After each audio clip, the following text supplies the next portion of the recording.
7:40 a.m. Streaming audio at SacktownSports.com and the Sacktown Sports app. You can also watch the show on YouTube at Sacktown Sports 1140. Here are the Drive Guys with Kevin Gleason and Kyle Draper. Drapes. What are we doing? You've seen the all-defensive team today? Yes. Are you upset with this? It's all centers. I know they changed the rules, but it just doesn't make sense. You got, congratulations, Wembanyama, the first rookie to make all-league defense, but you got him, Gobert, Bam, and Anthony Davis and Herb Jones. That would be like if you had a Gold Glove team in baseball and they're all shortstops and center fielders. Come on! It's too much. They're embracing too much positionless basketball right now. And our boy De'Aaron Fox left off, only receiving a couple of votes. I got something to say about that, but I don't know what the NBA is doing right now. And here's the thing, Whitey. We embrace positionless basketball so much, right? That's the talk right now. But look at all the teams still left in the NBA, the last four. Pacers, who's their leader? Point guard. Mm-hmm. Celtics, they got Drew Holiday and Derek White, two magnificent guards. Luka and Kyrie, guard-oriented team. Anthony Edwards and Mike Conley, guard-oriented team. So you need the point guard. You need the guards. Yeah. We need to go back to position-based basketball. And a second thing, Whitey, we need to name some names on these ballots. Yes. I need to know who voted for who and why. This, not showing names and secret ballots and all that. The NBA, I'm going to keep it real with you. This was a disappointing year in the NBA for me as a fan. From the voting. You mean the award season specifically? I'm talking All-Star. All-Star. I'm talking about the officiating. Like, this was a bad NBA. This was not an enjoyable NBA season for me. Sure, we had guys scoring 70 points. Sure, we had some upsets. Sure, we got some new teams. But it's just not a good feel about the league at this point. For me, I'm a diehard. I go back. Yeah. Man, you go back 40, 50 years with the league. Mm-hmm. But right now, I'm disappointed in the NBA. As you say, we had some guys like Embiid score 70. How does the league respond? By just taking all the rules about what's a foul and just throwing them down the toilet. Right. I don't have an issue with who voted. I understand and respect your issue. As far as this specifically goes, I don't really care who voted. The idea that you can vote for a defensive player of the year regardless of what position they play, it's stupid, and I just fear that we're really going to be upset about it tomorrow when the all-league teams are announced. That is the same thing with that. Yeah, too. It's going to be, I think, more egregious. And I think our boy Domantas Sabonis will be left off. Exactly. I think that. But, here's the problem I have with today's news. So Domas is getting all defense votes. Mm-hmm. He's our guy. We know that. But is Domas one of the top 10 defenders in the NBA? Let's keep it real, Whitey. Keep it real, Whitey. He's getting mentioned for all league and a defensive player of the year. So he had a heck of a defensive year, I guess. He got points for defensive player of the year. But all right, I know what you're saying, but you know what I'm saying. But somebody's voting for him. Yeah, but that takes away from my thing is, guys aren't taking this vote seriously. I don't think. Ooh. That's what I'm talking about. That's, maybe they're not watching. Maybe, somebody's favorite player is Domantas Sabonis or something. It's just, there's too many agendas, I feel like, in the voting right now. We could go back to 6th man of the year voting where our guy Malik Monk came up short.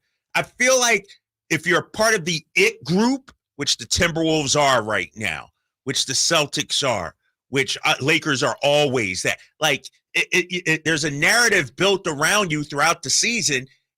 And I'm talking from a Sacramento Kings standpoint. We got shut out this year. Mm-hmm. We swept last year. Last year, we were the darlings of the NBA. Today, we're on the outside looking in. We're not even invited to the club. It just feels like each year there's this narrative like, oh, these are the darling. Look at Minnesota.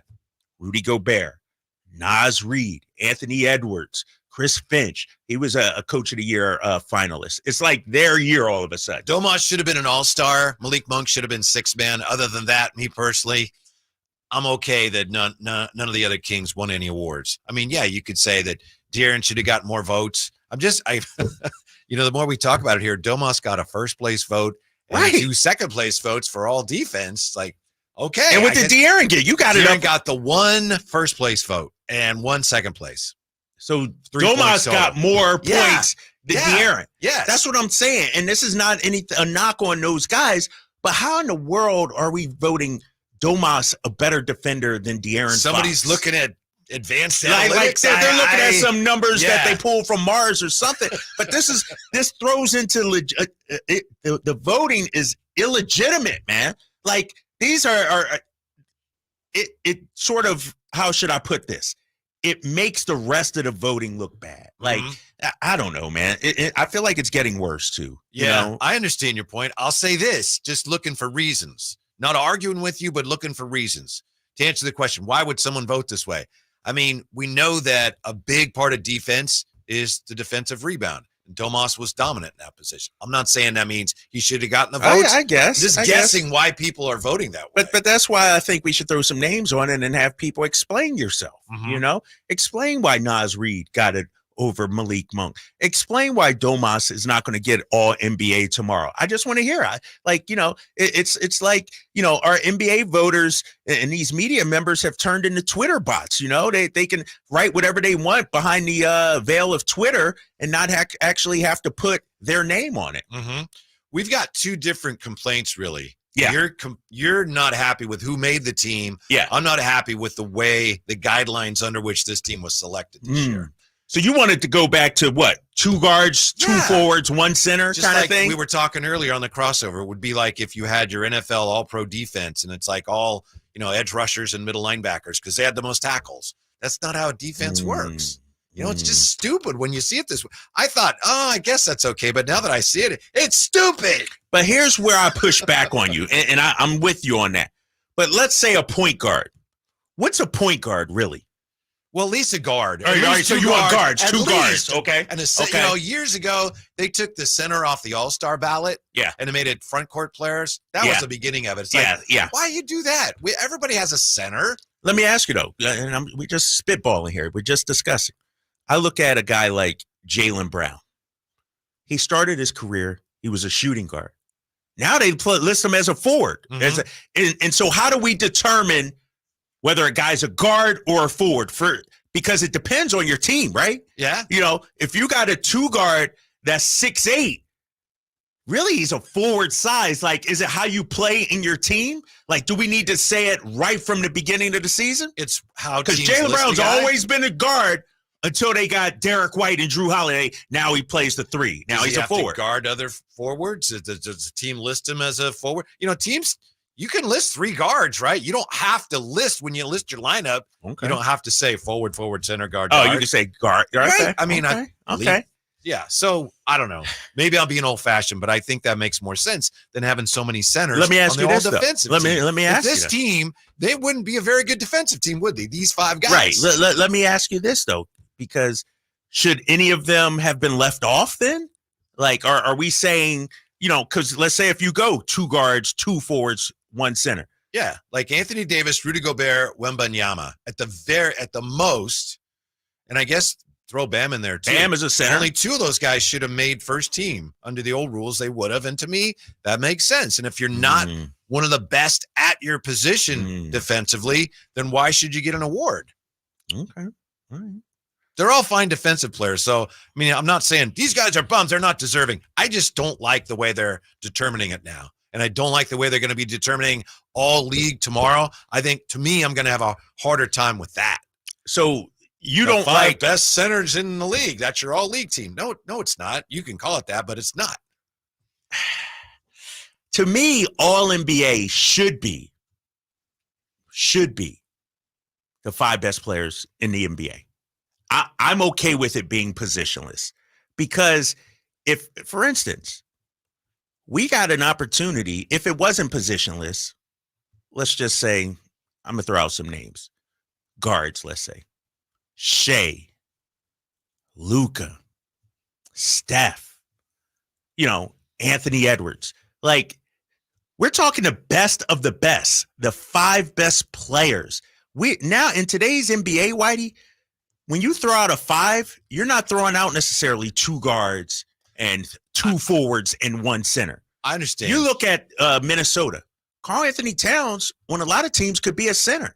So should he be relegated to the center role? Like, guys mix and match. And so I get it to an extent. At the very least, then. How about front court, back court? Okay, I'm okay. All right. To me, okay. and basketball has always been that way, where 5 players on a basketball court, they're all more or less, and always have more or less been doing the same thing more than, say, 11 football players. Even when you had, clearly, that's the center. Well, still, there's times when the center has to dribble the ball and so on. So that's always been the nature of the game. But to me, to have a team like this, all defense, or tomorrow, an all-league team that's all centers, that to me is very much similar to having a baseball all-star team, and it's all center fielders because they're the best 9 players in the league are center fielders. Yeah, but now I know it's different because it's baseball, but to me, it's an extension of the same logic, and it's stupid. That's just how I feel. Understand your point, but I think they've taken it too far. Nah, see, but you can't say that's just how I feel, because then I can't push back on that. You know what I mean? You can push back all you want, but that's just how I feel.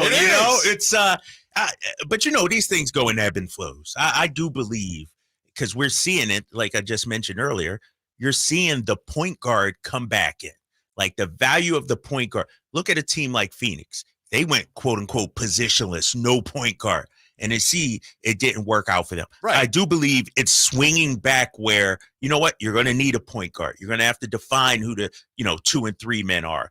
Brad Stevens, he used to always say, he calls them wings and bigs. Sure. Front court, back court, basically. Yeah. Mm-hmm. That's how he divvies up. At the very least, we should have that, in my opinion. Yeah. No, okay. I'm with you on that. I'll take a quick time out. When we come back, how Sacramento Kings history was changed forever on this date, 26 years ago, with the Drive Guys on Sacktown Sports.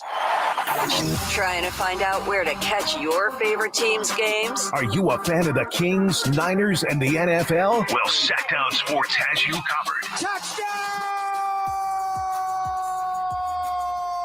San Francisco! It's all on his shoulders. Cox rocks. He fires for the win. He's got the triple. Catch all your Kings, Niners, and NFL games all year long on Sacktown Sports and SacktownSports.com. The NBA app is everyone's app. Every fan of every team. Oh, my goodness. Everyone who follows LeBron, Tatum, and Embiid in the app. Every warrior who's ready to go to battle over three-point percentages. Every streetwear king who's here for the tunnel fits. Every young buck, nugget, and grizzly who wants to take a peek behind the scenes of the league. And everyone else on this floating basketball we call Earth. Download the NBA app today. Available in the Google Play, Apple app, and Android stores. In a world where everybody and their mother makes a primed trim board, contractors have to ask one question. Do I know what's under the primer? Available at just about every lumber yard you can imagine. Vintage trim boards are made from lodgepole pine. That's the stuff telephone poles and railroad ties are made of. It's durable. It's straight. It's been doing the job for generations. Manufactured right here in the USA. Ask for it by name. VintageTrimboards.com.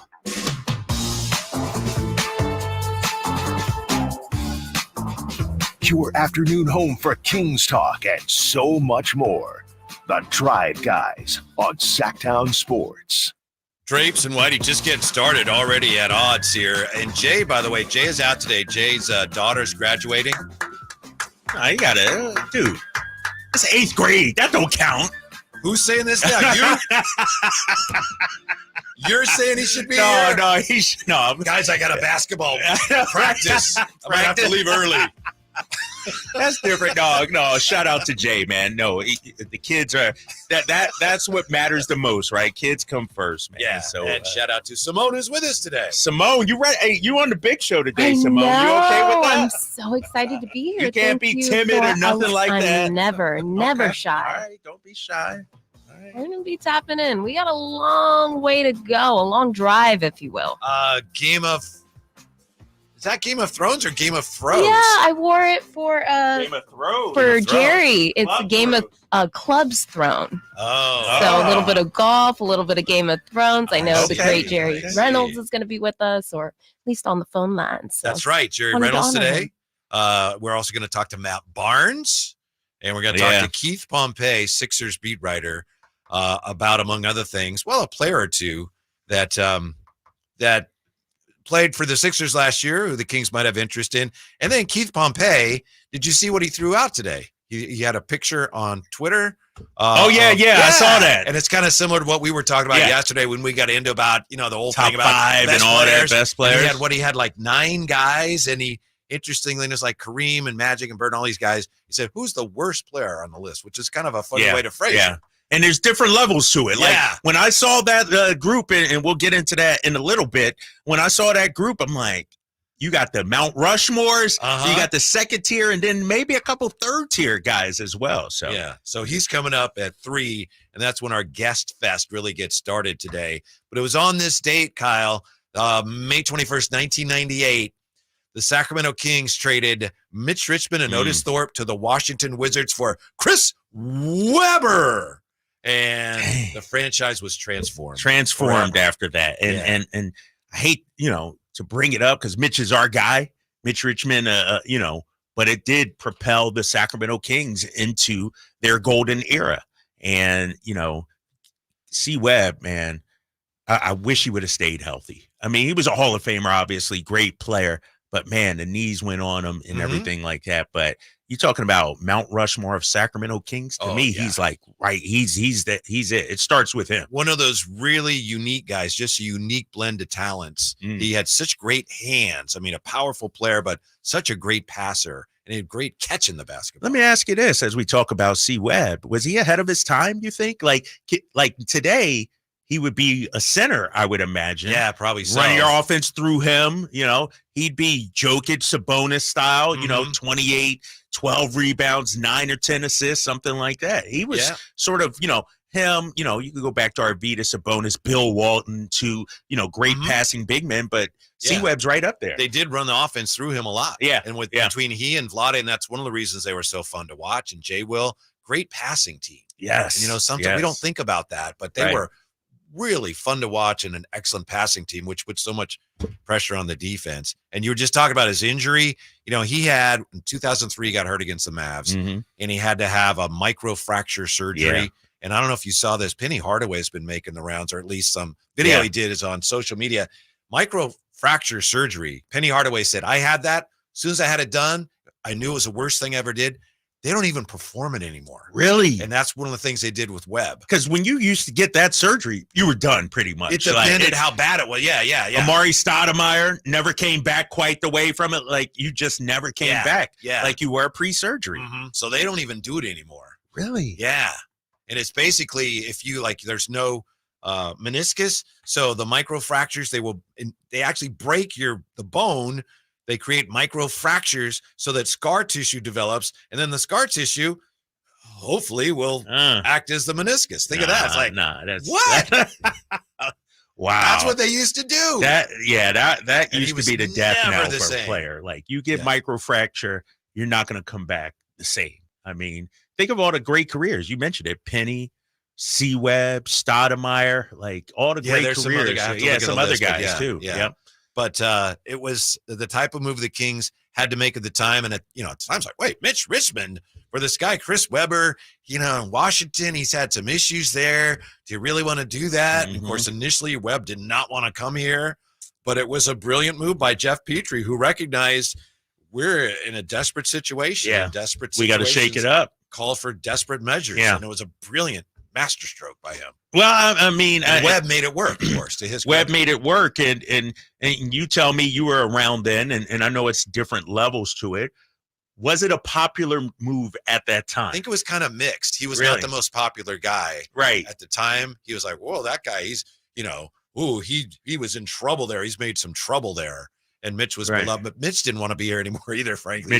He was tired of being here. Could you compare it to Sabonis Halliburton at all in terms of a bold move that sort of resets the franchise and propels the franchise? We'll see, right? To better, hopefully. Yeah. Maybe not one that's, quite, everybody on board with, you're like, what are you doing? Trading Tyrese, trading Mitch Richmond. But then you see what you get back and the impact that player has on your organization.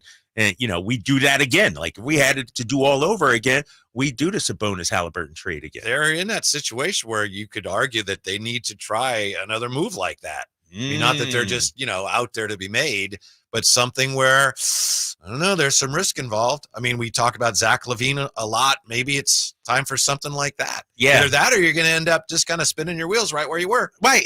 And that's the thing, too, though. Let me ask you this. And I agree. You got to be bold. You got to go out there and go for it. But if it backfires, if it doesn't work, can we allow and can we as an organization, as a city, as a franchise, accept going backwards, plateauing at 46 wins, 48 wins, and now back in the lottery? Because if it doesn't work, that's the risk of it, right? Yeah. You get Zack LaVine, you push your chips in, you give up some assets, and then he's banged up, he's hurt. And then he doesn't play. Never recovers. Never recovers. Right. Never recovers. Exactly. And then you're hamstrung with the salary cap. You're giving away a first round pick or two, maybe. Can we afford that? And that's the thing Monty McNair has to decide. How aggressive do you want to be? I know. How much risk do you want to take on, if you will?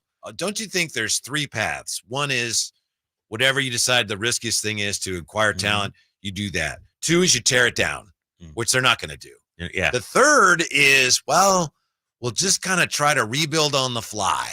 We'll improve around the margins. Hopefully we'll get lucky with a young player we bring in. That seems like the most measured thing to do, but to me, it's almost certain to fail. Yeah. So that's almost, it's almost as bad as failing in a way, because it's going to be really hard in the West. Like we said yesterday, being in the West right now is like driving on 80 through Fairfield. Everybody else in the West going like 80, 85 out there, right? I'm getting lapped. Getting lapped. And yeah, you're right about that. And so this is why I've always, I've brought up it, and I'd love to get Monty's take on this. Does watching what everybody else is doing impact how you build your team? You know what I mean? Does it hit the fast forward button on the Kings rebuild and how they get there? What do you think? I mean, it has to, doesn't it? It has to, right? Yeah, because, it's, and this is, when you look back at this season, I always say 46 wins, that's pretty good. But really, in the landscape, 46, you missed the playoffs. Yeah. And right. so each season, you're competing not against yourself, but against the other teams in the Western Conference. And so you may have a great season, feel like 46 is good, but this year it's not. You may have a good roster, feel like it can compete for a championship. Then you look around and say, yeah, exactly. Actually, we're 9th or 10th in the West. Yeah. And so in the NBA, you do have to play to keep up with the Joneses, because if you don't, you'll wind up what we had this year, right? Where you missed the playoffs and you're 9th or 10th seed or something like that. Especially when you have so much ground to make up. Yeah. Having missed the playoffs completely. There's a lot of ground to make up. Yeah, and with the teams coming from behind too. Right. And so dude, San Antonio's they got a boatload of cap space. They're about to sign somebody. I don't know who it is. They're about to use some money. Houston's on the rise. We talked about that. Utah might be better this upcoming season. Who knows? Portland, you're in danger, and the guys down I-80 are the same way. The Warriors, too. You're in danger of being a playing team again. If we were to start right now and say, who are the Kings better than? I don't think anybody's taking a step back out of the group ahead of us. Who would you rather be, franchise-wise? Everything considered right now. Is there any team that you think right now would say, wow, we wish we were the Kings in the conference, starting in the conference? The Warriors might, right? Warriors might. They would never admit that, of course. Right, they wouldn't admit that. But they're declining. Yeah. Do you think Utah would think that? I think they like what they're doing. Yeah, Danny Ainge's got the assets. Portland might. I don't think Houston would. I think so. so. Houston's A-okay. I think Memphis would. Memphis, you get John Morant, you got a top pick. Phoenix might, but again, they wouldn't admit it. Yeah, I don't think Phoenix would trade their roster for ours right now. That's sad. Why you got to bring that up, Whitey? Well, that's something Jay brought up like last week. Did he really? We never got to it. And the more I thought about it, I was like, wow, it's a really interesting. How about Clippers? Aging Clippers team, Paul George contract situation. They get their new building, and they got a lot of, they're kind of staring into the financial abyss. Yeah. Like, ooh, that's a big hole we're looking at. OKC, no. Denver, no. Minnesota, no. Dallas, no. Pelicans, no. I would say the Lakers, no. So, the Kings, just based on what we just did, are like 8th or 9th best roster in the West. Shows how much work there is to do. When we come back, which player is the biggest jerk to officials? Do you have any idea? I saw this, a former official pulls back the curtain. Next, Drive Guys, Sacktown Sports. What's the missing piece for the 49ers? Which names will they add during free agency? Whether it's in season or off season, the coverage never stops. Get the latest 49ers news on Sacktown Sports at sacktownsports.com. Ad paid for by the Sentinel Group. Attention Marines, military personnel, families, and contractors who were stationed at Camp Lejeune. Were you present at Camp Lejeune between August 1953 and December of 1987? You may be entitled to significant compensation. For nearly 34 years, those in the Marine Corps' base Camp Lejeune were exposed to contaminated drinking water, resulting in devastating injuries, including several forms of cancer, adverse birth outcomes, Parkinson's disease, and more. North Carolina's procedural laws have prevented victims from getting the justice they deserve, but passage of the Camp Lejeune Justice Act of 2022 would allow you or a loved one to file lawsuits seeking compensation for illnesses and injuries linked to the toxic water. Call today for your free consultation. 800-439-4252. Let our experienced attorneys fight to get you the compensation you deserve, and you pay nothing unless there's a recovery in your favor. Call 800-439-4252. That's 800-439-4252. Again, 800-439-4252. Hagen Oaks Demo Days is in the home stretch, and this is your last chance to register for an individual fitting appointment with the manufacturer's fitting staff from Ping, TaylorMade, Mizuno, Callaway, Cleveland, Strixon, and Zexio. You've waited many long months for the new golf season, and Hagen Oaks has your new golf gear right now. Book your individual Hagen Oaks Demo Days fitting appointment. Call 916-808-2531. That's 808-2531 for your personal fitting. Hagen Oaks, Fulton Avenue at Cap City Freeway or HagenOaks.com. Hey, it's Carmichael Dave inviting you to make the switch to electric this spring and save big with American Energy. Stay ahead of those spiking energy bills this summer with up to $9,000 in rebates on a new ultra-high efficiency comfort system. American Energy is providing huge rebates from SMUD as well as spring specials by installing one of many incredibly efficient AC options available to you right now. Get rid of those fluctuating gas bills in the winter and switch to year-round all-electric with American Energy. Let them perform a free in-home energy efficiency analysis and see where they can help you save for the warmer months ahead. These guys are the best. Been serving the greater Sacramento area since 1981. A+ from the Better Business Bureau. Learn more by calling 916-520-9990. That's 916-520-9990. Call 916-520-9990 now. Only one radio program captures the excitement of hunting and fishing as it happens. The award-winning California Sportsman with Sep Hendrickson. Only California Sportsman takes you where the action is. Live on the water, live in the blind, and live with the top pros and experts in outdoor sports. California Sportsman with Fishing Hall of Famer Sep Hendrickson is your premier destination for all things outdoors. Sep's Saturday Morning Outdoors. Ultimate Bass and California Sportsman, 5 a.m. to 8 a.m. Saturdays on Sacktown Sports 1140. Seems like all this artificial intelligence stuff stirs up the age-old debate of man versus machine. Hi, it's Dan from the Good Feet store, and let me ask you, would you let a robot cut your hair? Would you rely on an app to teach a kid to ride a two-wheeler? Let's face it, some things require the human touch. People come to us seeking a solution to foot, leg, and back pain after trying all kinds of things recommended by in-store machines or website blurbs. An impersonal, generic approach to solving a problem that's unique to you. No wonder they usually don't work. At the Good Feet store, you'll meet with an arch support specialist who will take the time to learn about your needs, your feet, your lifestyle, and then fit you from over 300 models and sizes of arch supports, designed for pain relief, better balance, and more comfort. Do you have sore feet, an aching back, or plantar fasciitis? Then get to the Good Feet store nearest you for your free arch support fitting. Good Feet arch supports are only available at the Good Feet store. Kevin Lewis with National Garage Door, reminding you that in Sacramento, National Garage Door is the king of garage doors. We service, sell, and install garage doors and openers. Call us today for your basketball special. A new 16x7 Rainer garage door with insulation and a belt drive opener for only $24.49 installed. Give us a call today, 916-638-4554. 638-4554 National Garage Door.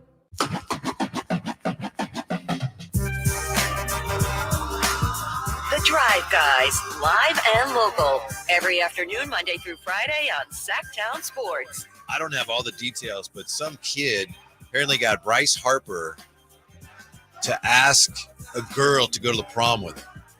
So the guy goes to her house, and I don't know if he knows Bryce Harper or what. She comes out, and then Bryce Harper is like, well, hey, Jimmy wants to go to the prom with you or whatever.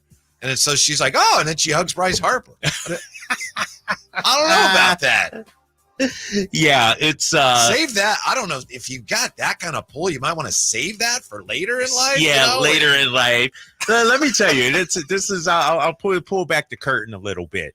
It's sort of an analogy I'll bring up here in a minute. If you go hanging out with a famous person in the bars and clubs, that's not a good thing. Because they'll get all the attention and you're hanging over here, right, by yourself. That's happened to me in the past, in the past life. Same thing. Bryce Harper shows. Little Jimmy, I forgot. I got my eyes on Bryce, I'm googly-eyed. And so, then, all during the prom. Is Bryce coming to the prom? Right. It's all about Bryce. Can we go see Bryce after the prom? And if you need to bring in Bryce Harper to get a girl to go to the prom with you, right, maybe you should ask someone else. And she might just be using you for Bryce. Like, really doesn't like you anyway, but because she might get in closer with Bryce Harper, she'll go to the prom with you. Uh-huh. Like, you're right. If you got to bring Bryce Harper, you ain't got no game. Or as the kids say, you don't have no Rizz. Is that what they say now, Simone? That's what they say? More highly of the kid or not? If he's asked you to prom, but he's got to bring in Bryce Harper. No, I think I'm with you guys. I think that you're pulling out way too big of a gun way too early. I mean, and then I'm going to have some really grandiose expectations for, the prom experience. So, I agree with you guys. Yeah. Now, I hope it's senior prom. It's got to at least be senior prom. Yeah, not it's junior like prom. Something's like, come on. And then how do you top that the next year? Like, who you bring? A Shohei with you or something? I don't know.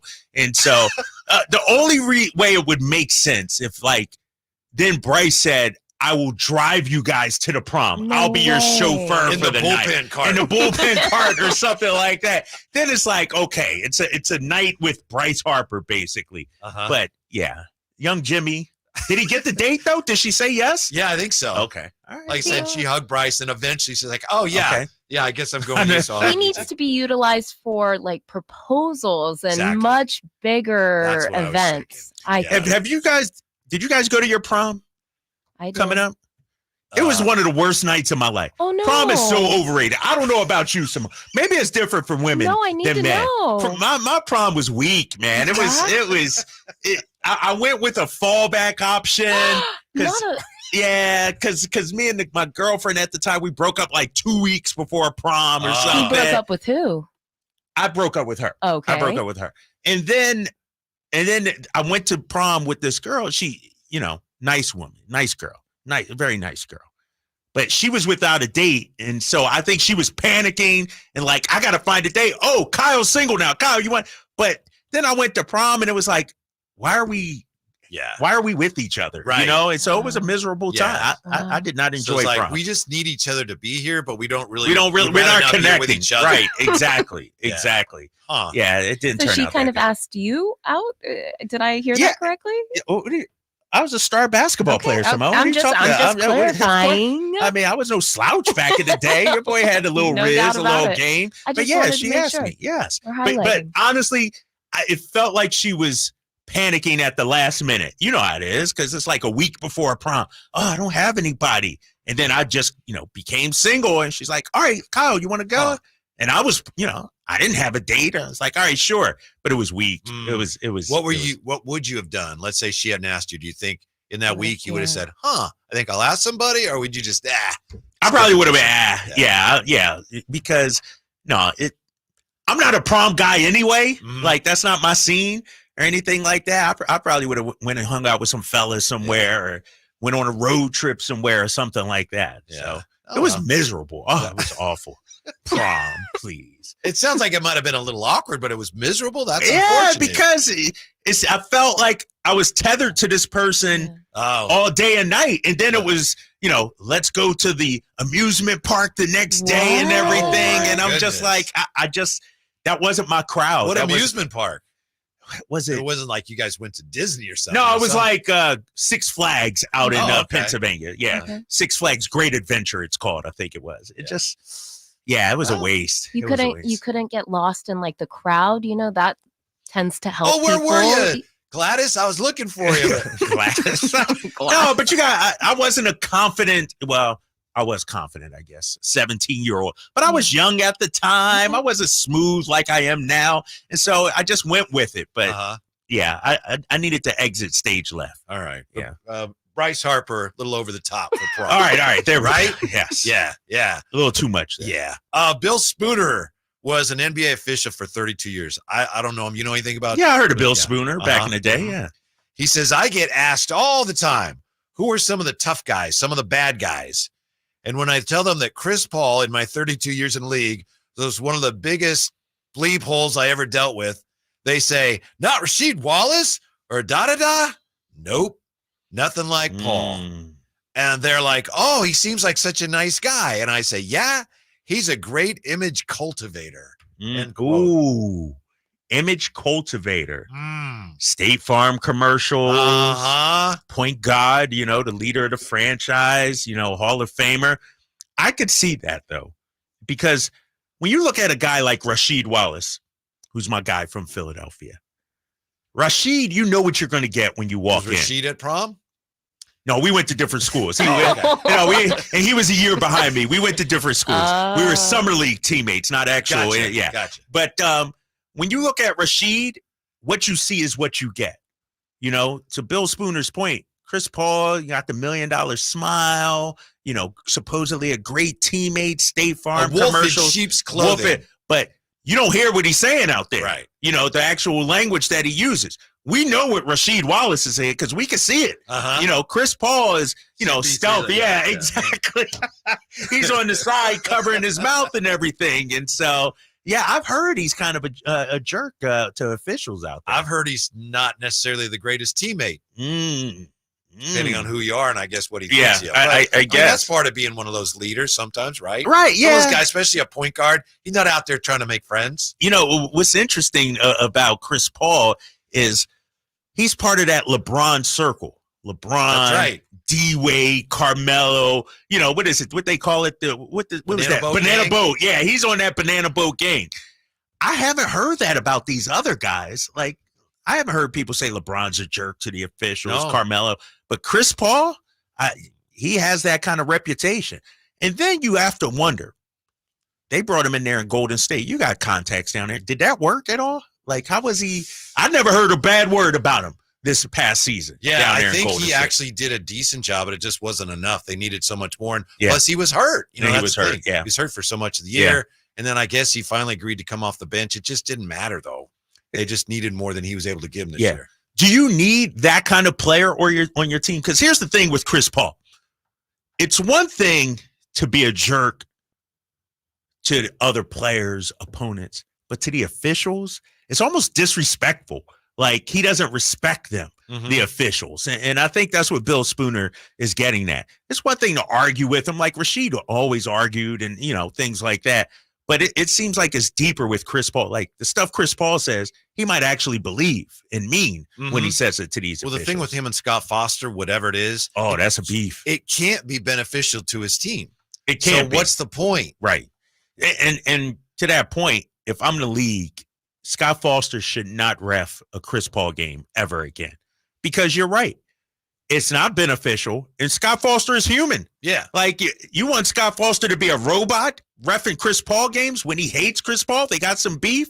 The league should step in and make sure he never refs a Chris Paul game. Don't you think Chris Paul, the whole package, if he's the guy and he's running the team and they're a good team, okay, fine. But as soon as his skills start to diminish, like apparently they are, and he's coming off the bench and he doesn't have quite as much pull, then it gets old in a hurry, right? Right. It's sort of like, comparing them to Draymond. You put up with certain antics because you're winning, he's producing, but at the end of the day, if that's all he's bringing to the table, it's like, we don't need this headache. You're not worth putting up with anymore. Right. He's not going back to Golden State, right? I think he has a player option, I think but it he's is. still, or a partial they can sign him guarantee. and trade him. He still could be an asset to them. Yeah. 339-1140, 1-800-920-1140. Ben, the two of us need look no more. What's up, Ben? All right, boys, this has nothing to do with sports. I just want to let you know, neither of you would ever have to ask for a prom date. I would take both of you guys. All right. Thanks, Ben. I'm only upset that Simone went with someone else and she never told me. So hold on, hey, Ben, don't be shooting your shot on our show, big fella. Hey, that's what the DMs are for. Don't be calling the station. The DMs are not open. No. Simone's like, the DMs are closed. Terrible. Ben, he coming in trying to shoot a shot. Nice he threw up a brick. Yeah. 15-footer. It goes 12. Oh, come on, Drapes. You don't think I've already shot my shot? Come on. All right. We got to get rid of this guy. Yeah, I don't want no harassment here. Bill on Sacktown Sports. Hey, Bill. What's up, Bill? That was so uncomfortable, man. I don't believe it. That was. I just want to talk to you guys about the Indiana-Boston series. It's got, here are my kids. We got to go to Chuck E. Cheese. Bye. Okay. That was, I don't know. Someone's playing games with us on the phone. What was that? Yeah. That was like a Frankie Clicks. He said, I got to go pick up my kids at Chuck E. Cheese. He's going to Chuck E. Cheese. Bye. Yeah. He's trolling. Okay, we got to do better, reason. Sacramento. We need better calls. Did you see that video real quick that's circulating on TikTok right now or somewhere? Somebody posted it on Twitter of a guy. He's in a car while guys are teeing off. He honks the horn while guys are like in their backswing. And then that's all he does. He just drives around, hole to hole and course to course, laughs at him, and then drives off. I know people who've said they've done that. What? People that they've actually done that? Yes. And it's like, oh, you're a really cool guy. Yeah, I actually have done that. What's wrong with you? Yeah. That's grounds for a fight. And people on Twitter are like, why are those guys reacting so angrily? Why are they so upset about that? If somebody did that to me, oh yeah, we're squaring up. Yeah, they get in the 2-piece, no sauce. So, yeah. I mean, they get a 5-iron right around. Yeah, that is so. That's like one of the worst things you could do out there. When we come back, if Malik leaves, I got a guy who might be able to replace him, and this guy is available. Tell you who. Okay. Next with the Drive Guy, Sacktown Sports. Did you miss any part of our live local shows? Don't worry, you never have to miss them again. Check out SacktownSports.com and search our podcast page and play our shows when you want. The Carmichael Dave Show with Jason Ross, Stiles and Watkins, and the Drive Guys. Plus, other podcasts like Return of the Empire, Return of the Roar, the Stingers Up podcast, and Golf to Go with Frank LaRosa. They're all available right now on SacktownSports.com. Vapes and cigarettes are responsible for the excessive amount of secondhand smoke in California. From our sidewalks to our parks, restaurants, offices, and work sites, over half of Californians are at risk of being exposed to thousands of toxic chemicals. Go to secondhanddangers.org for an action plan to protect yourself and your family from toxic harm that could last a lifetime. Because even outdoors, there's no such thing as safe secondhand smoke. Sponsored by Breathe California, Sacramento region. Power Business Technology is proud to be 100% independent, locally owned, and managed Toshiba copier dealer. Local ownership cuts out the red tape, allowing ourselves to never be too busy to personally answer the call when our clients need us. Recognized for excellence in service execution, training, and customer service, we're proud to be named a 2022 Toshiba ProMasters Elite Dealer. Contact us today for all of your business printing needs at 844-POWER-BZ. That's 844-769-3729, or visit us at powercopiers.com. My father was a career United States Air Force pilot, and Memorial Day is a reminder of all he and so many others did for our country.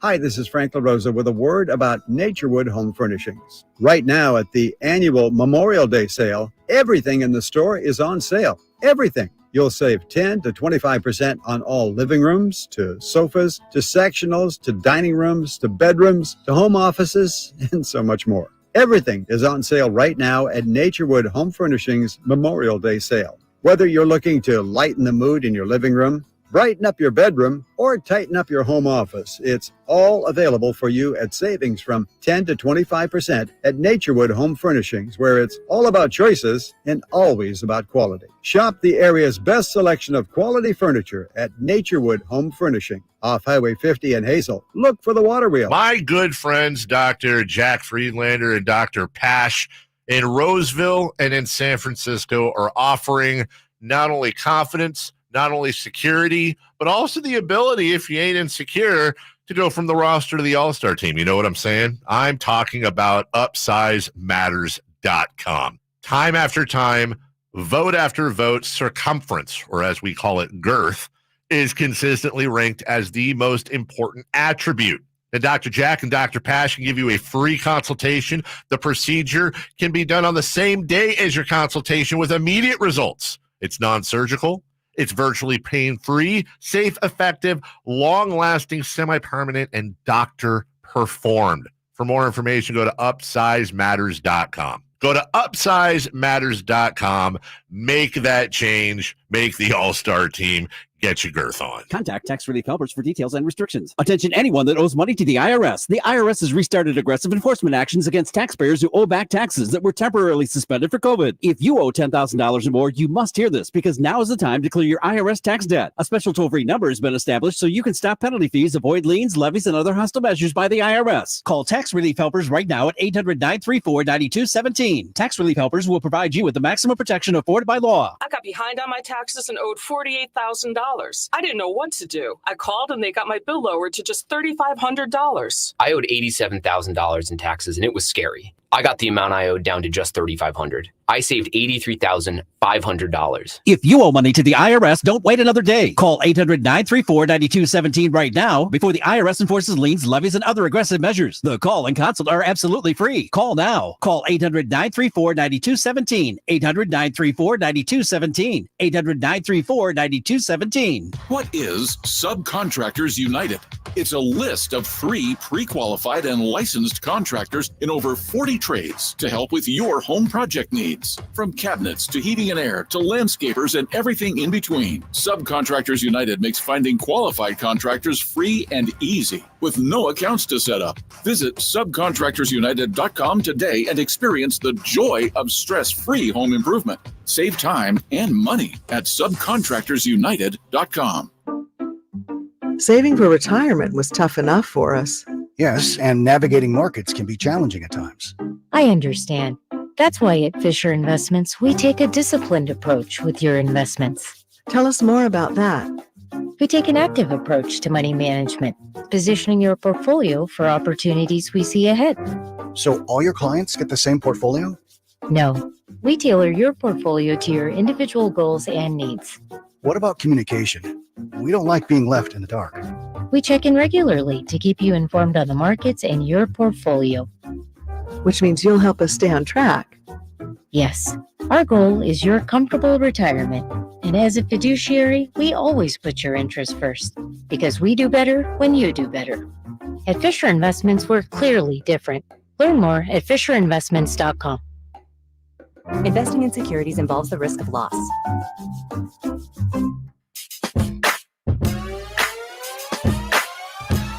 Live and local, it's The Drive Guys. Watch the show on youtube.com/Sacktown Sports 1140. Or listen on the Sacktown Sports app. Get ready for a guest fest today. We got Keith Pompey from the Philadelphia Inquirer. He's going to join us top of the hour. We got Jerry Reynolds today. We got Matt Barnes going to join us. And we've got playoff basketball tonight, Drapes. As you know, you got Drapes, Whitey, Simone today. Jay's back with us tomorrow. Is anybody giving the Pacers a shot? NBA.com has their four panelists, Ashburner, Powell, Schumann, and Wright. All four say Boston is going to win. Three of the four say Minnesota is going to beat Dallas. So those four say Indiana Pacers, nope, no shot. I'm going to give them a shot to win one or two games. I give them no shot to win this series. The reason I give them because you're from Boston. No. Down, you got your Celtics underoos on. Well, you know that's not true because I don't want the Celtics to win. They can't win when I'm not there. I was there for 11 seasons, and they came close, but never. I was close to getting the ring. So I'm not pulling for them now, even though those are my guys. The reason I give Indiana a puncher's chance to win a game or two is they play hard. Like, they play hard every single game. They play hard every night. They're not going to lay down. They have an identity now. They know who they are. And the Celtics always give away a game or two when they should, especially at home. We talked about how bad they've been at home over the last 3 seasons. And so I think the Celtics win tonight. I think Pacers may get game 2, but I just can't see from a talent perspective how the Pacers can stop Tatum, Brown, Holiday. Like, they got so many weapons on that team. The Knicks were a flawed team. They were Jalen Brunson, and sure, they had some other pieces, but they weren't healthy. This Celtics team, especially if they get Kristaps Porzingis back in the back half of this series, they're a juggernaut. You need upper-level, star-level talent, I think, to beat the Celtics, and I don't think the Pacers are quite there right now.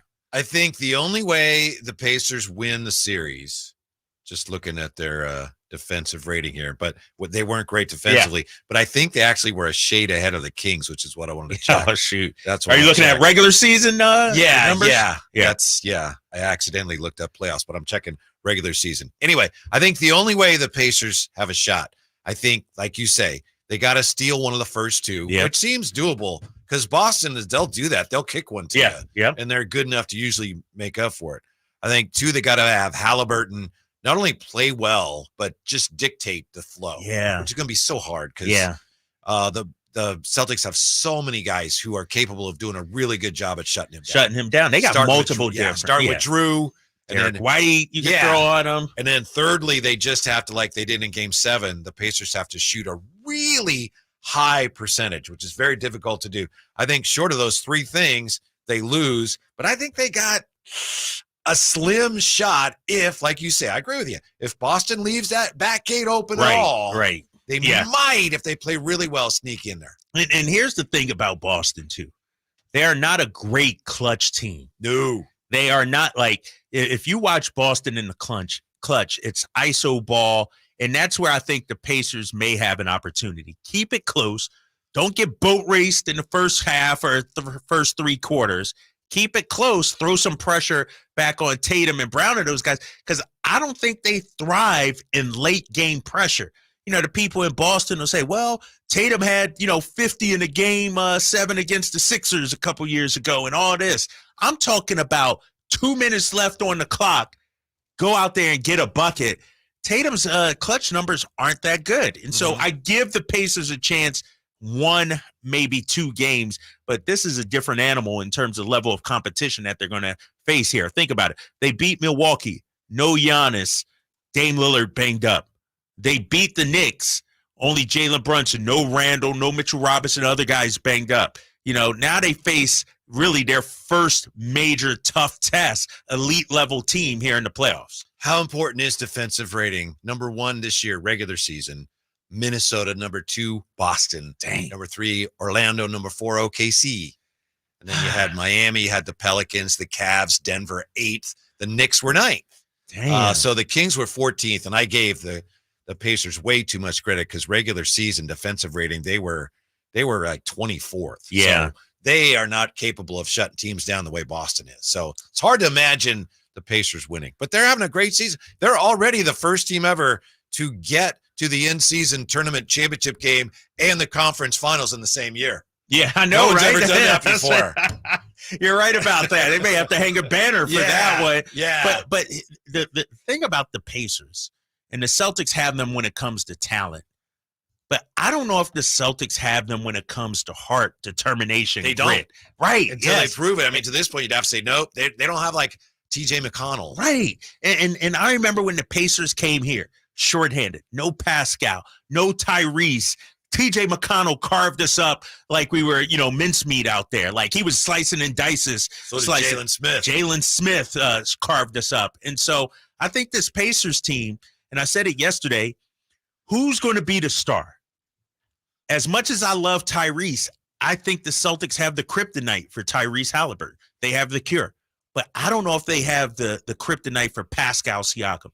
I need Pascal to average 28 or more if the Pacers are going to have a chance in this series. You know, sometimes I read these previews, whether it's basketball, baseball, football, whatever, and everyone likes to come up with their X factors. And either I don't know what it is or people are doing it wrong, because somebody today at NBA.com had X factors, Boston, Indiana, Pascal Siakam.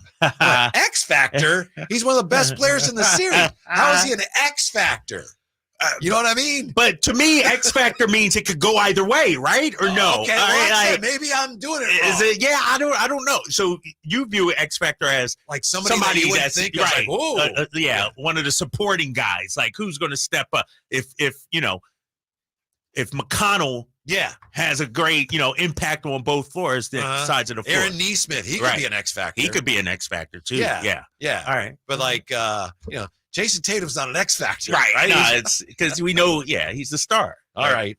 When we come back, our boy Keith Pompey, as promised. Yeah, we'll talk to Keith Pompey and tell you all about the player that maybe he is a guy who could replace Malik. He used to play with the Sixers. What does Keith Pompey think of that? We'll find out when he joins us next. Drive, guys. Sacktown Sports. Keegan Murray plays here. Keegan scores another three-pointer. Keegan Murray knocking it down for 23 points. Snatched the Aaron Fox for game scoring honors. Sacktown Sports is your proud home of the Sacramento Kings. I didn't ask to be thrown in the streets with nowhere to go. I didn't think I'd survive.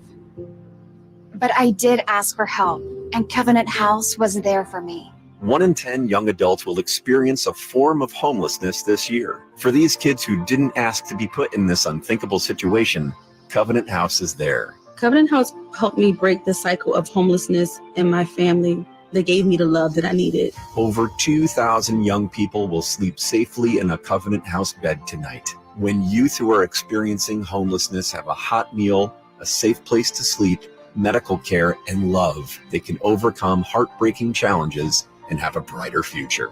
They just really genuinely just wanted to help me succeed, and I'm succeeding.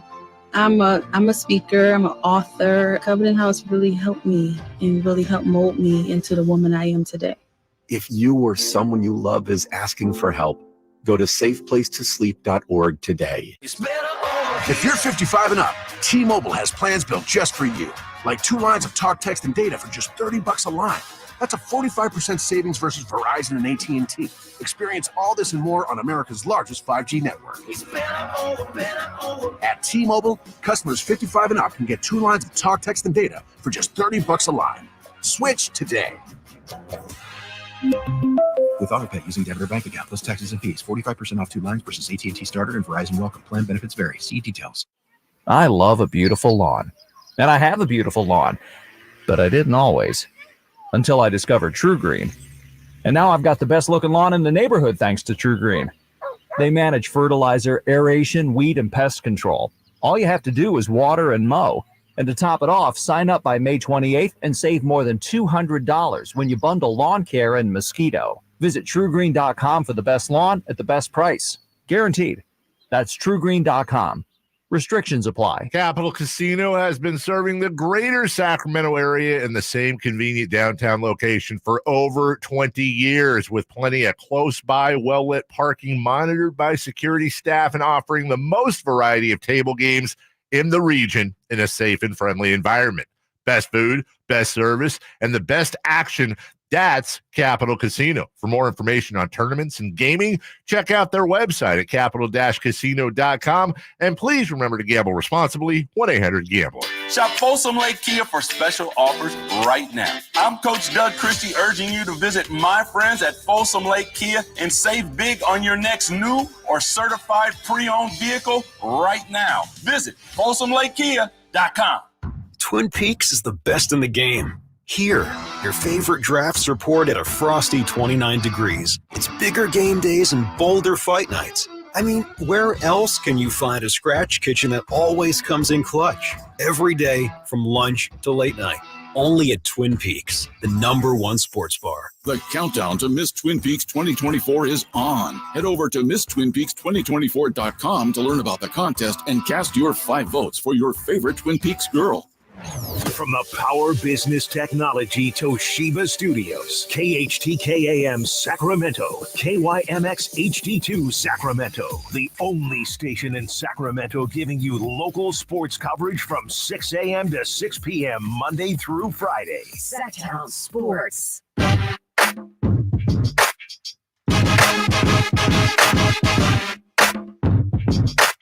The Drive Guys, live and local, every afternoon, Monday through Friday on Sacktown Sports. Here's the question. Keith Pompey is going to join us in just a moment. Keith Pompey on Twitter had this today, Drapes, as you saw.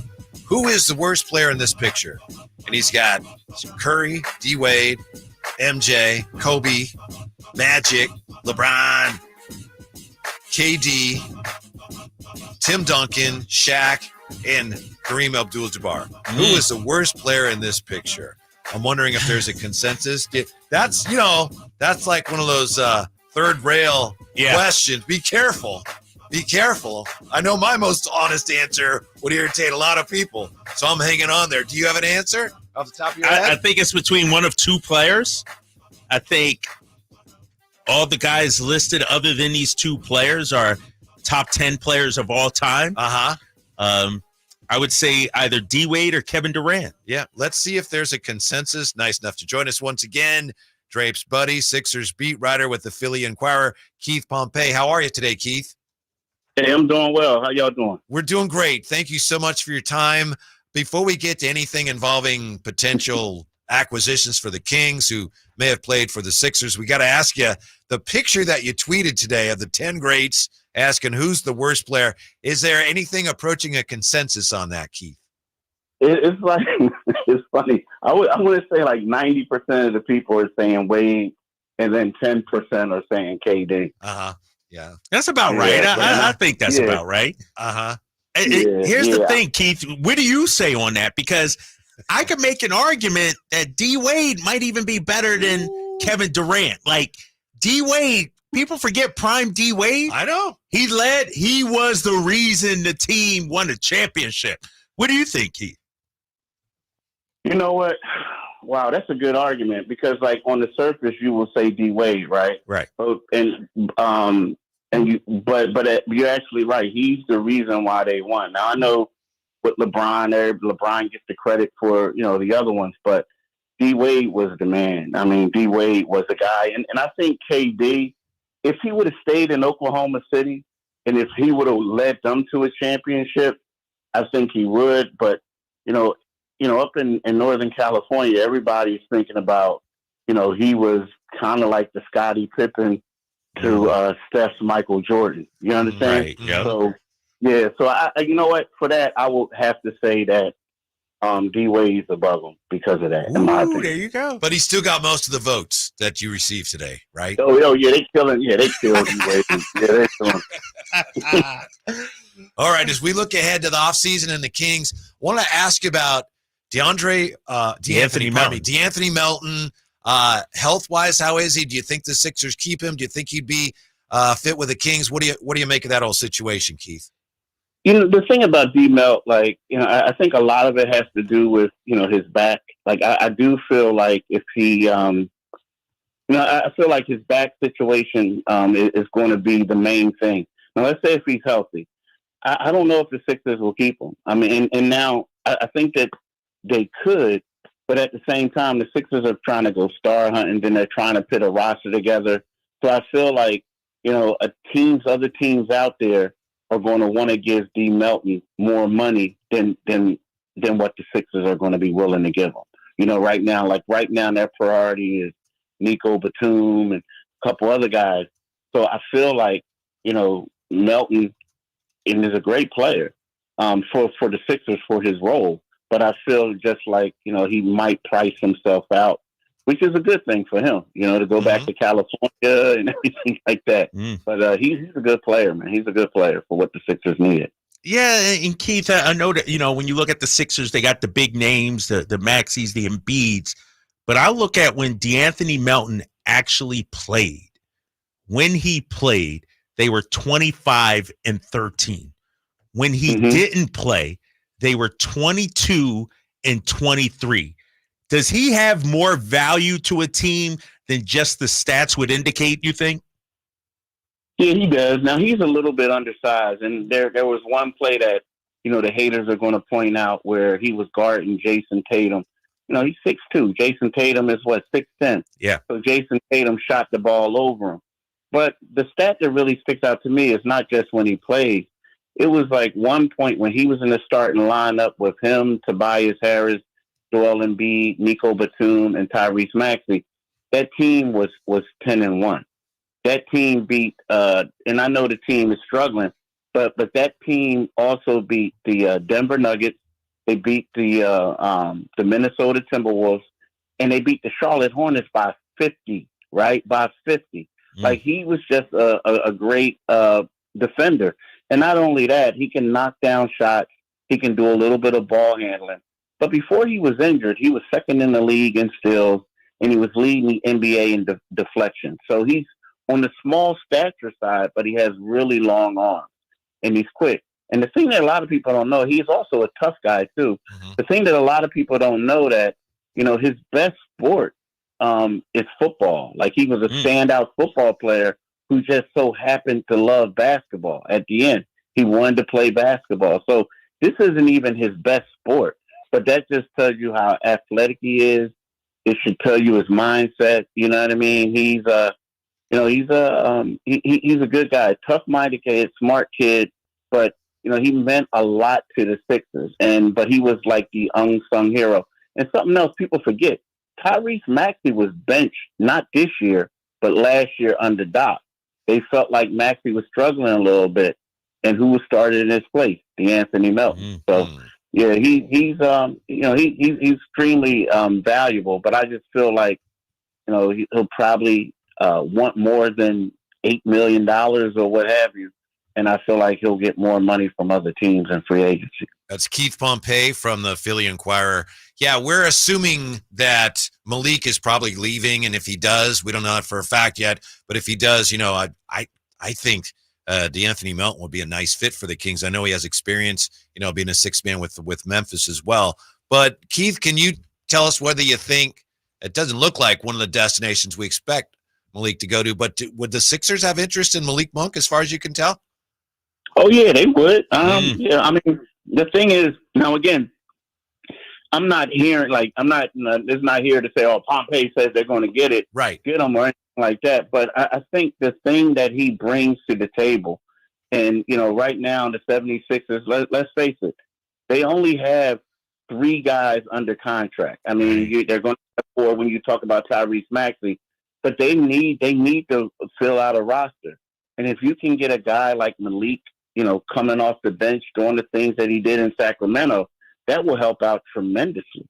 I think that he's could be a great asset, and then, I guess it'll be one of those things where I don't think he'll break the bank to go to Philadelphia. Mm-hmm. But at the same time, if they could get him for the right price, I feel like that he would be a great addition for him, for the things that he's done. Keith Pompey joining us. Don't like the sound of that. Yeah. And Keith, when you look at this Sixers roster, you mentioned 3 guys under contract. Is Tobias Harris definitely gone? What happens with Oubre? I look at this Sixers roster and a couple of guys that, could help the Kings. Not saying I necessarily want Tobias here in Sacramento, but how much do you think they will shake it up? Yeah, I think this is going to be a completely different team. I think that Kelly Oubre will ultimately come back.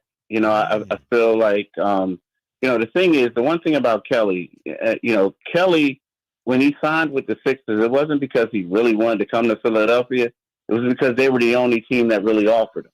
And I feel like there were certain instances, and I love Kelly, great guy, but I feel like there's 3 things that happened during the season. The one thing was the bicycle incident, right, where he got hit on a bike and nobody knew who hit him. Right. The second thing was when he was like, F you, your mama, your grandmother, your this and that. And then he wrecked his Lamborghini after game 3 or game 2 in New York. So when you have those 3 incidents, I think that a team outside of the Sixers are probably saying to themselves, did this guy really change? Is he still questionable? So I think with that being said, it may be a couple teams that are scared to go after him.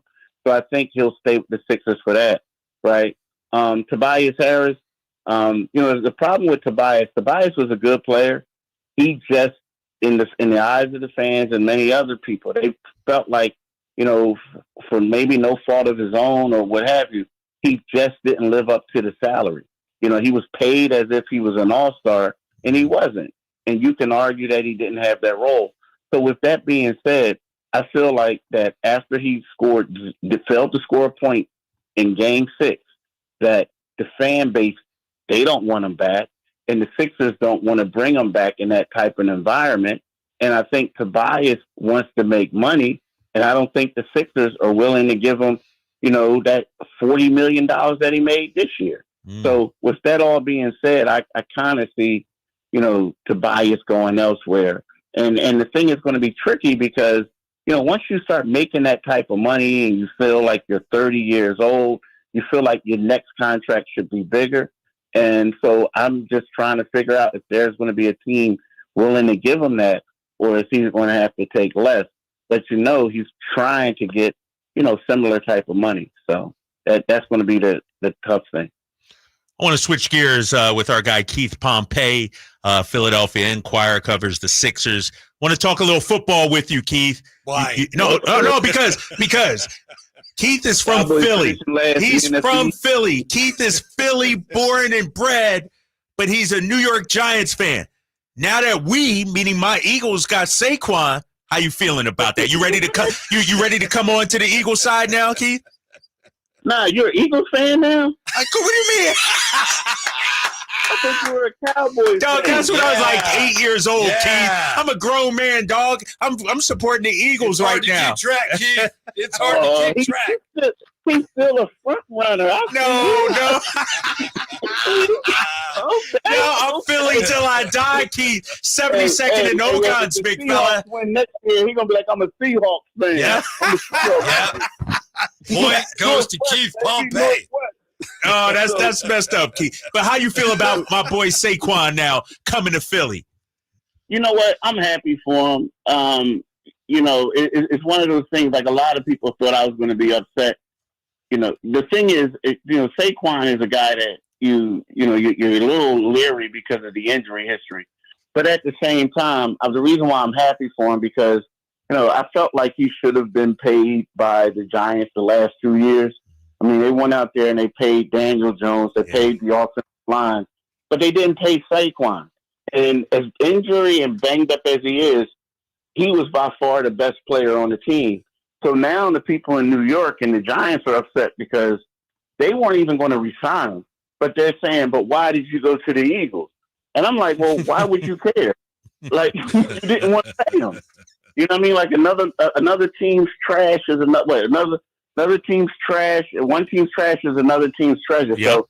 So I wish him the best of luck, but at the same time, that's not swaying me. I mean, I felt like Swifty was the running back Swift was a pretty good back, and you could have got him for cheaper. Yeah. Keith Pompey, thank you for your insight. Fly, thank you for your Eagles, time. fly. And thank you for on the way keeping to Kyle Draper in line. We appreciate it. Yeah. Okay. That's crazy. 72nd and Ogons, Keith. Go there, big fella. Go to Pagano's on Ogons to get your cheesesteak. We'll see you, Keith. All right, Keith. All right, baby. Thank you very much. He doesn't take any from you, does he? No, that's why him and I go back like 15, 20 years, man. How could he live in Philly, be a Philly guy, and a Giants fan? Strange, isn't it? Yeah, I could see as a kid, like I was liking the Cowboys. But when you're a grown-up, you got to support the local team, baby. 10 trade stories that will dominate the NBA offseason. Will the Kings be involved in any of those? We'll find out when we come right back. Drive, guys. Sacktown Sports. You never know what you might hear when listening to a Sacramento Kings game. Out of Keegan, going for another triple. Man, is he feeling it. Keegan, can he do it? Yes, there's number 11, Keegan Murray. Keegan steps back. He just knocked down his 12th three-pointer, a Kings franchise record. He's got 45 points. Never miss a moment of Sacramento Kings basketball with Sacktown Sports and the Sacktown Sports app. I lock up my Old Spice Fiji aluminum-free dry spray to keep that 24/7 lasting freshness safe for myself. Fresh coconuts, palm trees in the wind. It's like catching waves in Fiji. Actually, I just talked myself into a refreshing spritz of Fiji. My Old Spice is missing! No!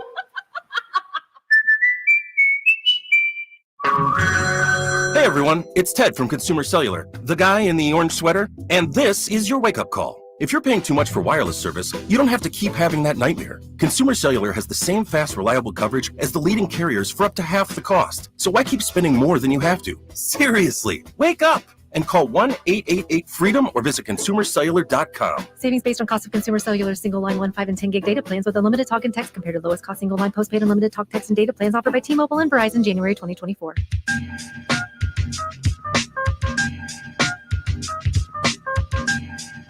Your afternoon home for Kings talk and so much more.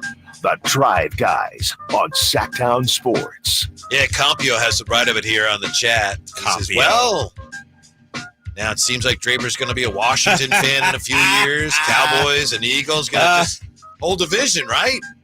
Nah, man, I'm Eagles. I'm done. I'm done flip-flopping. I'm one team for the rest of here, it. you'd be hearing about it. Dan Campbell's my guy. Packers are my team. Packers my team. You're right. No, I'm an Eagles guy now. No, through and through. Hate the Cowboys. Hate the Giants. Hate Washington. It's all Eagles, man. I'm locked in right now. Now basketball is different, though. You know, I'm a Kings guy now, so I got to cheer. You know, that's my team. I got to cheer for the Kings. Yeah, that's understandable. That must be tough for broadcasters. Traveling city to city. Yeah. I got my team, but they can't be my team now. You know what I hate, though? You know what I hate? Brock Purdy. No, pandering media. Like the local media that's pandering to the crowd, the fan base, supporting the low. I support the Kings. Those are my guys. I pay for the, so anything I say, I'll keep it real, comes with a little Kings tint to it. But you got some people in the media that ain't got no druthers, no allegiance to the team at all. And they're like, this is criminal. Domantas Sabonis only got one defensive player of the year vote. And I don't like that. Just keep it real. Be neutral. A little disingenuous. And sometimes, honest criticism can be a great form of actual support.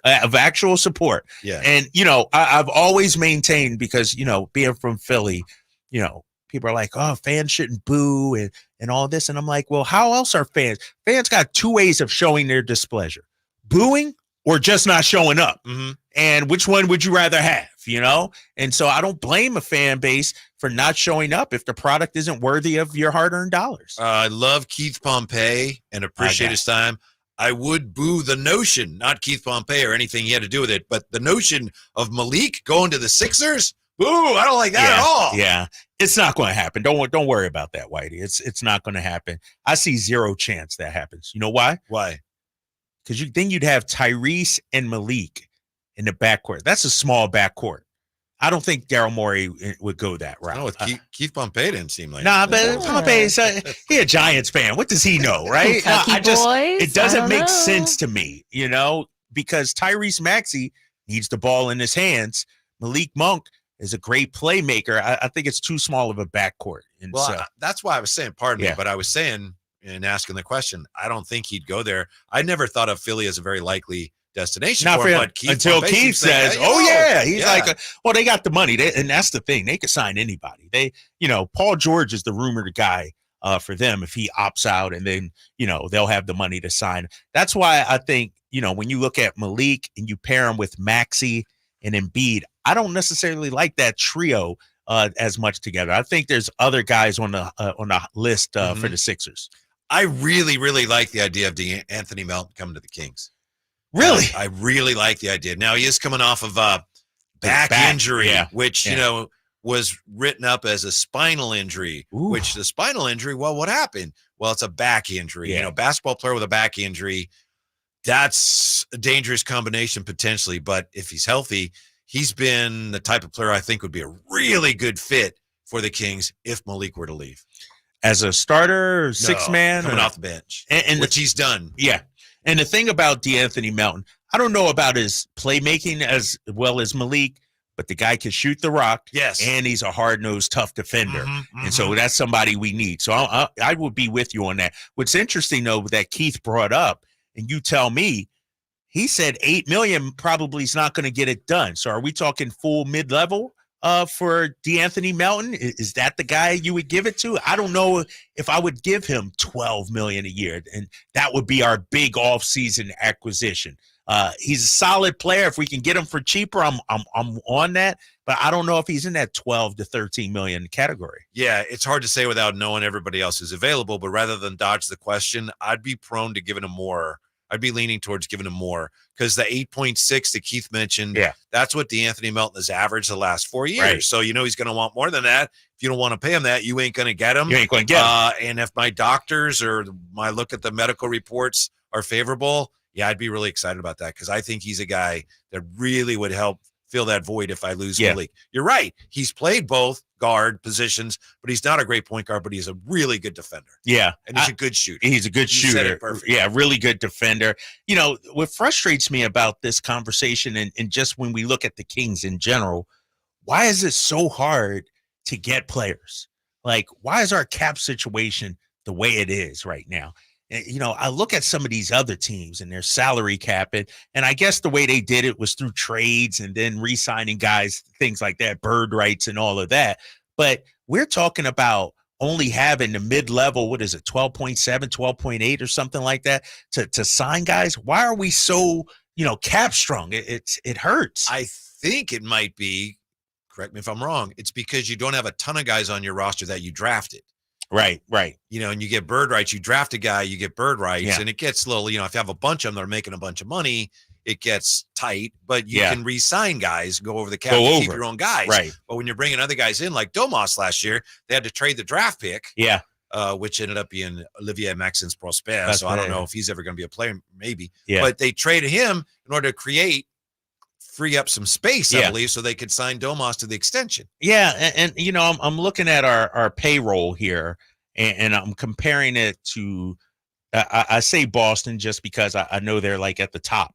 When you look at Boston, they got 1, 2, 3, 4 guys making $30+ million this past season. 4 guys. 2 of them they drafted, right? Tatum and Jaylen Brown. Yeah, exactly. Next year, and for some reason, this has not updated Drew Holiday's salary. I'm not sure exactly why, but he's a 4-year, $130 million. So he's a $30 million guy. Then you got Porzingis, Tatum, Jaylen Brown at $50 million next season. Yeah. I look at our payroll. We really only have 2 high-end guys. Mm-hmm. And people say, well, Harrison Barnes make 18's not that lot.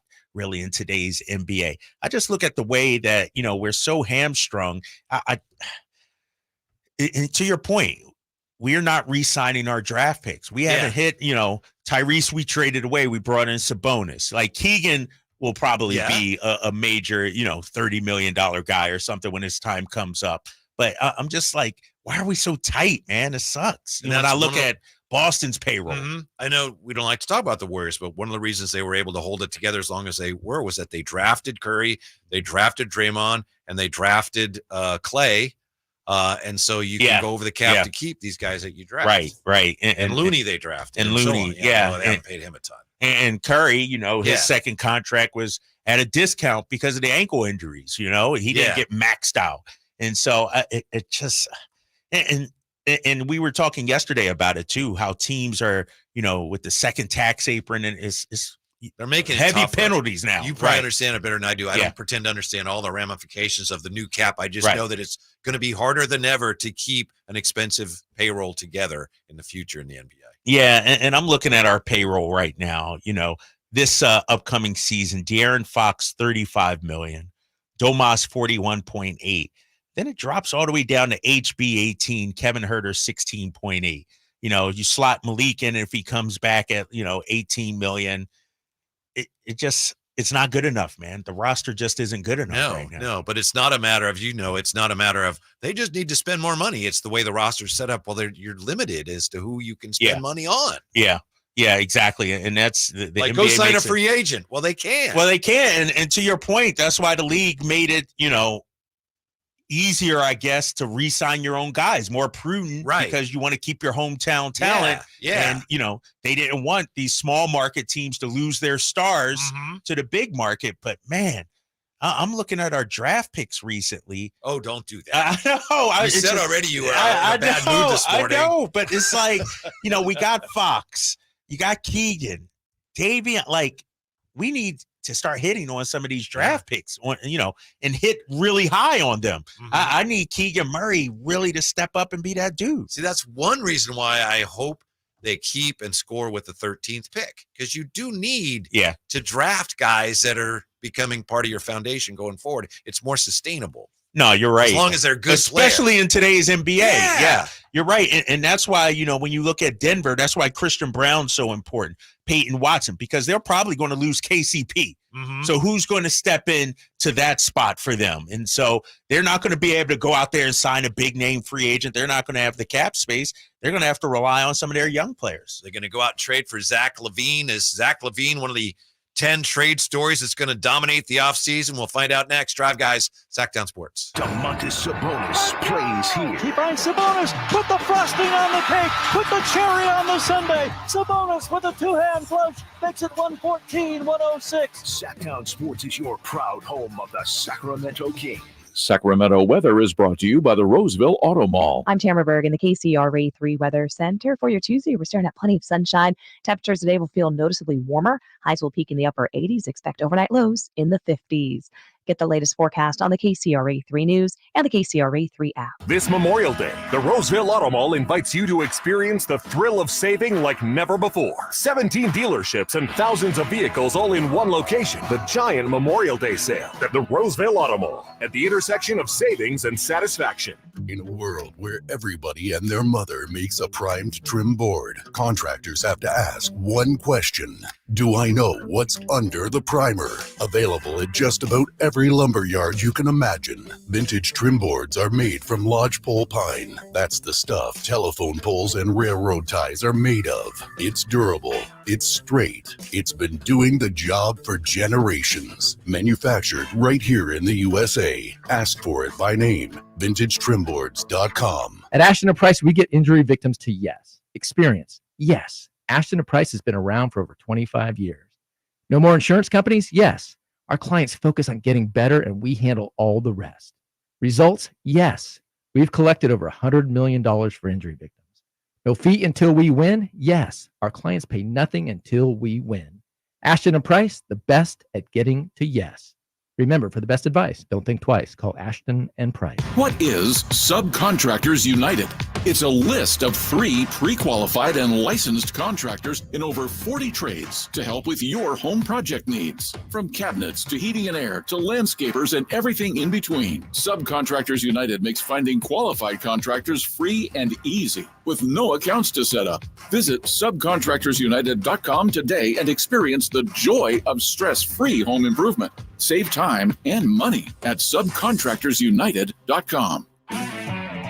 If your passion is bass fishing, only one radio show has the action, information, and excitement of your favorite outdoor sport. Ultimate Bass, hosted by Tournament Bass Pro and California Outdoor Hall of Famer Kip Brown, takes you live to where the fish are biting every Saturday morning. Only Ultimate Bass feeds your passion with the latest news, products, tips, and advice from the pros. Ultimate Bass with Kip Brown, Saturday mornings at 5 a.m. on Sacktown Sports 1140, part of SEP's Saturday Morning Outdoors.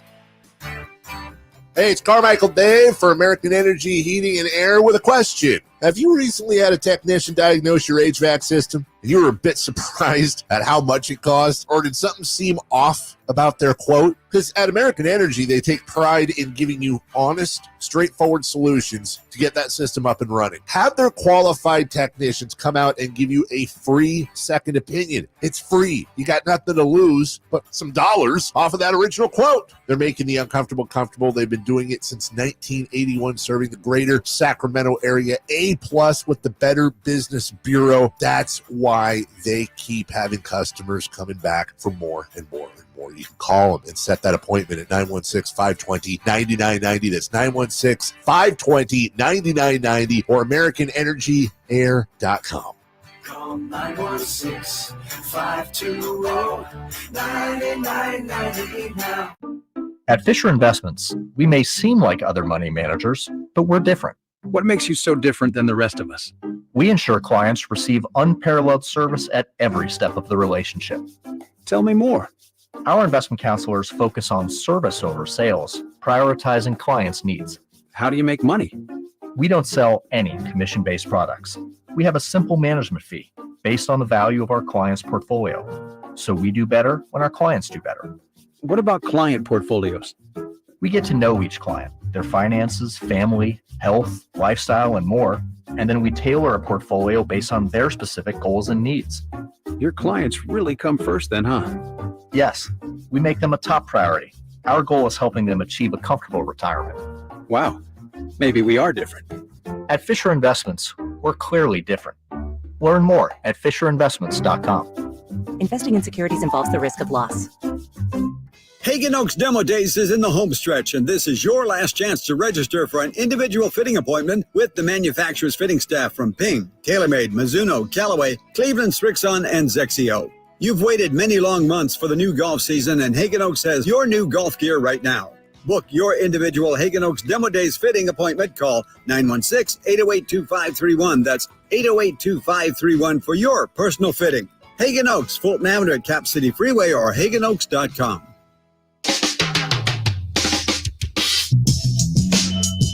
The Drive Guys, live and local, every afternoon, Monday through Friday on Sacktown Sports.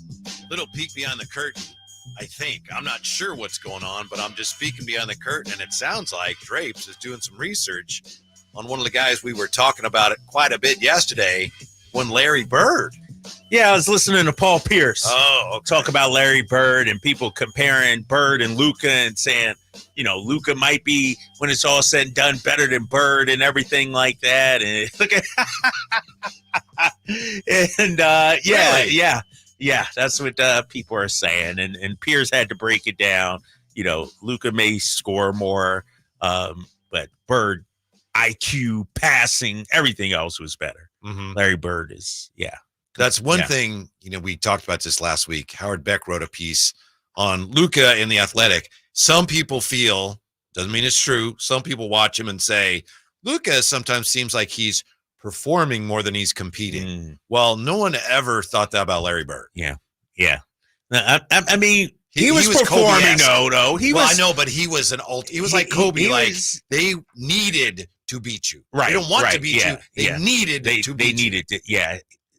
They didn't do it for the fans. They did it because of their inner desire to win. You're right. I mean, he had flair. He had some flair. But he wanted to win. Yeah. It's Luka's hamming it up for the cameras, talking to the crowd, you know, talking to the referees, that kind of thing. Yeah. You know that thing about did you see the foul when I fell in love with you? Simone thought, the first time she heard me say that, she thought I was making a stupid joke. Where was it? It was that female official who's officiating now, and it was like 3 years ago. And there's video of this I can find. And she's standing there, and he's standing there, and he says, "Hey, did you see that foul?" And she's like, "What foul?" "When I fell in love with you." Isn't that awful? I don't know if I didn't see that. I'll find. I'll show it really? to you. Because I've said, if I'm the official, I'm throwing out. Yeah, that's. And she just kind of went, I don't have a boo drop back here, or else I'd throw out the boo. Yeah. So to me, that's kind of a ultimate Luka moment. And, you know, he complains about the officials. There was one game I know that somebody called something on him, and he said to the official, "Why do you hate me?" It's just like, come on. It's like, dude, grow up, man. Yeah. But he's having a heck of a postseason. He is, man. 4 wins away from the NBA Finals, and their series, tomorrow tips off. Yeah. We got Celtics tonight. So not a big Luka fan, but I got to hand it to him. They're getting it done, man. Uh-huh. The Kyrie thing is working. You know, it's funny, real quick. I was texting someone about this yesterday, and he was not a Kyrie fan. This is a guy that lives in Dallas, used to always, make fun of Kyrie, call him Kai-me and all this. Mm-hmm. Now he texts me, I will say this, Kyrie has been a super guy. I think this is the first time in his career he has been out of the fishbowl, and it's helped. I'm glad to see the man having some peace and joy. And so, you just pulled that video. Mm-hmm. Ashley Moyer-Gleish is the official. Yeah. So Luka takes the shot. And then you can see him go, what foul? What foul? What foul? When I fall in love with you. What foul? Oh, my gosh. Look at it. Oh, my gosh. I wish. Oh, look it up. And Ty Lue's right there. And oh, my, this is in a bubble. Okay. Oh, my gosh. Yeah. How about that? And she just like, and she just smiled. Yeah, Luka. Yeah, blushing over there and everything like that. So that's gamesmanship, I guess. I guess. He's trying to butter up the officials. I wonder how many calls he got after that. That's a good question, right? When you got like 20 free throws the rest of the game after that. So. Yeah. I bet that wouldn't work with, Scott Foster or somebody. I bet that would. Nah. All right. From Bleacher Report, top 10 trade stories. Okay. This offseason. Stop me if any of these interest you from the Kings standpoint. Which all-star guard leaves Cleveland? Maybe one. What about Atlanta? I'm not surprised there's reports now that the Spurs don't seem to have interest in Trae Young. I never thought they would. Maybe they will. Yeah. How much interest is there in Brandon Ingram? Tim Kawakami today in The Athletic was talking about it. He might be a good fit for the Warriors. Any chance Kevin Durant wants out of Phoenix? He always wants out of wherever he is. He just doesn't always leave. Are the off-limits players in Brooklyn and Utah actually off-limits? Like Lauri Markkanen and Mikal Bridges. Yeah. Yeah, they probably are off-limits, aren't they? I think so. You build around those guys. Yeah. Will the stars align for the Lakers? I don't know what they can do. Do they have the wherewithal to get Donovan I think they have Mitchell some and Trae picks, Young, but, they got some players and picks, but it's not like Cleveland would be taking on somebody else's trash. Like, do they really want Rui Hachimura, maybe Austin Reeves is included in that or something, but that's the whole thing's about Donovan, right? If Donovan says, I want to stay here, then they got to work with him and say, all right, who do we get rid of? What do we do? Yes. If he says, I'm out, then you trade him. You got to trade him, right? Yes, exactly. And I would say you got to trade him sooner rather than later. You don't want to get up against it, the trade deadline. Then when teams know you're desperate, you might take pennies on a dollar. So, yeah. Story number 7, can the Warriors find Stephen Curry's co-star? I don't know what the Warriors are going to do. The Warriors are kind of just trying to stave off Father Time at this point. Yeah. And I don't know if it was our boy Bonte or Guru or somebody down there in the Bay, maybe even Steiny. They said the Warriors shouldn't be trying to build around Steph Curry. It might have been Steiny, I think. It was a Steiny that said that yesterday or a couple of days ago. Like Steph at 36 or whatever he is right now, you don't build around a 36-year-old. Right. You sort of, all right, let him age gracefully and look for that next wave, I think. Steiny was a really good basketball player in college. Oh, was he? Steiny knows his hoops. Okay. Yeah. And he used to work for you guys. He was like a Warriors courtside analyst guy. Oh, I didn't know that. Really? Yeah. Oh. Story number 8 of the 10 offseason big trade stories. Are the Thunder ready to splurge? I don't know if they are, but that's a scary one. Because they have the wherewithal to go do something big if they want to. Yeah, they got the picks. They got the cap space. They got the young talent if they wanted to spin some off. And so, yeah, they're going to make a major move, I think, this season. Number 9, will the Spurs accelerate for Victor Wembanyama? Okay. They'd better, right? Right. You don't know how many years you're going to have them. Yeah. And then number 10. There you go. Does anyone take a flyer on Zack LaVine? And this is Bleacher Report that came out with. Did you say Bleacher Report on this? Yeah. He's our guy. And we'll have Jerry Reynolds coming up here soon. But I think Zack LaVine is our guy. Because I think, and we've talked about it, you can get him cheaper than other 29-year-old, star potential guys. Like, I don't think it'll cost a whole lot. Maybe 2 first-round picks at the most, in addition to some players, but maybe even 1 first-round pick. His name has bounced around for the better part of a year now. The Bulls still haven't found any takers. They are prioritizing a LaVine trade this offseason, but it's anyone's guess over whether a deal gets done. He did nothing to help his trade stock last year. When he wasn't fighting a foot injury, he was posting some of his worst shooting rates. Even worse, the Bulls were significantly more competitive without him, as they fared 4.8 points better per 100 possessions when Zack LaVine was not on the floor. Does that scare you off? No, it just makes me think, the price should be even lower. Even lower, right? They're looking to get rid of him. Yeah, I would love Zack LaVine. I mean, because sure, he was oft injured, 25 games. First of all, I don't think that's a big enough sample size to, say, well, they're a better team with him than without him, or vice versa.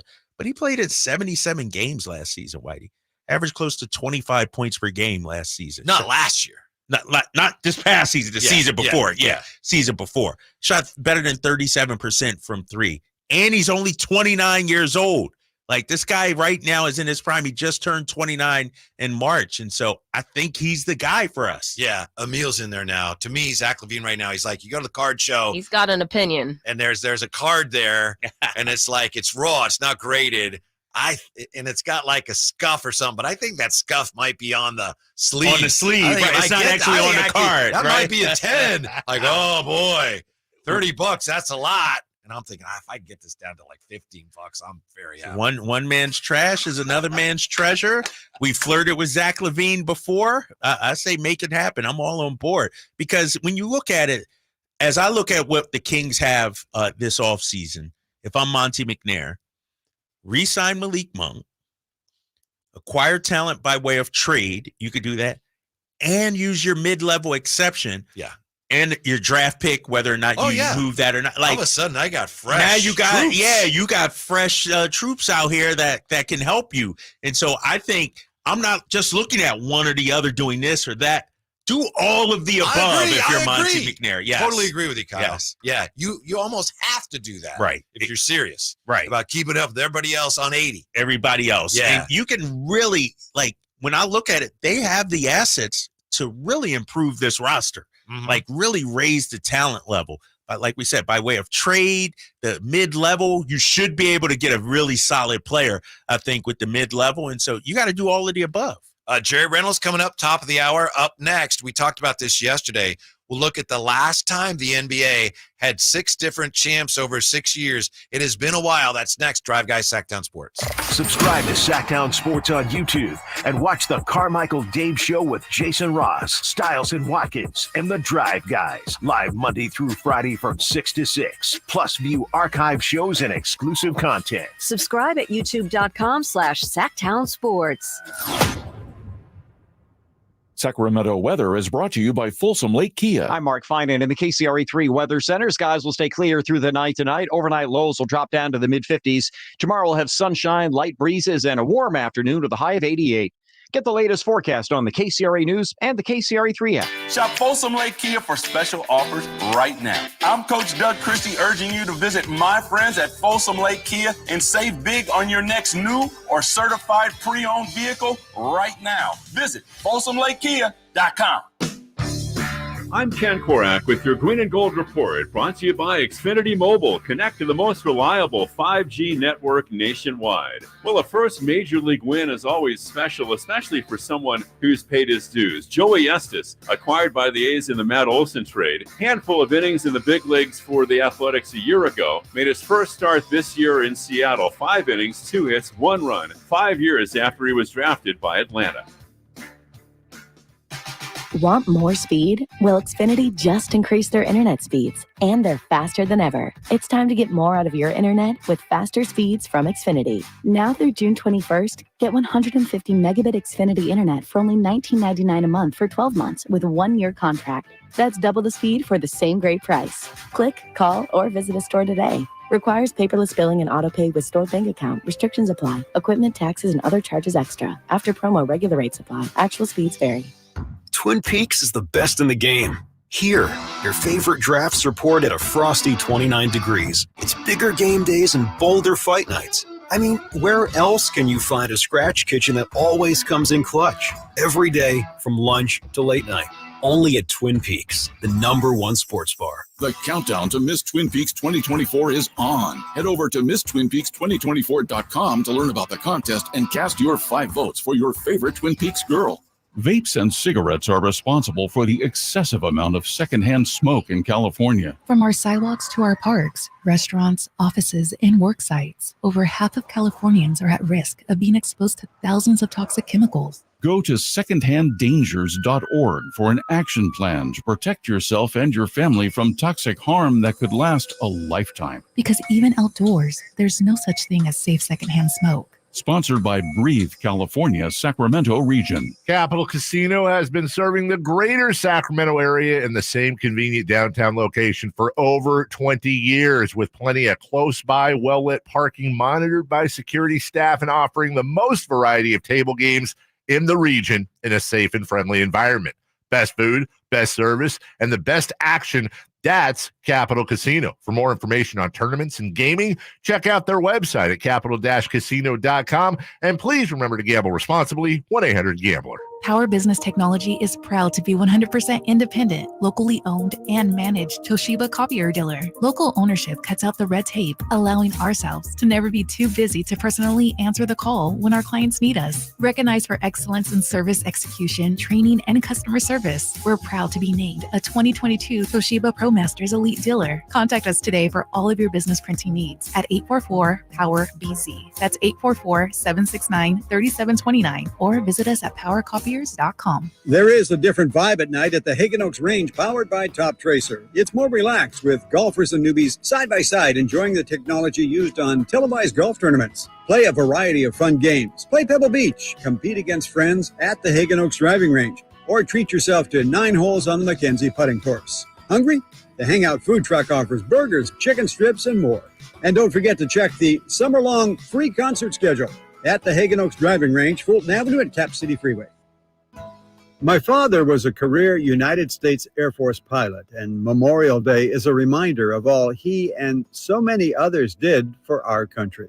Hi, this is Frank LaRosa with a word about Naturewood Home Furnishings. Right now at the annual Memorial Day sale, everything in the store is on sale. Everything. You'll save 10 to 25% on all living rooms, to sofas, to sectionals, to dining rooms, to bedrooms, to home offices, and so much more. Everything is on sale right now at Naturewood Home Furnishings Memorial Day sale. Whether you're looking to lighten the mood in your living room, brighten up your bedroom, or tighten up your home office, it's all available for you at savings from 10 to 25% at Naturewood Home Furnishings, where it's all about choices and always about quality. Shop the area's best selection of quality furniture at Naturewood Home Furnishing, off Highway 50 in Hazel. Look for the water wheel.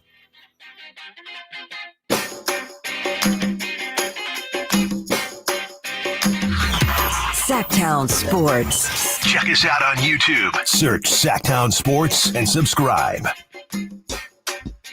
Well, we are, as we do here, solving all the Kings problems in one fell swoop. And we've got the great Jerry Reynolds coming up, top of the hour. Last time Jerry was on, which Drapes, it's when you were on vacation. Yeah, I was out. Yeah. So it was weeks ago. And Jerry said some things about Zack LaVine that if you go to NBC Sports BayArea.com right now, they're looking at the Kings story. They still have the story up there. They still have it up there? What Jerry said? When he was on our show. Right? Yeah. Yeah, and it was about Zack LaVine, and he was open to Zack LaVine. So we'll see what he thinks of all this now when he joins us top of the hour. Yeah, it'll be nice because I think we're all in agreement now. Yeah. Zack LaVine, you're on board too? Yeah. You were there first. Yeah. You were getting lonely. Yeah, I was, right? The Zack LaVine talk, I was on it and I was so passionate about it. It didn't get much traction, or so I thought. And so I was like, all right, let me move on to Bradley Beal then. That'll be my guy. But then Jerry said Zack LaVine, so we're back on that train, that bandwagon. Just because circumstances suggest you should be.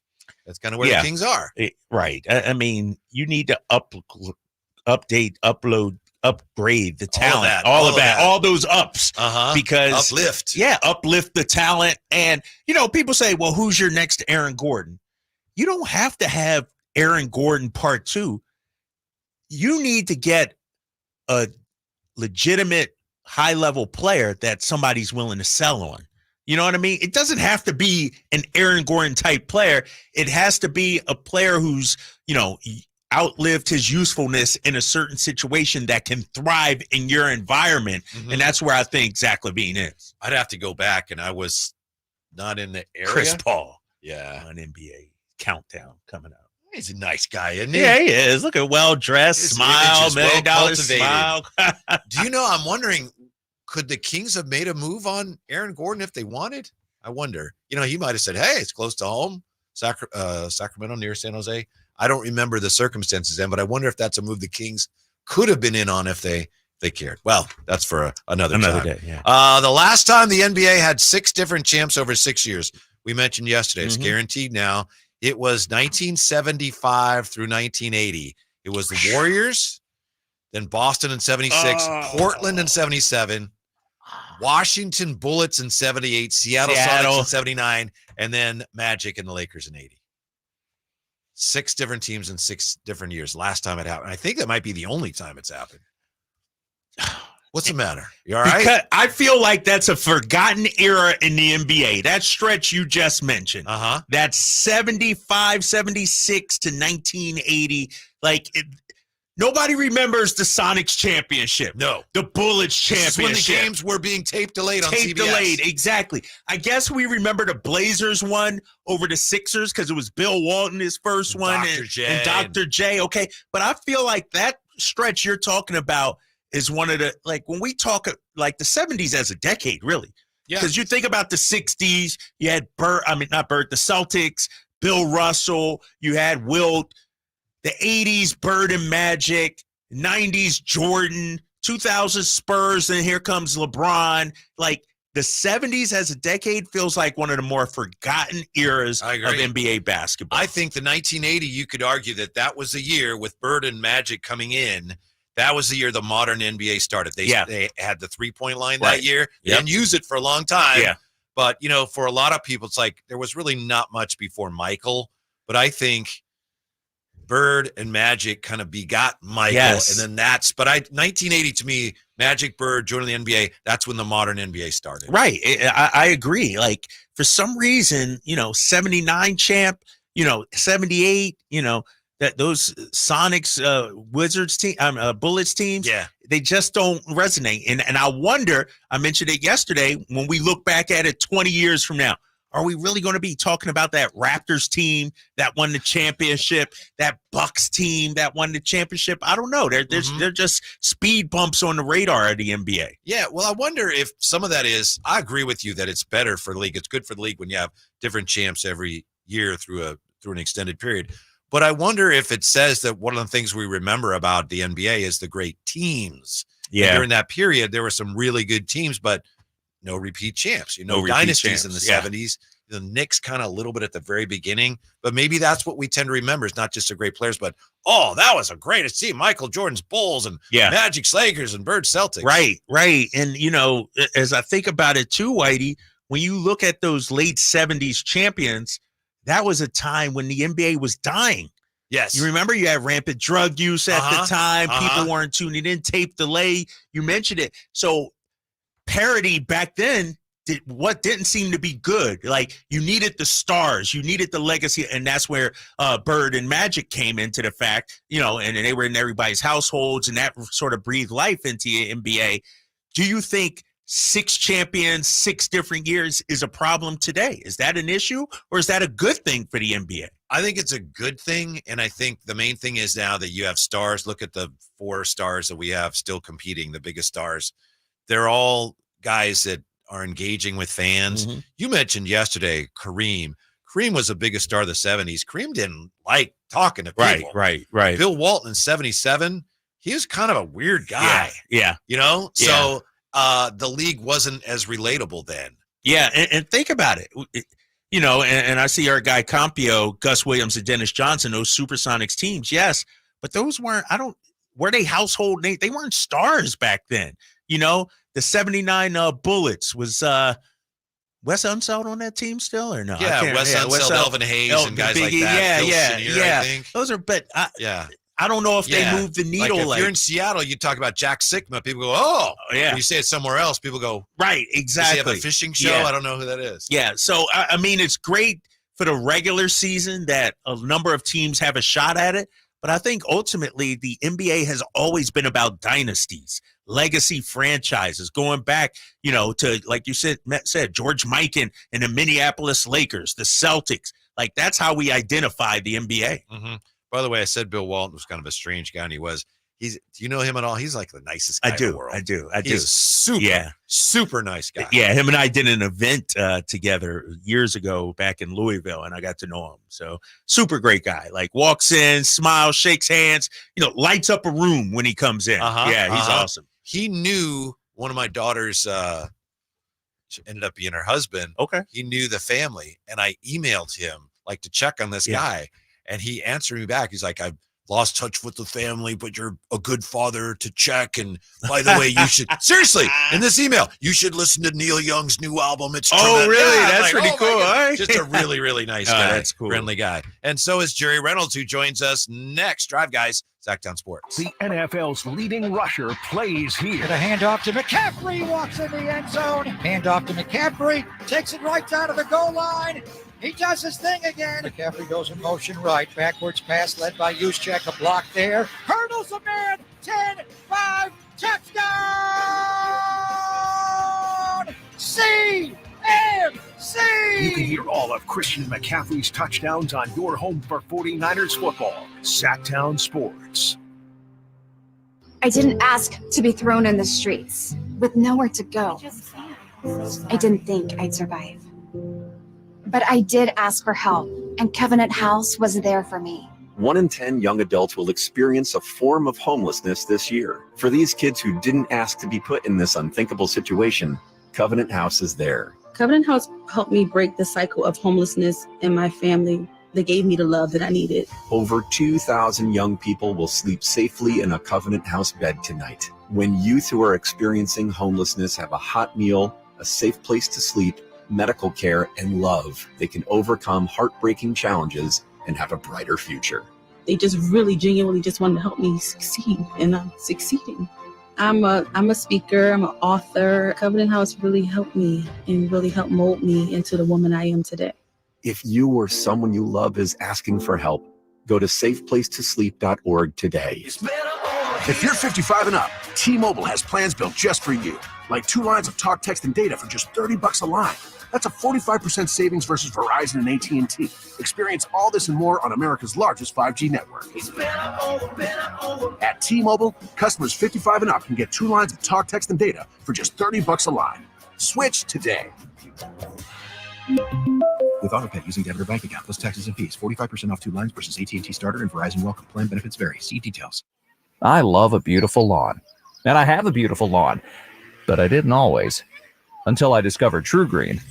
And now I've got the best looking lawn in the neighborhood thanks to True Green. They manage fertilizer, aeration, weed, and pest control. All you have to do is water and mow. And to top it off, sign up by May 28th and save more than $200 when you bundle lawn care and mosquito. Visit TrueGreen.com for the best lawn at the best price. Guaranteed. That's TrueGreen.com.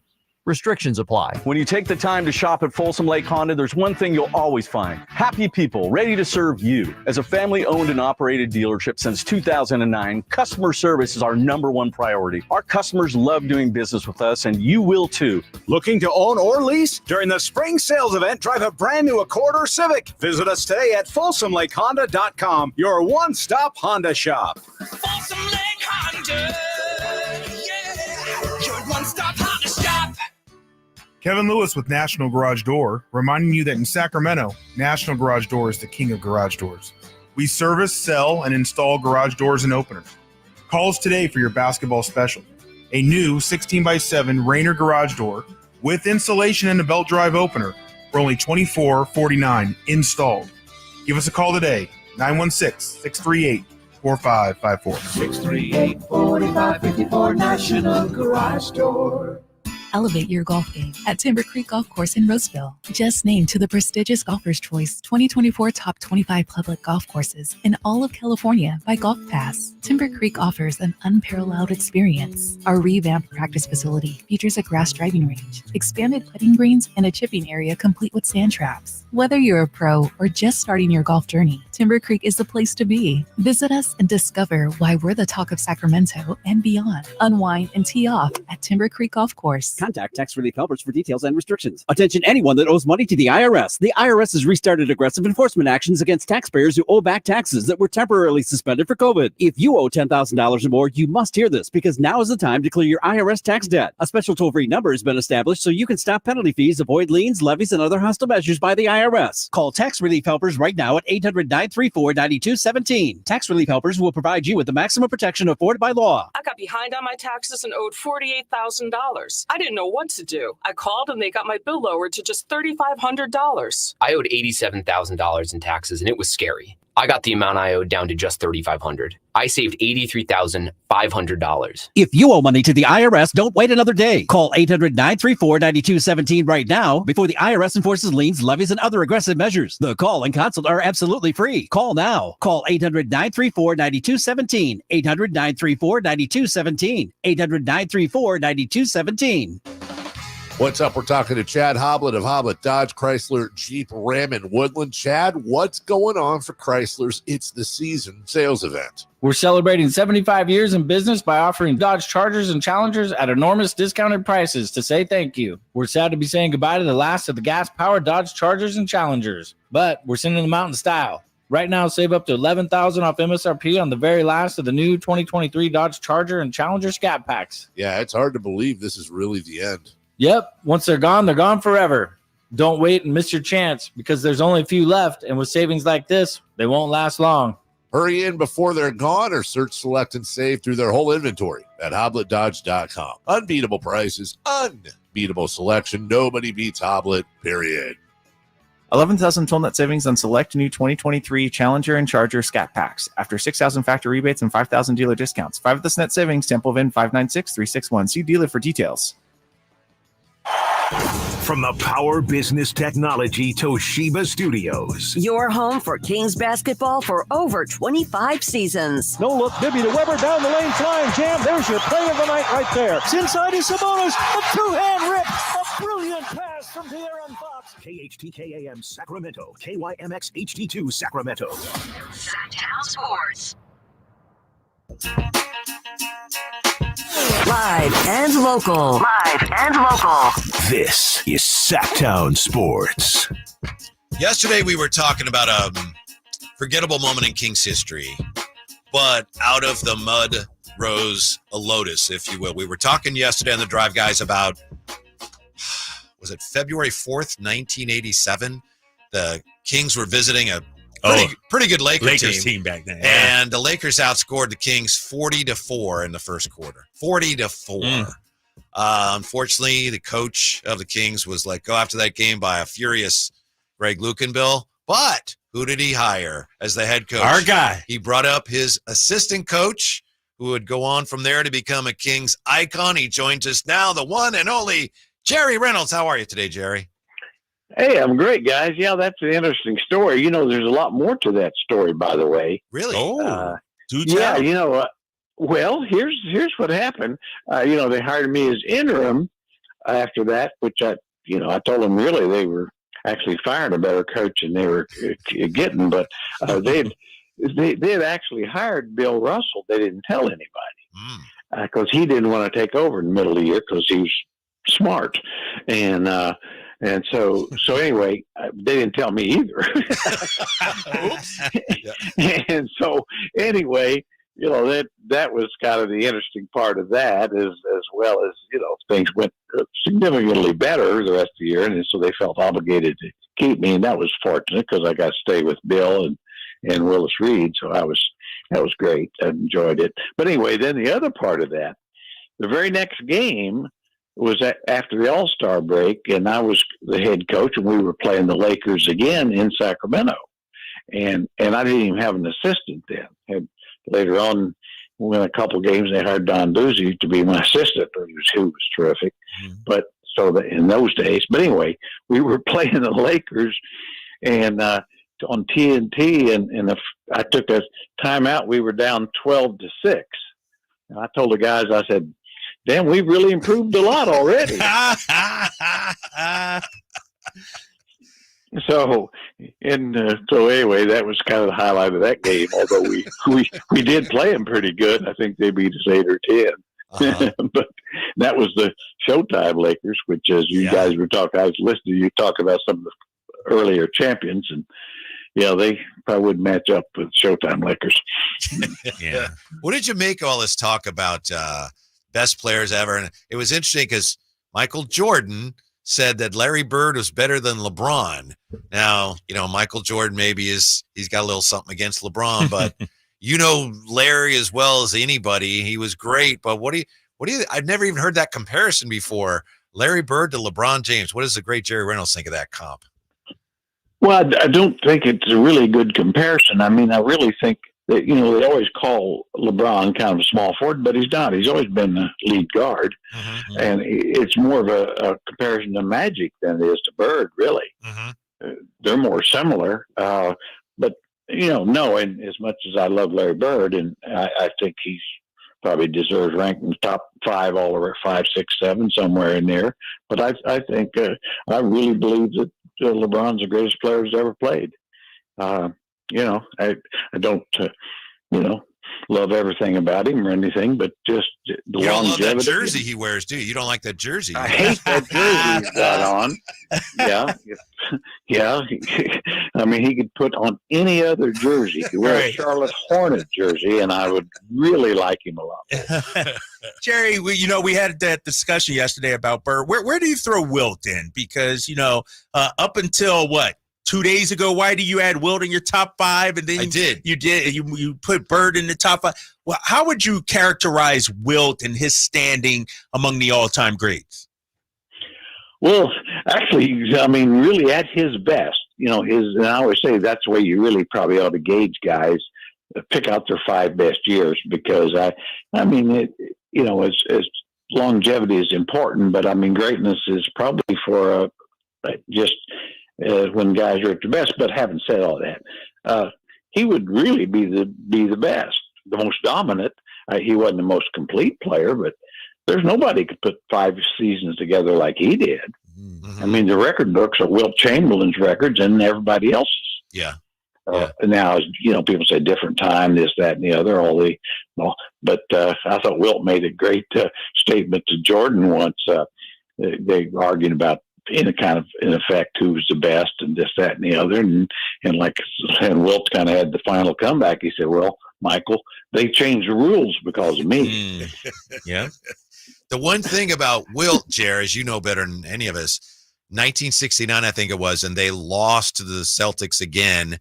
And Jerry West was very frustrated because they always lost. And they asked him about Wilt, and he said, Wilt Chamberlain is a better rebounder than Russell, a better scorer, overall a better player. But he said, but for one game, I would take Bill Russell. And Jerry West said, I regretted saying that. It was the dumbest thing I ever said. But he did say it, and there was something about Russ when he played Jerry against Wilt. Russ just seemed to have a competitive edge, did he not? Well, yes and no. I mean, Bill could play Wilt without head up, so they didn't double him. But I think Wilt averaged like 38 against him. So, and Bill would tell you that. He said, I couldn't guard him. Yeah. But said we didn't have to. I always thought that was interesting. He said we didn't have to double him, and felt like if he got 40 points, we could still beat him. And he said, and rightly so, Bill said, hey, we had better players. I had better players with me. And I didn't have to. I couldn't score like Wilt said, but I didn't have to. I had guys who could. A bunch of guys who could really score a better it was the interesting times. And I think that Wilt was nobody likes a Goliath. I mean, that's really kind of true, Yeah. A little bit like Shaq in a sense, as a player. I mean, as a person, hard not to like him. But, it's just, I guess my statement on the best top 10, very simple. I've got 40 guys in my top 10. Right. There you go. Hey, Jerry, as we spin it forward to today's Sacramento Kings, we've been talking about Zack LaVine. We'll talk about him in a minute. But one of the things me and Whitey, settled on this last segment is a way to improve the Sacramento Kings is, A, go out there, bring Malik back. B, go out there, trade, hopefully for a Zack LaVine type or somebody like that.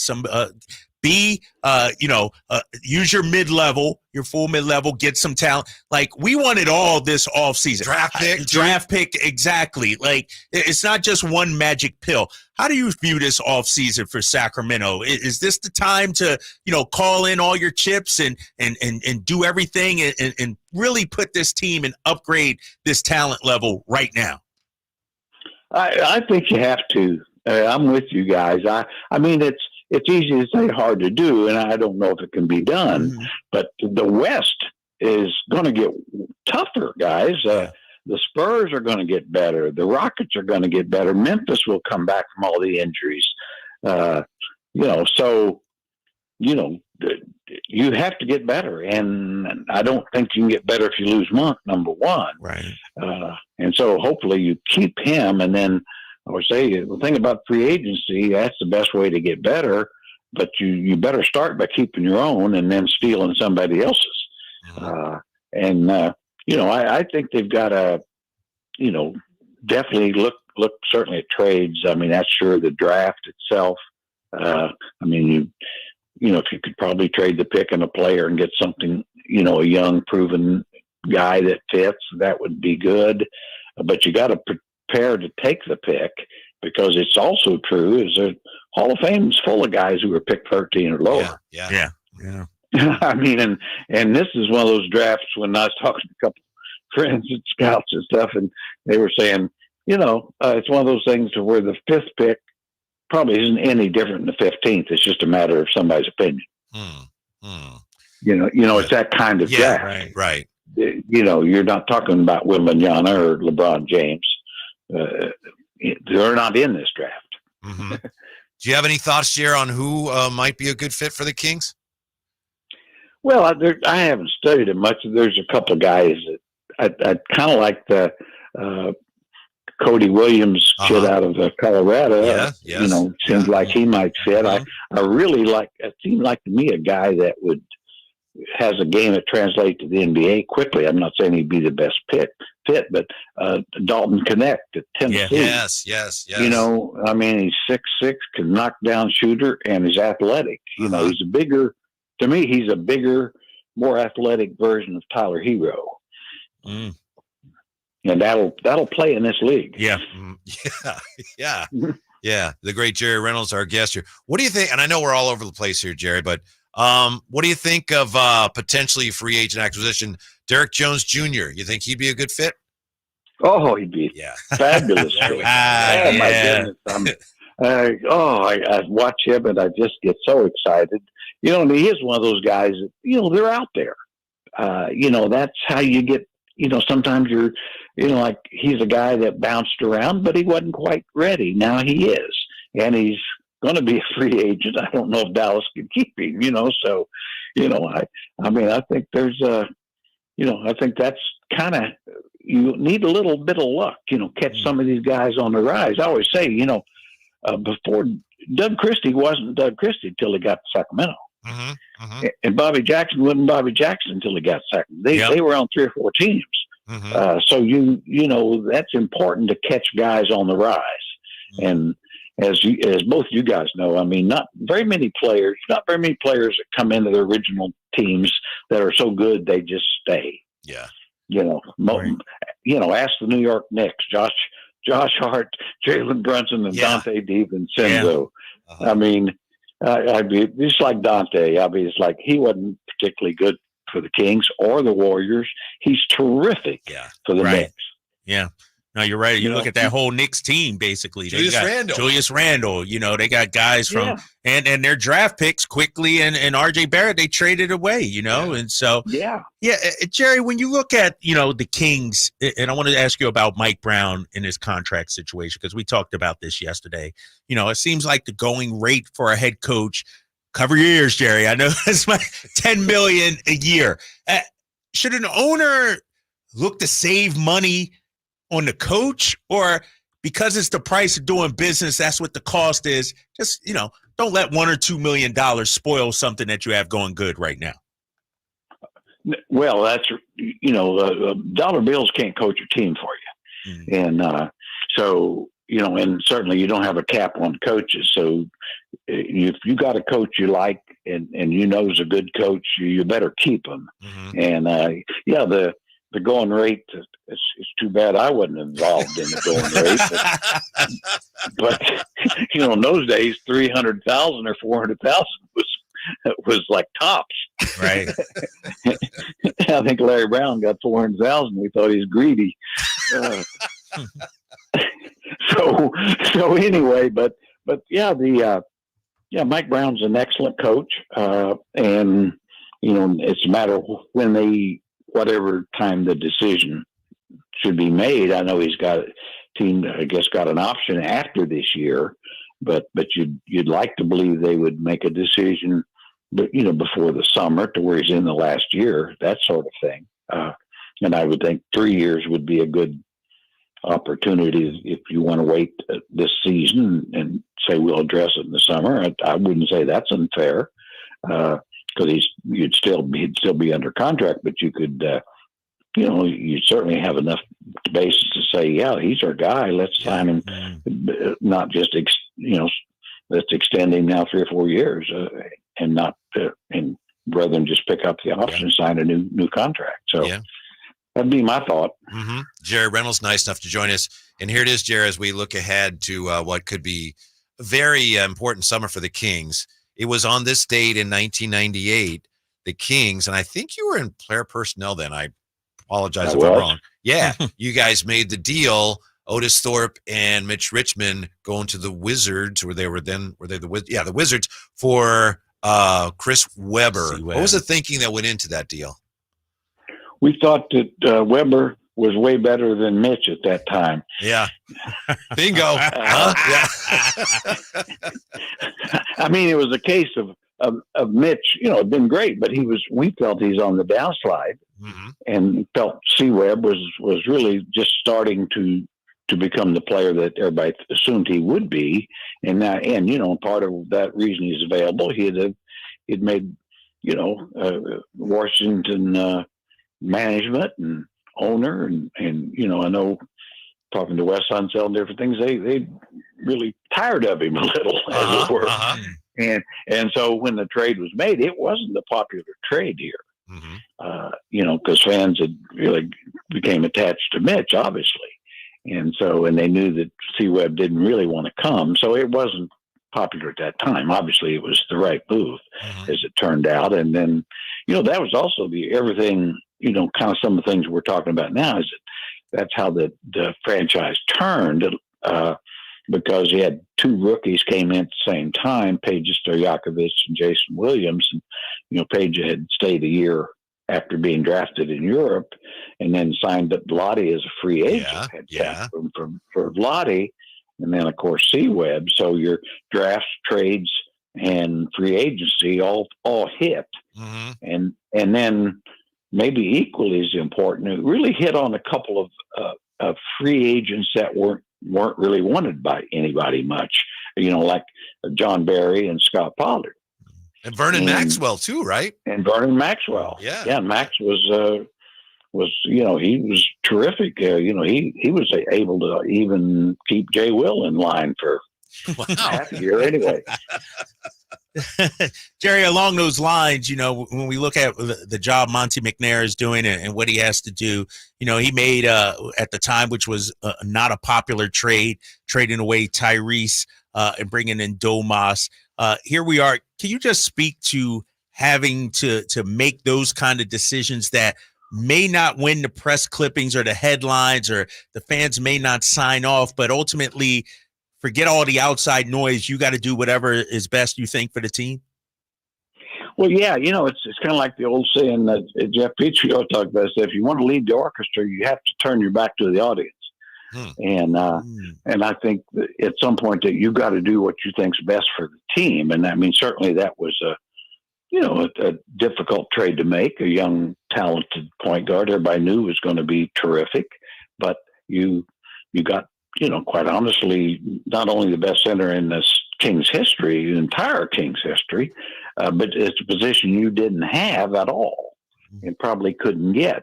And then for the Kings perspective, it worked for certainly the Pacers, and they are where they are now.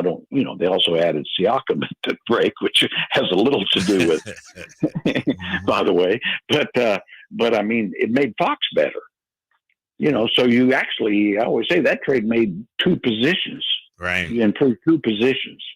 And it has nothing to do with the star power of Tyrese. He's terrific. But as it was, if you just had 2 guards and no center, right now, I don't know how good you'd feel about being in the West at all. Not good. Right. Yeah.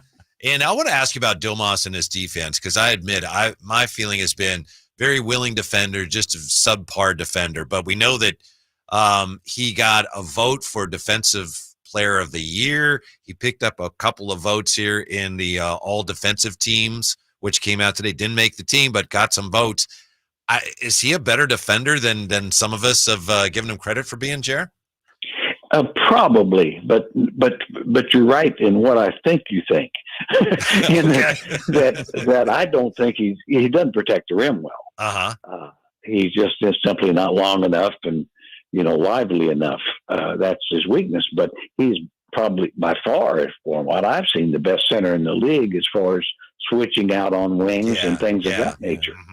And he will play every play. Yeah. And I mean, that not very many do. Right. So yeah, I think, it's a little mixed bag. Mm-hmm. That's why I've always said, I think with the right kind of mixture, he could guard, you could play him at the 4 defensively without any problem. Here we go, Drapes. You think so? Yeah, but we've seen that. Yes, we've seen that, though. But what about offensively? How do you see that working out on the other end? Don't you need a spacing big man, a guy that can knock down some perimeter shots? Couldn't agree more, Kyle. I think that's what I'd say is that you might have somebody that could defend the paint, but also make threes. I'll just use an example. I mean, ideally somebody like Justin Jackson Jr. of Memphis, who can't get a rebound or doesn't, but he sure protects the paint and he can shoot. And that's what you're now. It's easy to say, hard to find, that sort of thing. Yeah. But somebody that preferably could guard the center position defensively and protect the basket better, but offensively is very comfortable, on the perimeter. I think, a guy that I haven't been real high on, but may be available, but I like better now that you look around, is like John Collins. I'm a John Collins guy. That I think with Domas would be a very good fit.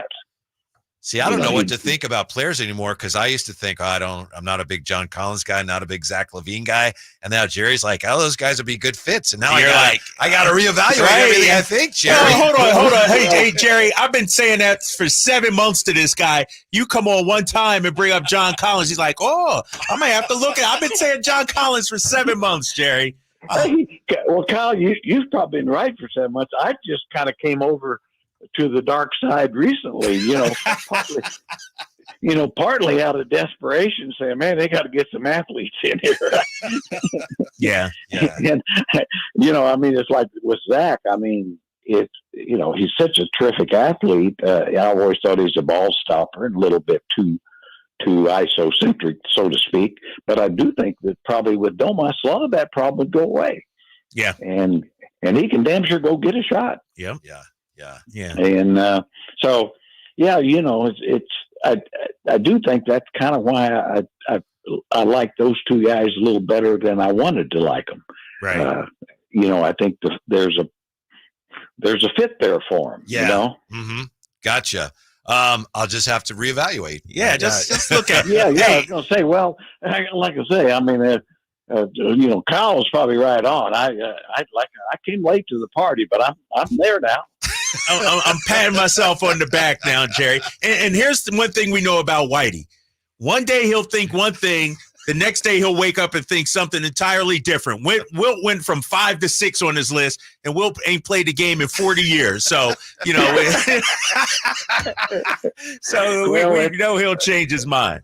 Well, that's the key, I think, in a lot of things, is stay firmly on that fence. Absolutely, Jerry.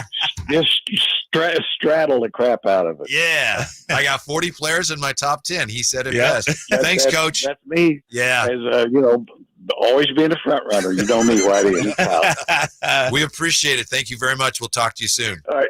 See you guys. All right, Jerry. Thanks, Interesting stories about when Jerry took over as coach of the Kings, and the real story behind the acquisition of Chris Webber. Yes. Now guess who's coming up? Did you line this up or did Jay? No, Jay lined this up. Our guy. Yeah. Our series of Kings Media exit interviews continues. We're going to catch up for the first time in a long time with former King Matt Barnes. He joins us next. Drive Guys, Sacktown Sports.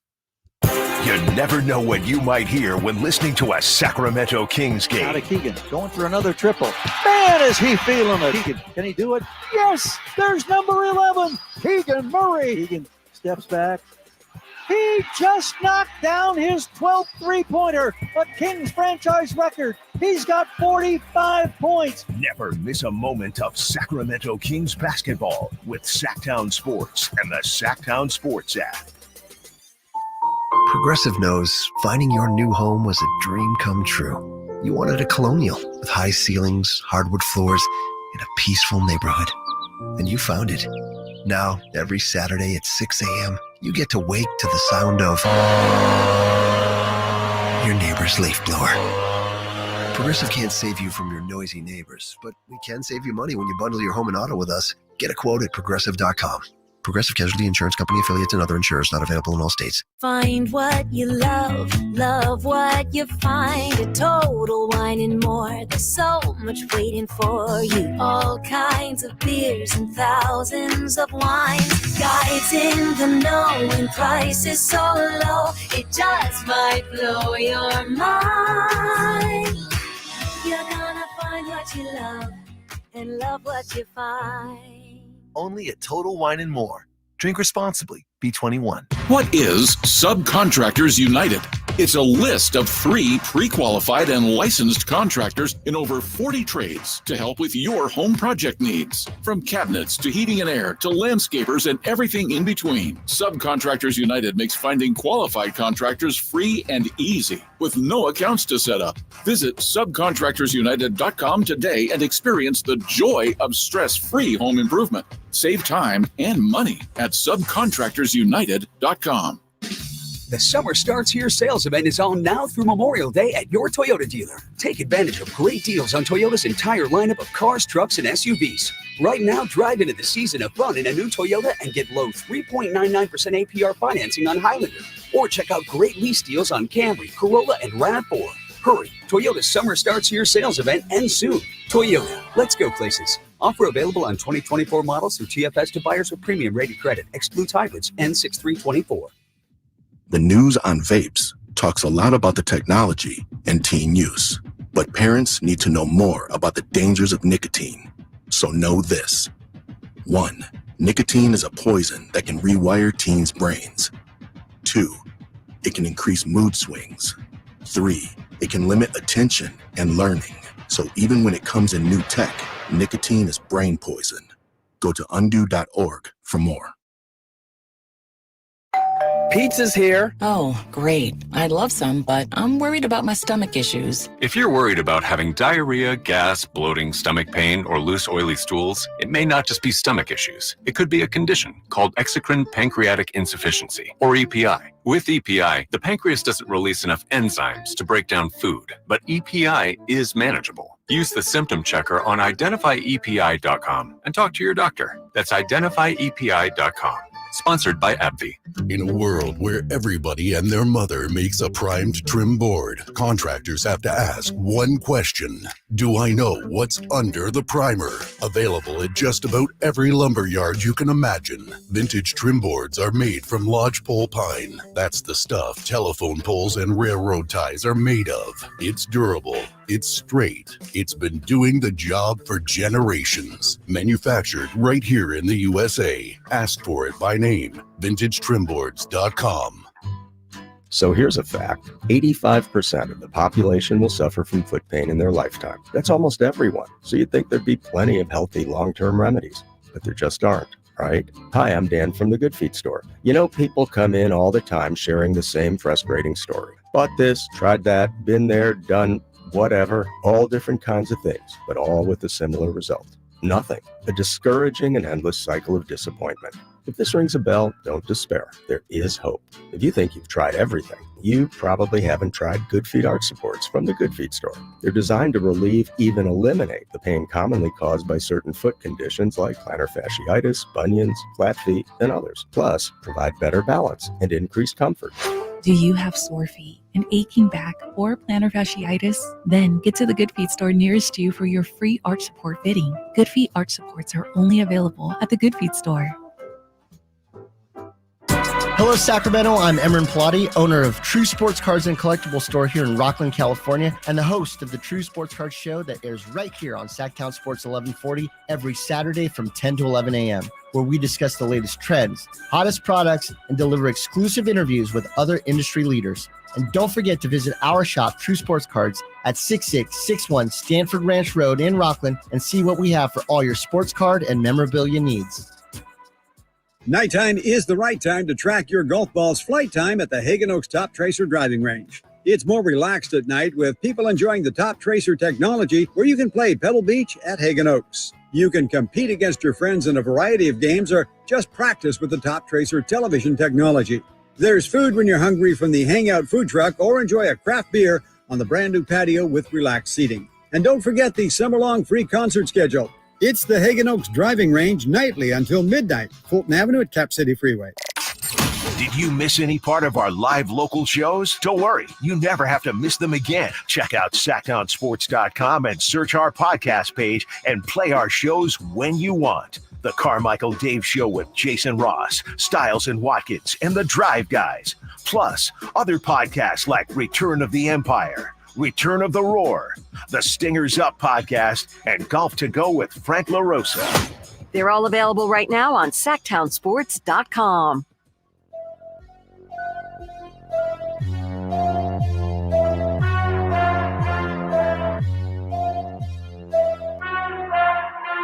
The Drive Guys, live and local, every afternoon, Monday through Friday on Sacktown Sports. Thank you to Jerry Reynolds for joining us. Thank you for being with us. It's Whitey and Drapes. Did you hear what Matt Barnes said on Eric Armstead's podcast? No, I missed it. What did he say? Very surprised. Let's find out. He joins us now. What was he, a 14-year NBA veteran, All the Smoke Pod co-host. Seen, of course, doing Kings games. Matt Barnes back with us. How are you today, Matt? What's up, fellas? Hey, Matt, what's up, baby? I got to ask you. What's happening? First things first here. You said something really interesting with Eric Armstead. He asked you about, you said a lot of interesting things, but he asked you about underrated teammates, and you went Rudy Gay. That was really an interesting answer. Tell us why you chose Rudy Gay as an underrated teammate.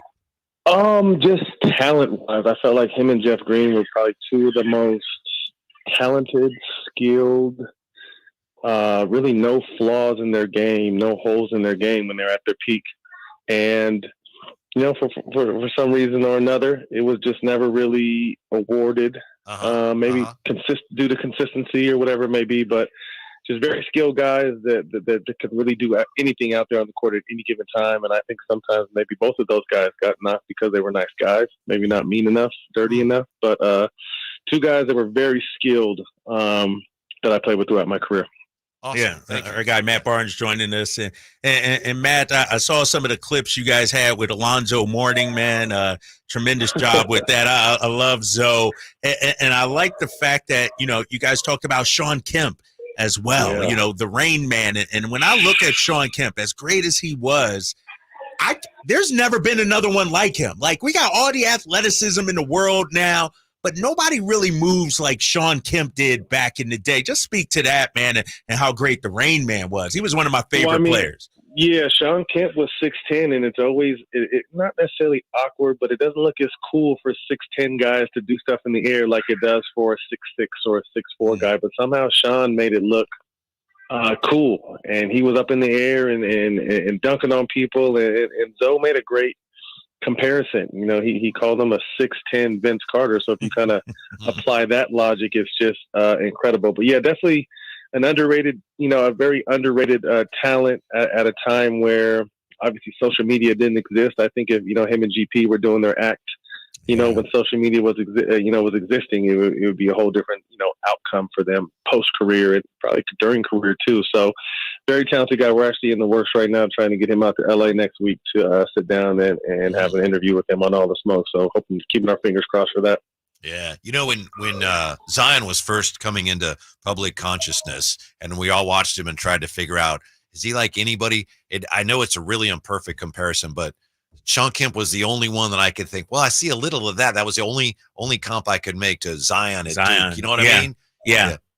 Just the strength of dunking purely. Just purely the strength and the velocity of which they dunk with and attack the basket with. But again, what is Zion, 6'6", 6'7"? Right, so imagine, a 6'10", 6'11" guy with that same fiery and athleticism. So yeah, Sean Kemp was definitely special, man. So hoping to sit down with him and just check in on how life is going. Yeah. Hey, Matt, as far as the Kings, I mean, obviously we talked about it when you were on with us this year. We all know it. Defense improved this year. Why do you think the offense seemed to, compared to a year ago, why did the offense seem to collapse this year at times? I mean, I think they took the league by surprise last year. Last season, not last season, but season before, when they, the offensive efficiency was off the chart, and they took teams by surprise because it was a younger version, if we're being honest, of what Golden State had been doing for a long time.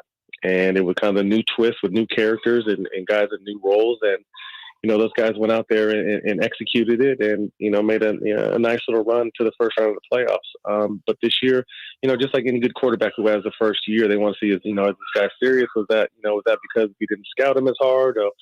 So I felt coming into this last season that just finished that the Kings had a lot to prove, because I think a lot of people wanted to know, was the year before a fluke? And I think obviously inconsistencies throughout the season through certain players and injuries, like everyone has, they just weren't able to kind of capture what they had the season before. So it's going to be an interesting off season. Since I've kind of stepped away from the team, I'm not really sure who's up on deals and who's a free agent and who has years left, but definitely some moves need to be made if this team wants to, get back to where they were 2 years ago. Matt, I was going to ask you that exact question.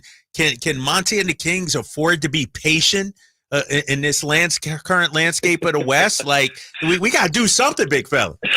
Well, it's tough. I think obviously we wanted to praise Monty and ownership and management for what they did and being able to put this team together. And you never want to make a ton of drastic moves. I think, piece by piece is the best way to go. But, these Kings fans hadn't seen playoff basketball in 16 years. So now that they got a taste of it, I know they're starving for some more. So some people are going to be impatient, but if I'm front office there, I'm making strategic moves. I'm not making a ton of moves. I still think I have a very solid core in De'Aaron Fox and Sabonis and Keegan Murray. And then, the pieces around him, if I'm not mistaken, I think Malik Monk is up. Yep. I think he was very instrumental for this team, and it's hard to get players like him to come out to Sacramento, but he's got a taste of Sacramento, know what it's like, so hopefully they'll be able to give him what he needs to stay put. And then Harrison Barnes, he's someone who Drake, I'm a big fan of Harrison, but sometimes I feel like he's very comfortable blending in instead of standing out because he has standout talent.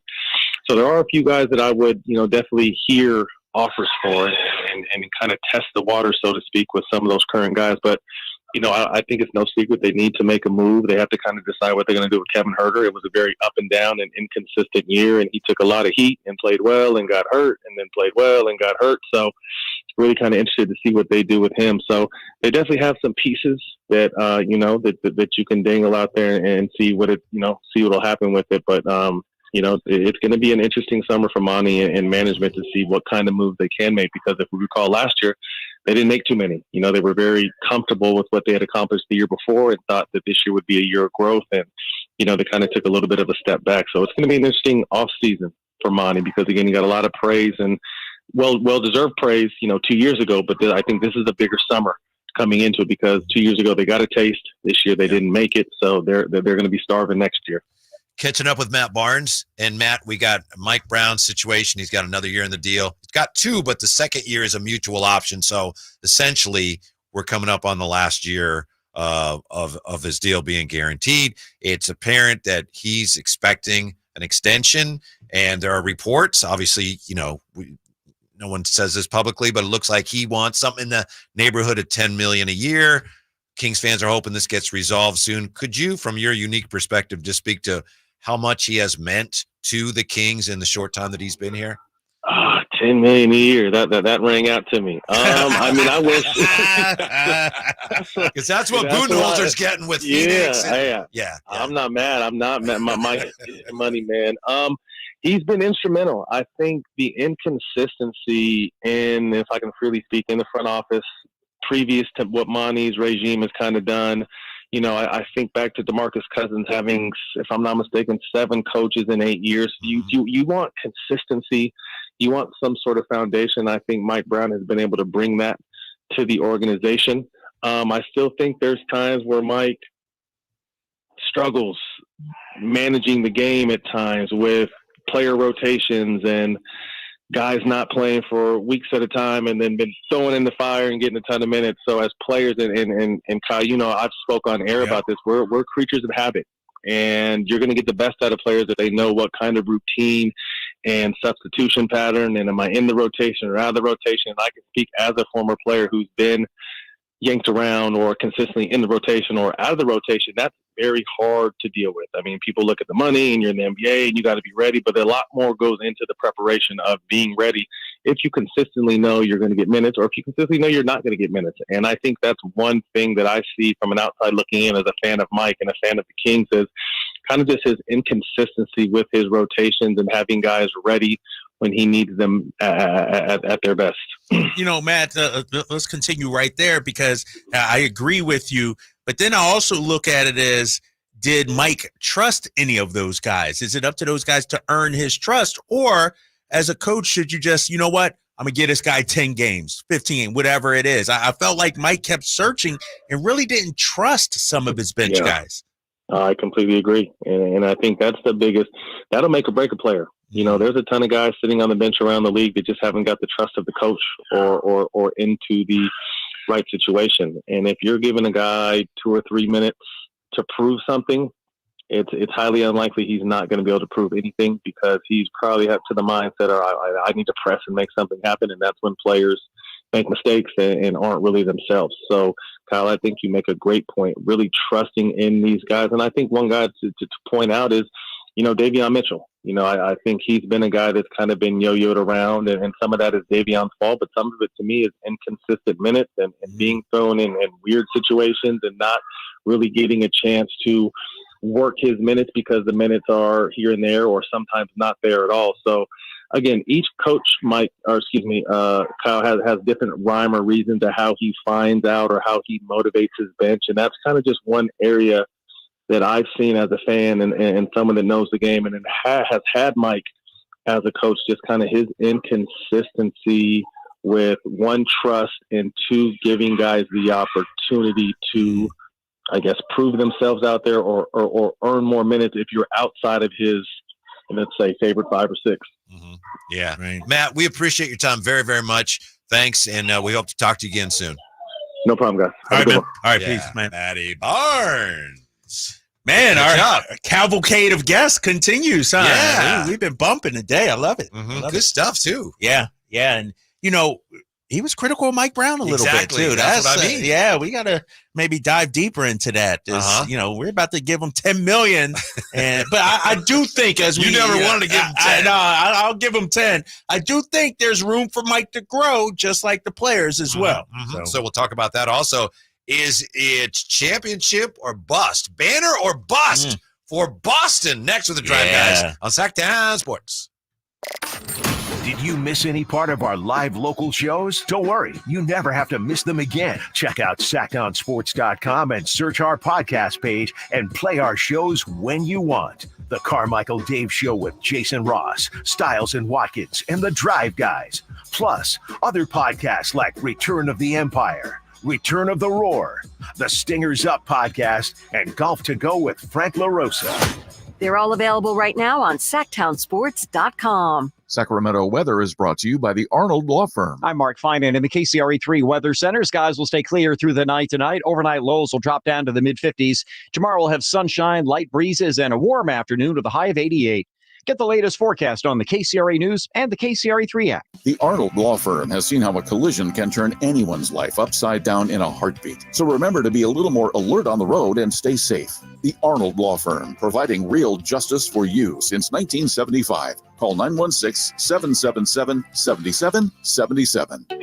Welcome to the May Springtime Sales Event at Kia Vacaville, where we're celebrating the arrival of a new season with unbeatable lease options on our 2024 lineup. As May blossoms with possibilities, it's the perfect time to immerse yourself in the exhilarating world of Kia, highlighted by the luxurious and versatile Kia Telluride. Throughout the May Springtime Sales Event, Kia Vacaville is thrilled to showcase our top models with irresistible lease offers. Experience the thrill of driving the all-new Kia Sportage, seamlessly blending captivating design with dynamic performance. Dive into the impressive fuel efficiency of the Kia Niro, a hybrid marvel designed to extend your adventures. Embrace the essence of spring with our eco-friendly Kia hybrid options, specifically tailored for those who prioritize efficiency without compromising on style. With the EV9 in stock, Kia Vacaville stands as your premier destination for electric excitement. Model availability, lease options, and features may vary. Please visit Kia Vacaville for more details.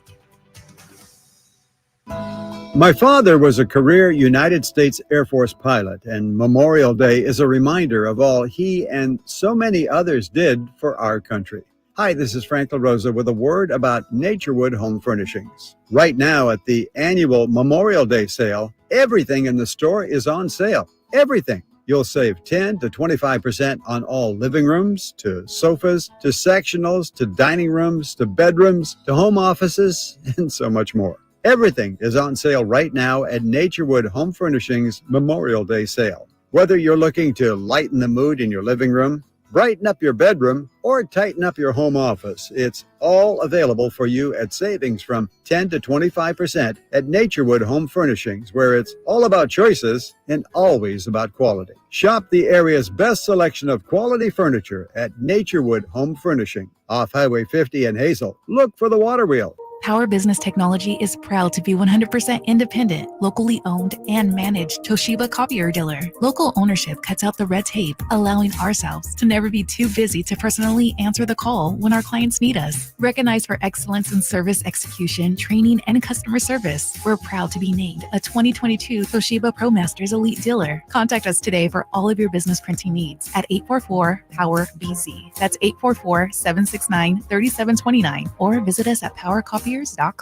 Elevate your golf game at Timber Creek Golf Course in Roseville. Just named to the prestigious Golfer's Choice 2024 Top 25 Public Golf Courses in all of California by Golf Pass. Timber Creek offers an unparalleled experience. Our revamped practice facility features a grass driving range, expanded putting greens, and a chipping area complete with sand traps. Whether you're a pro or just starting your golf journey, Timber Creek is the place to be. Visit us and discover why we're the talk of Sacramento and beyond. Unwind and tee off at Timber Creek Golf Course. What's up? We're talking to Chad Hoblet of Hoblet Dodge Chrysler Jeep Ram and Woodland. What's happening for Chryslers? It's the season sales event. This month, save up to $10,500 off MSRP on new 2024 Ram 1500s. That means you can get your hands on one of America's favorite trucks starting at only $36,995. And with over 500 new Ram trucks available, you're sure to find the right truck for you. But why drive all the way to Hoblet? We do things different here at Hoblet. You're not just a number. When you buy from Hoblet, you become family. There's a reason we are California's #1 Ram truck dealer and #3 in the nation. We have big city selection and savings, but the small town feel you can't find at an auto mall. Now is the time to get the new Ram truck of your dreams. Stop by for a test drive or search, select, and save through their whole inventory at HobletDodge.com. Unbeatable prices, unbeatable selection. Nobody beats Hoblet, period. $10,500 total net savings on new 2024 Ram 1500 Bighorns after $5,500 factory rebates and $5,000 dealer discounts. 10 at this net savings. $36,995 net price on new 2024 Ram 1500 Quad Cab Bighorn after $2,500 factory rebate. Sample VIN 140408. See dealer for details. Yeah, I think if they don't win a championship, it is a catastrophe. It just is.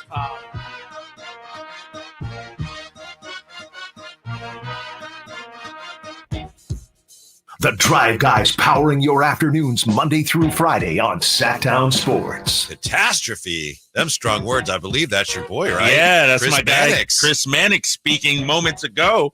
on the Celtics pregame show out there at NBC Sports Boston says it is a catastrophe if they don't win the championship. I'll go even further, Whitey. Further than that? Yes, I think it was Chris Broussard or Nick Wright. I think it was Chris Broussard earlier said, if the Celtics don't win, they should look at shaking it up and maybe trading Jaylen Brown. I tell you what, yeah. If they don't win and Jaylen Brown becomes on the market, I'm giving up whatever it takes. Whatever it takes, give me Jaylen Brown in Sacramento.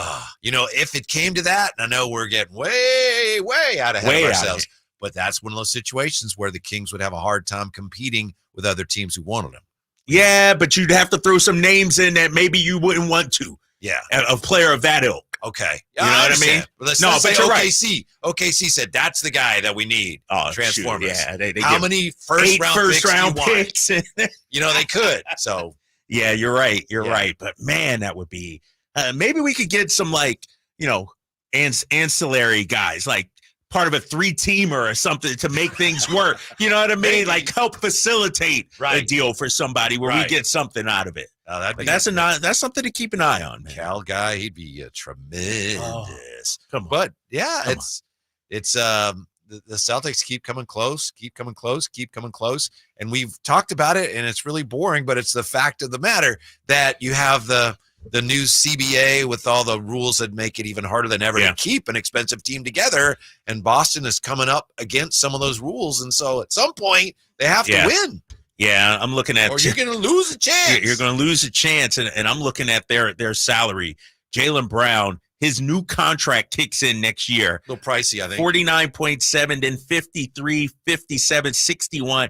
Final year, $65 million. A year? Yep, he's guaranteed $320 million, from this season and the next 5. I mean, it is. And if you're not winning the championship, what kind of investment are you putting out there? Like you pay that money because you want to win a championship. And if you're not getting it done, if, like Chris Mannix said, a catastrophe happens, you might have to shake it up a little bit. Now, they probably will get it done, right? They better get it. Well, they'll make it to the finals. I think Minnesota could give them a run. I think with their Twin Towers, I think Anthony Edwards, I think he has enough dog in him, enough fight where he could be the best player in the series, where he can take over a series. As great as Jason Tatum is, Jaylen Brown, I think peak Anthony Edwards is more likely than peak Jason Tatum, peak Jaylen Brown. So I think Anthony Edwards can will that team to a win. Yeah, I just think, and I've thought this since they got Drew Holiday, I felt like once they did that, like Boston's a champion, and I still feel that way. You still feel that way? Yeah. That's such a talented team. It's like they're missing. Do they need something. Porzingis to be healthy to get it done? Wouldn't hurt. It wouldn't hurt, right? We talk about X factors. Horford's playing pretty well. Yeah, but he's like 75 years old. I know. He got a lot of miles on those tires. Al Horford. I think, when did he come in? 2005, I think. So he's been around. He came in and then he was out to Philly and then he came back. Yeah, and we went to OKC. People forget. That's right. He had a cup of coffee in OKC as well. And so I think it's tailor-made for the Celtics to win. And I'm not just talking about the schedule. I'm talking about they've been the best team all season long. So if they don't get it done, it would be a catastrophe. The Pacers, can they beat Boston only if Halliburton's at the top of his game? Regular season, Halliburton averaged 20.1 points per game versus Boston. Yeah. He averaged 15.8. Yep. And in the 5 Indy playoff defeats so far this year, he averaged 15.6. So he's a pretty good barometer, pretty good indication there. You want to beat them. If you're able to slow him down, that tends to slow down everything else they do offensively. Yeah, and that's why I'm worried about Indiana. I just don't know if Tyrese is ready for this level. Great player, tremendous season, one of the faces of the league. But going into Boston, this isn't playing Jalen Brunson and the Knicks. This is playing the most complete team in the NBA, hostile environment with the best backcourt defensively. They got 2 all-defensive guards out there. The teams just came out. Derek White and Drew Holiday both made it. And so I think they're going to cause him, all sorts of misery. I remember, and it was his rookie year. He was a young player. I get it. when we went to Boston and we lost by 53, they made life miserable for Tyrese. I mean, they just threw everything and the kitchen sink at him. I don't know if he's ready for this. However, at home, he's been fantastic. He plays great in Indiana. The crowd, really spurs them on. But I just can't see it against this Celtics team. Yeah, and it's interesting to see where those two teams are on their competitive arc. Indiana's just starting. They got to be thrilled right now, right? And they're like, how do we win? And we're not just here to play against Boston. We want to win. Yeah, but they're just starting out. It's a great year, whereas Boston is the pressure is really on them to actually win at some point. And let's face it, the last couple of years, Boston has not handled that kind of pressure well. Right. They're under more of it now than they've ever been. Right, exactly. And it was sort of similar last year where we said, you know what, this is such an easy path. Oh, my gosh, they got to take on Miami, the 8th seed in the Eastern Conference final, and they choked it away. They lost the first 3 and then lost the Game 7 at home. So the pressure is squarely on the Celtics. And it's interesting that you bring it up because these two franchises, if the Pacers lose in the Eastern Conference finals, bummed, but still a great season. Yes. If the Celtics lose, catastrophe. Exactly. So the pressure is firmly on the Celtics going into tonight. Yeah. I'm just glad I got spoiled. And now, with the games, fewer games and are more spaced apart, I need basketball. The Kings, guess what? They have been working out some of the players they could potentially draft. We have a list of some of those players. We'll share that with you when we come right back. Drive Guys, Sacktown Sports. Can Mike Brown build on last season's Coach of the Year award? Can the Kings exceed 48 wins? We will be better prepared to make the run that we expect to run come next playoff. Tune into every Kings game this season on Sacktown Sports and sacktownsports.com. I didn't ask to be thrown in the streets with nowhere to go. I didn't think I'd survive.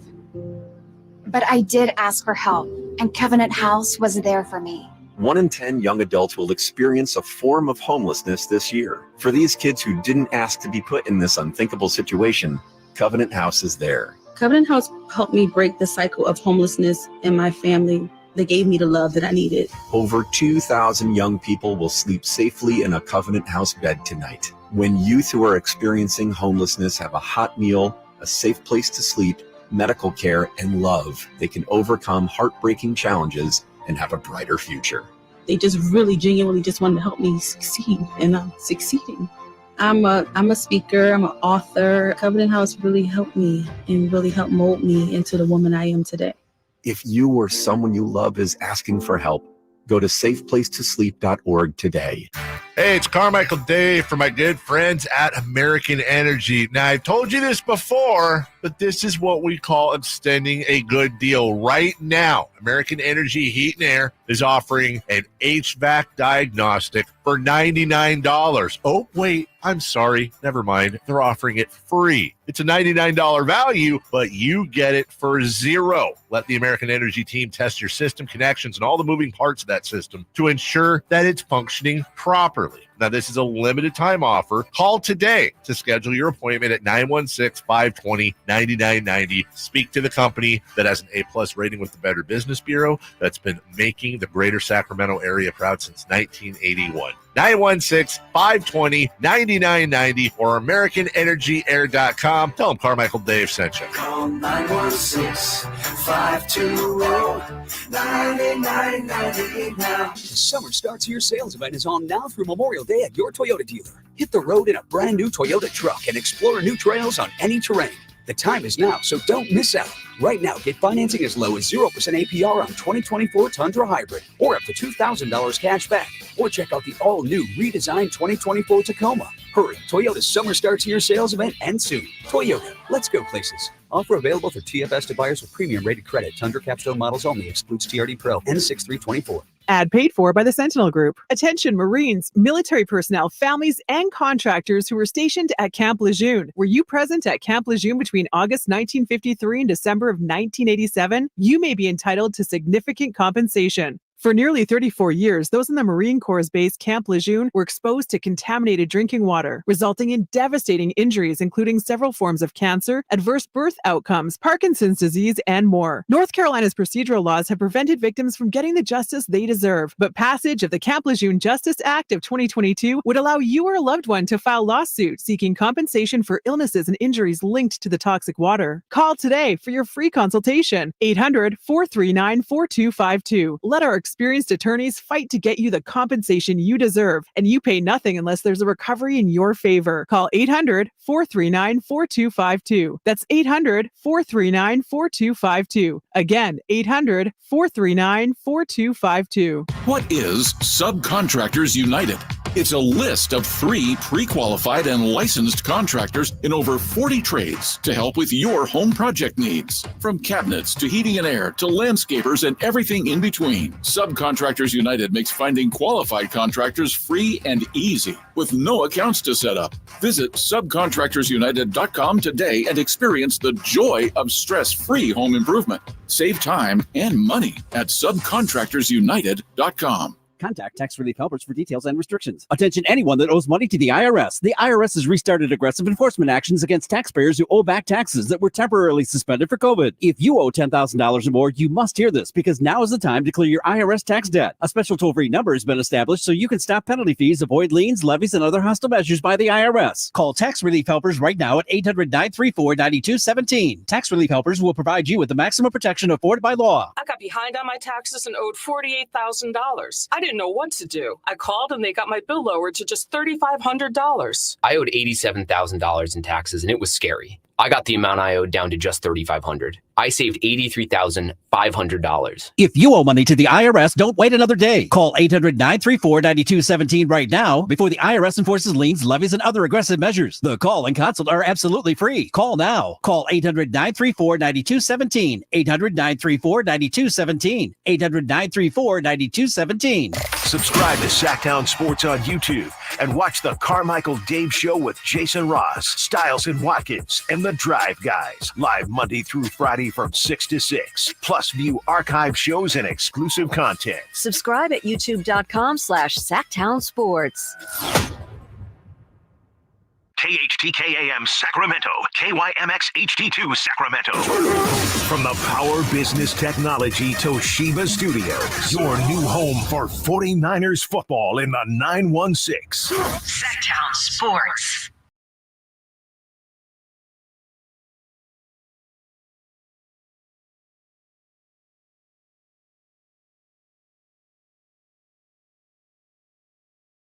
List of players that the Kings met with during last week's Combine in Chicago. Drive Guys here. Before we get to that, now that I've baited the hook, just real quick, some of the comments here on the chat, YouTube chat. Again, thanks for being with us today. Aaron says, the thing about the Wolves winning it all, their jersey right now is so awful. LOL. Oh, my gosh. I hadn't really thought about it, but I'm with them. You don't like the Wolves? The Wolves uniforms right now are like, man, I don't even notice that kind of thing. Exactly. I don't even pay attention to that. They should have just stuck with the Prince jerseys, and they should wear them forever. You saw their Purple you Rain? like those? I thought they were pretty cool. Yeah. Celtics and Pacers won't beat the Mavs and the T-Wolves, says Arurar. What? Says, Arurar. Says Naz Reid beats the Celtics. Naz Reid beats the Pacers. All right. So, yeah, we got some Minnesota fans. Mavs beat Celtics and Pacers. Oh, man, they won't. Jeez. Yeah. Is Stephen A. still employed by ESPN after the pregame rant before Game 7 as Compio? Yeah, I was just watching them up there. Mm-hmm. Yeah. I just watching Screaming A. Smith. A lot of people were very upset that the ESPN pregame before Game 7 with the Pacers was so pro-Knicks. I didn't watch it. Yeah. I usually don't watch, especially the ESPN pregame show. And, Stephen A. Smith, who I've known for a number of years, I'm kind of tired of the shtick right now. And so I kind of just tune out. I do too. Yeah. I don't know him like you do, but the couple times I've talked to him, he's been the nicest guy in the world. Nice guy, yeah. Appreciate that. And he's making a ton of money. Right. So good for him. But yeah, I just don't. I'm it's not just really too much. interested in what he brings to the. Yeah, it's oversaturation right now. Yeah, we're getting a little too much Stephen A. Smith right now. But it's Bing working bong. for him. Yeah. Knicks are done. So we're just getting ready for the Celtics and the Pacers. Then tomorrow night, the Timberwolves in their very just meh uniforms. The Minnesota Timberwolves jerseys and the Dallas Mavericks. Looking forward to that. Yeah. But we're looking forward to the draft as well. Our buddy Sean Cunningham has a piece in which he tells us some of the players that the Kings have been getting to know. Sacramento's brass met with 10 projected lottery picks last week at the Combine. Those interviews included, we don't have all the names, but here's some of the people that the Kings met with. Alexander Sarr, Donovan Clingan, Cody Williams, whoop, whoop, Dalton Connect, Jared McCain, and Jacoby Walton. Yeah, my guy. My guy right there. And so those are all the guys that right around we expect might be there. Maybe not Dalton Connect, maybe not Cody. That's 6, and we know that they met with 10, so we could only guess as to the rest of them. Was Donovan Clingan was? Yes. Interviews included Donovan Clingan, Dalton Connect, Jared McCain, Alex Sarr, Jacoby Walter, and Cody Williams. Alex Sarr. Yeah. Why? Why do you think? Those guys won't be there at 13. Trading up. Mate. Oh, we're trading on up. Maybe, right? Why would you interview those guys? Right. There's zero chance they'll be there at 13. It's not going to happen. Right. Kick the tires, and maybe you might be interested in trading up to get those guys. I don't even know if there's a consensus number 1. I think most mocks had Alex Sarr as the consensus number 1. According to Kevin O'Connor, shades of Jaren Jackson Jr., Jonathan Isaac, good on-ball defense, shot blocking, positional versatility, hustle guy. Can he shoot the 3-ball, do we know? He shoots a lot of jumpers, but he doesn't make many of them yet. He's shooting just 29.5% from 3 and 61% from the line. Okay, because I'm going back to our conversation with Jerry, and I know you've said the same thing. If you were going to have Domas slide to the 4, you would probably want a guy who can create space. Stretch 5, and it sounds like Mr. Sarr. Excuse me, he's from Perth. I was assuming he's French. Perth center Alexander Sarr may not be that guy. Yeah, it doesn't. I mean, when you get to that level, though, you just take. If you think he's going to be a stud, you take him, and then you remember there's the situation with Luka Doncic. Well, we got De'Aaron Fox. I don't know if he could. You know what? Just draft the player and figure it out later. Yeah, Except this is a little different because you'd be trading up right to get him. Yeah. But and according to O'Connor, this is just his mock draft. Clingan is number 2 on his. So, the fact that they're talking to 2 centers, maybe they're just doing due diligence. You know what I mean? 2 big men, maybe they're just doing their due diligence and, kicking the tires. But that would be monumental if they moved up in the draft. Very simply, to me, if you're the Kings right now, and you didn't want this pick, right? You wanted it to convey, but you've got it and you need talent. So you've got to look at this as not like, this draft's not great, but like, who can we get who can help us? Right. If we have to trade up, can we trade up to get it? We love that guy. Well, let's try to get him. Well, and as well as I do, in every draft, there are good players. Yep. It's not, sure, overall, it may be a weak draft. Overall, you may not have a Wemby or LeBron, but there's going to be somebody in this draft class that's going to be an all-star level player. All right, you got to find it. Question for you, Kyle, from the 707, the seat of all knowledge and wisdom. Why not Zach Edey? That is the question. What say you? I like Zach Edey, and I've said it, and I've gone on record. A good change of pace, backup big. I don't mind Zach Edey, but I don't think he moves the needle enough to get you to a championship. You got so many other holes. I don't think Zach Edey fills that hole for you right now. Yeah, to me, it's a great question. We don't know for sure they didn't, because again, we only have 6 of the 10 that they spoke to. Of the 10. So I don't know. If they didn't, then Zach Edey is just really slow defensively. Yeah. His lateral movement, but he can shoot, and he showed at the combine, he can shoot a little better than some people thought he could. Yeah, and I know my guy Kevin O'Connor is out on Zach Edey. He has him as his 25th best prospect in the mock draft that he has. I've seen Zach Edey anywhere from a lottery pick to 25, and how people get carried away. And last week there was talk that he could zoom all the way up into the lottery. Yeah, he did so well at the combine, and Bronny James is probably the best player ever. right. And who knows? And ultimately, though, like you were just saying, if you're Monty McNair and Wes, if it's Zach Edey, if it's whoever, just get it right. Like, get your guy, no matter where you draft him at, where's he projected, wherever. Like, let's say Zach Edey's projected 25, and you pick him at 13. If he turns into an all-pro, a talented player, you hit on it. Mm-hmm. It doesn't. These mock drafts. It's not like, that's a reach for this guy, or no, get the guy and then figure everything else after. Yeah, as Sean points out, Cody Williams has been the player. He says he's been the player most projected to be drafted by Sacramento, and he points out that McCain and Walton, we've talked about them, they've also been connected to the Kings. But again, that's in mock drafts, right? And people doing the mocks like us, they don't really know. They don't know. They're not talking to Monty. They don't have any insight. Who knows what all the other teams ahead of the Kings are? O'Connor got Cody Williams at number 8. And then, 13 for the Kings. Is he going to be there? Where does your boy O'Connor have your other guy, Jacoby Walter? 14. Doable. He might be right there. And let me look at NBA DraftNet. I just like going there because they make it easy, and it's a site I know.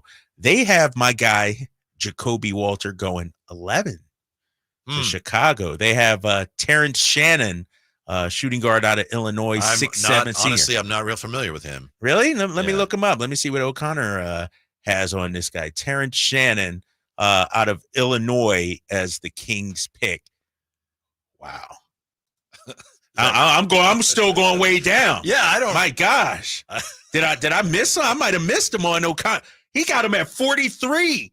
Wow, that's what you know about mock drafts, right there. You got one guy at 13, another guy at 43. Mm-hmm.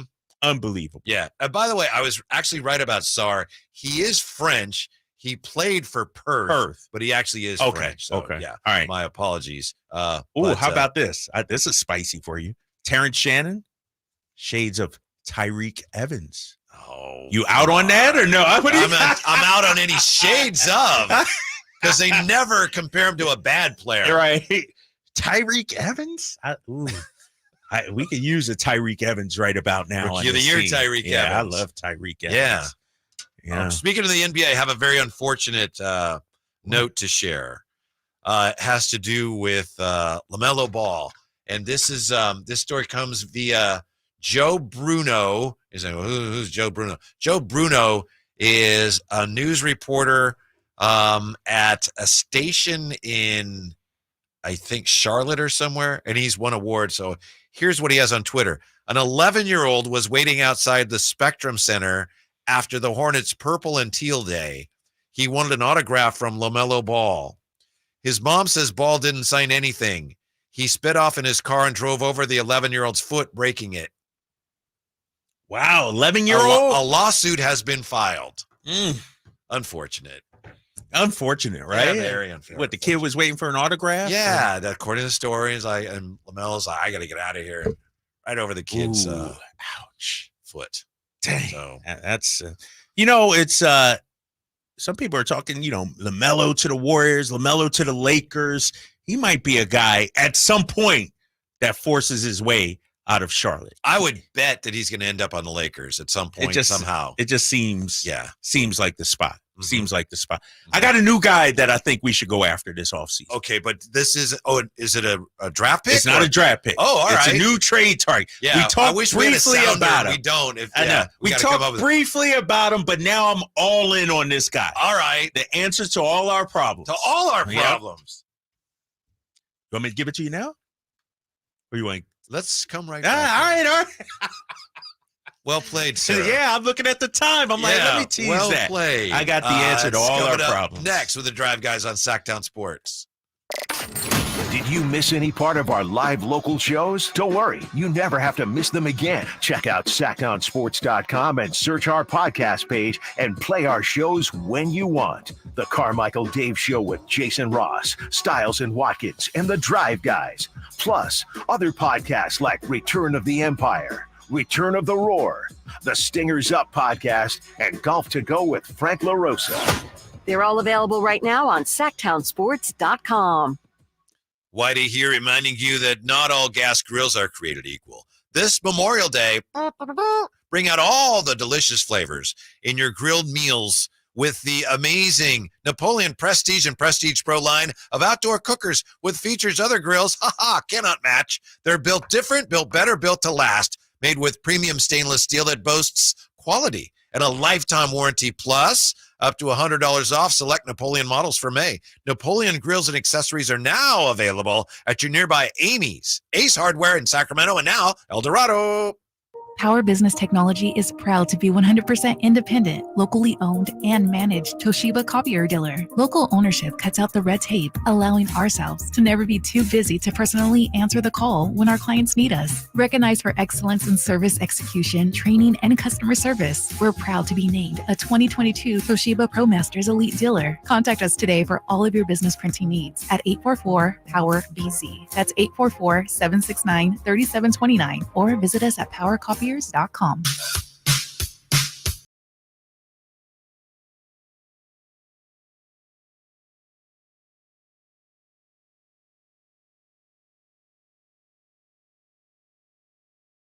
Today on Sacktown Sports. Simona's come up with this as the theme song for anytime Drapes has a new guy, because we're so excited to find out who it is. Before we get to it on the chat here, the great Tony Ray Harvey says Terrence Shannon Jr. is a two-way guy and would work for the Kings, but has some legal issue to deal with before draft. Go Fighting Illini. Thanks, Tony.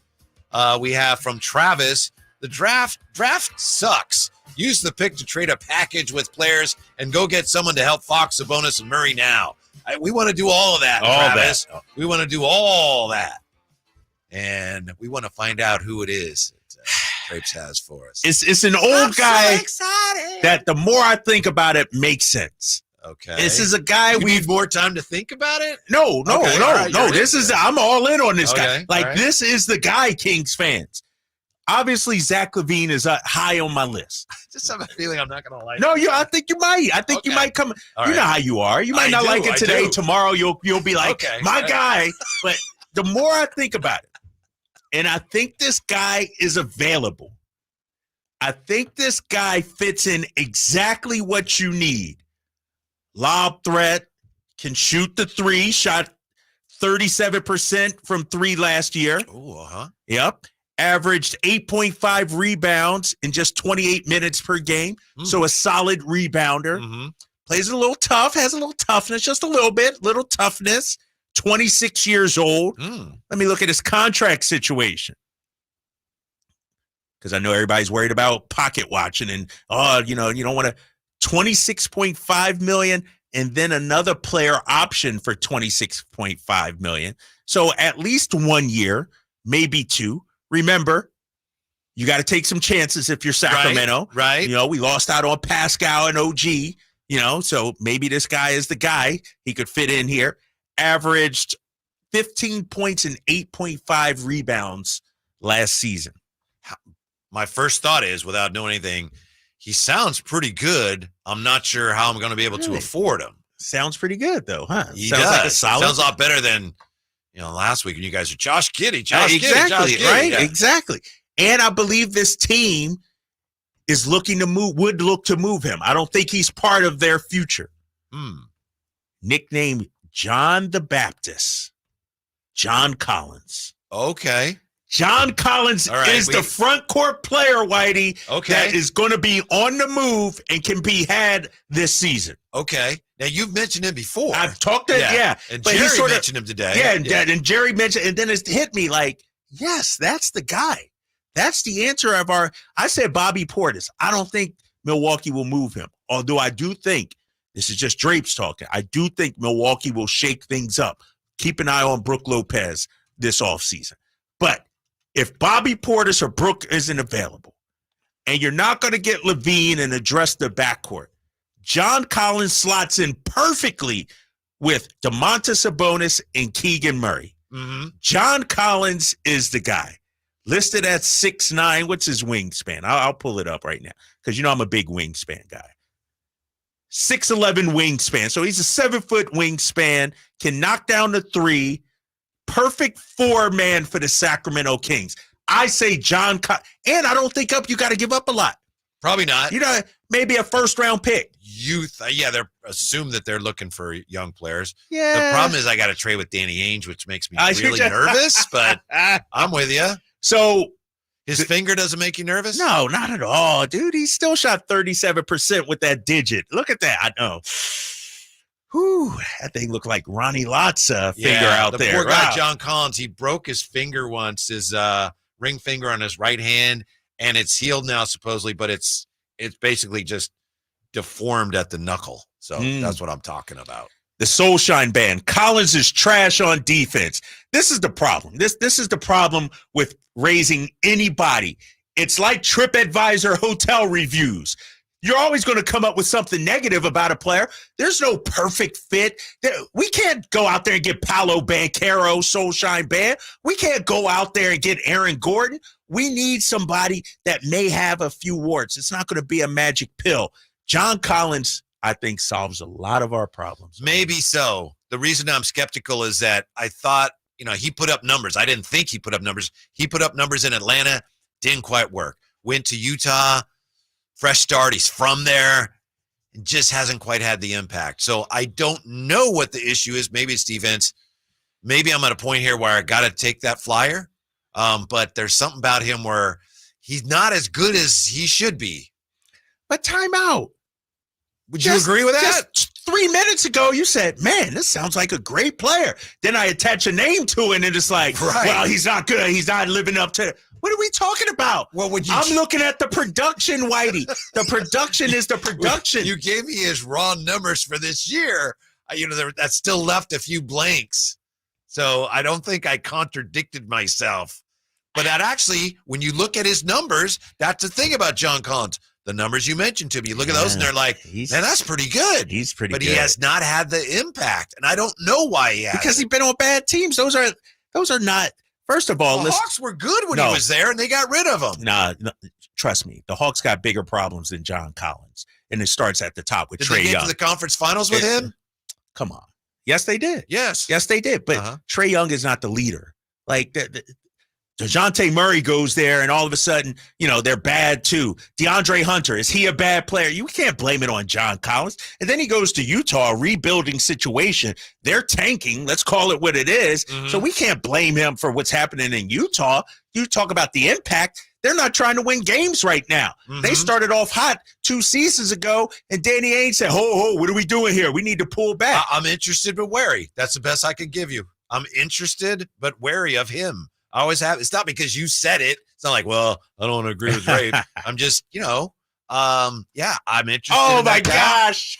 I'm just looking at the YouTube chat. Soulshine Band. See, this is when, some people should just sit the hell out of these kind of conversations. Some people should just keep their opinions to themselves. Soulshine Band says Collins is trash on defense, right? Uh-huh. Guess who he says would make the Kings much better? Valanciunas. You outing yourself, big fella. You outed are we really? We had this discussion yesterday. Yeah, he said, we got to go get Valanciunas. He'd make it. No, that's not the answer. And so you got to understand when some people weigh in, they say, this guy's trash. They don't know what the hell they're talking about. When I'm evaluating how well a guy defends, one of the first things I look at, there's a lot of things to look at. Offensive rating, defensive rating, right? Okay. The offensive rating is like if a guy all right, I'm gonna let you. So it's like you should be right side up. Your team's offensive rating when you're on the floor should be higher than your defensive rating, right? John Collins, starting with 2017, 117 to 108. That's good. Next year, 122 offense, 115, 124, 112, 125, 112, 122, 114, 117, 115. Last year, offensive rating 121. Defensive rating 118. Those are good. Those are good, Those are right? solid. Yes. Yeah. That does not. Those right there do not suggest a trash defensive player. Right. That's what I'm saying. And you have to damn, Celtics up 9-0. I just looked at this. All right. But you also, and that those numbers. Wasn't a great defender last year, but for his career, I don't know that it's fair to say he's been a trash defender. Yeah, exactly. And to me, defensive rating is a product of who you're on the floor. Right. That's why I look at it. You got to look at one of the it's things. just right. That's just it's one of the things, because you would argue, based on that, you could argue, De'Aaron Fox is not a good defender. And so I think John the Baptist, man, because where am I going to play him? Again, at the four. He's my starting four, man. He alongside Keegan Murray, because Keegan's not a four in today's NBA. He is not a four, in my opinion. Because we need somebody a little more rugged, a little bit better rebounder. So I'm going John the Baptist at 4. Ideally, I'm interested. My druthers is Bobby Portis. If they would come off of Bobby Portis, that would be my number 4 guy. But I don't know if they'll do that. But John the Baptist, I think he fits in well, man. The Bobby Portis thing you have to keep an eye on because it's possible the Bucks break things up a little bit, right? That's what I'm thinking. And then even like Brook Lopez, in theory, could be out there. Yeah, let me look at their cap situation and who's owed what. I'm with you. I don't think they will, but they might. They might. I mean, they've underachieved the last couple of years, and I know it's because Giannis has been hurt. You got Bobby Portis, he might be one of the best contracts in the league, $12.5 million next year, then a player option. Brook Lopez, let me look at him. Who was it Bobby Portis punched? Was it Mirotic? Yeah. Nikola Mirotic with the Chicago Bulls. Keep him away from Vezenkov. Yeah, right. Lopez, $23 million next season, final year of his deal. They might move on. Something to watch. Yeah. Just something to keep an eye on. Exactly. John Collins. All right. You want Collins and LaVine, or just you could probably only afford I'd one? probably only get one. Only get one. John Collins is less risky than Zack LaVine. Yeah. I love them both, though. I like them both. Zack LaVine is my guy, though. I love Zack LaVine. Smooth. I think he can get big shots. Expensive. He's played 77 games 2 seasons ago, big fella. Yeah, I mean, come on. Now he plays 77 games. 2 seasons ago, the Warriors were the champions. Things change a lot. I'm just saying, 2 seasons ago, Zack LaVine was healthy. Coming up, more on Kyle Draper, how he's saving the Kings, and can Domas make an all-league team tomorrow? Next to the Draft Guys on Sacktown Sports. Malik Monk plays here. Started left, goes right, steps back, launches the 3. Nothing but net. Oh, that was just filthy. Oh, my, that was sweet. Sacktown Sports is your proud home of the Sacramento Kings. Sacramento weather is brought to you by the Roseville Auto Mall. I'm Mark Finan in the KCRE3 Weather Center. Skies will stay clear through the night tonight. Overnight lows will drop down to the mid-50s. Tomorrow we'll have sunshine, light breezes, and a warm afternoon with a high of 88. Get the latest forecast on the KCRE News and the KCRE3 app. This Memorial Day, the Roseville Auto Mall invites you to experience the thrill of saving like never before. 17 dealerships and thousands of vehicles all in one location. The giant Memorial Day sale at the Roseville Auto Mall at the intersection of savings and satisfaction. We see a lot of news about teens vaping, but teens see something else. Videos on social media that glamorize it and downplay the dangers of nicotine. How can parents talk so kids will listen? Use facts. 1. Nicotine can rewire teens' brains. 2. It can make teens more anxious. 3. Changes to the brain can be permanent. So even when it hides behind a new look, nicotine is brain poison. Go to undo.org for more. Ooh, ma. What was that? That is business phone bliss with the Ooma Cloud phone system. It handles all our voice, video, and messaging needs. You sound very calm. I am. Ooma has everything I need to run my business more efficiently, like virtual receptionist, call routing, and video conferencing. And it starts at just $19.95 per month per user, plus taxes and fees. Ooma. Nice. Find your business calm at ooma.com/radio. Hey, have you heard the amazing news from Boost Mobile? When you switch to Boost, you get 4 lines for $100, plus 4 free 5G devices, like the Samsung Galaxy A15 or the Moto G Stylus 5G. That's 4 lines for $100. Need another reason to switch? Boost offers high-speed data at low prices with no annual contracts and no credit checks. Switching is easy. Just head over to your local Boost Mobile store. New customers in select markets only. Requires port-in and ID verification. Other restrictions apply. See participating dealers for details. Memorial Day deals are here at Lowe's. Right now, save big on Scott's Naturescapes mulch. Get 5 bags for just $10. And there's more. Get up to 40% off. Plus, save an extra $50 on every $500 you spend on select major appliances. These deals are selling fast, so start shopping now. Lowe's knows summer savings. Valid through 5/29. Mulch excludes Alaska and Hawaii. Appliance savings vary based on purchase. See Lowe's.com for details. Selection varies by location. While supplies last. Thunder, feel the thunder. It ignites something inside of you. Lightning and the thunder. Sets alight an elevated state of being. Days are pure exhilaration. And the nights, they're simply electric. See it, hear it, feel it. Thunder, feel the thunder. Lightning and the thunder. Thunder Valley Casino Resort. Feel the thunder. Hello, Sacramento. I'm Emran Pilati, owner of True Sports Cards and Collectible Store here in Rockland, California, and the host of the True Sports Cards Show that airs right here on Sacktown Sports 1140 every Saturday from 10 to 11 a.m., where we discuss the latest trends, hottest products, and deliver exclusive interviews with other industry leaders. And don't forget to visit our shop, True Sports Cards, at 6661 Stanford Ranch Road in Rockland and see what we have for all your sports card and memorabilia needs. Your afternoon home for Kings talk and so much more. The Drive Guys on Sacktown Sports.